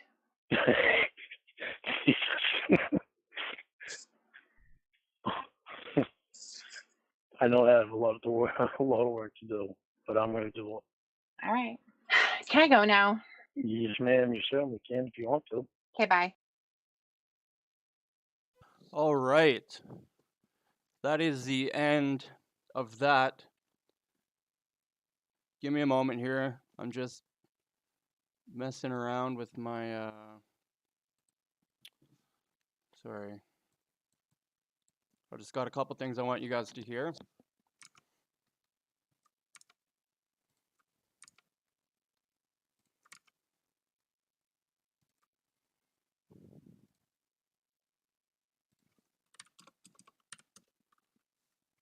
So that was so I think I got my chronological order messed up. So the first call I thought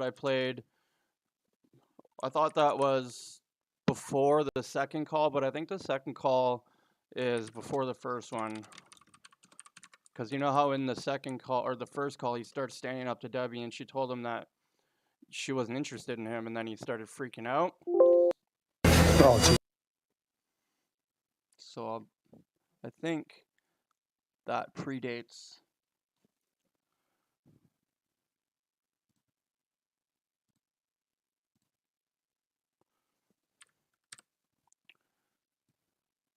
How's everyone's night going? All right.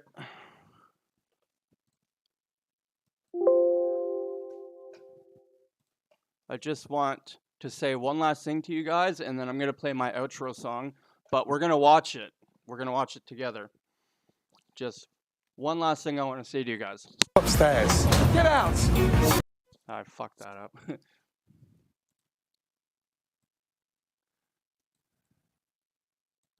One last thing.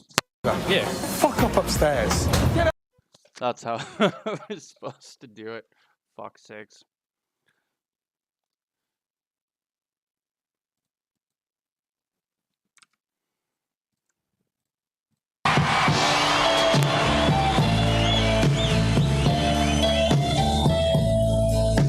Thank you for everyone for listening.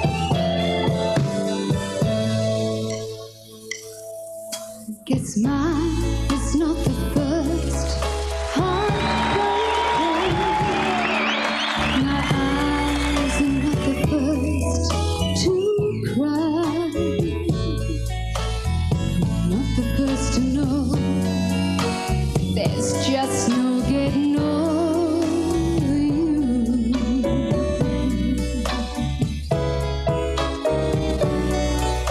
You know, I'm just a fool who's willing to sit around and wait Do it better for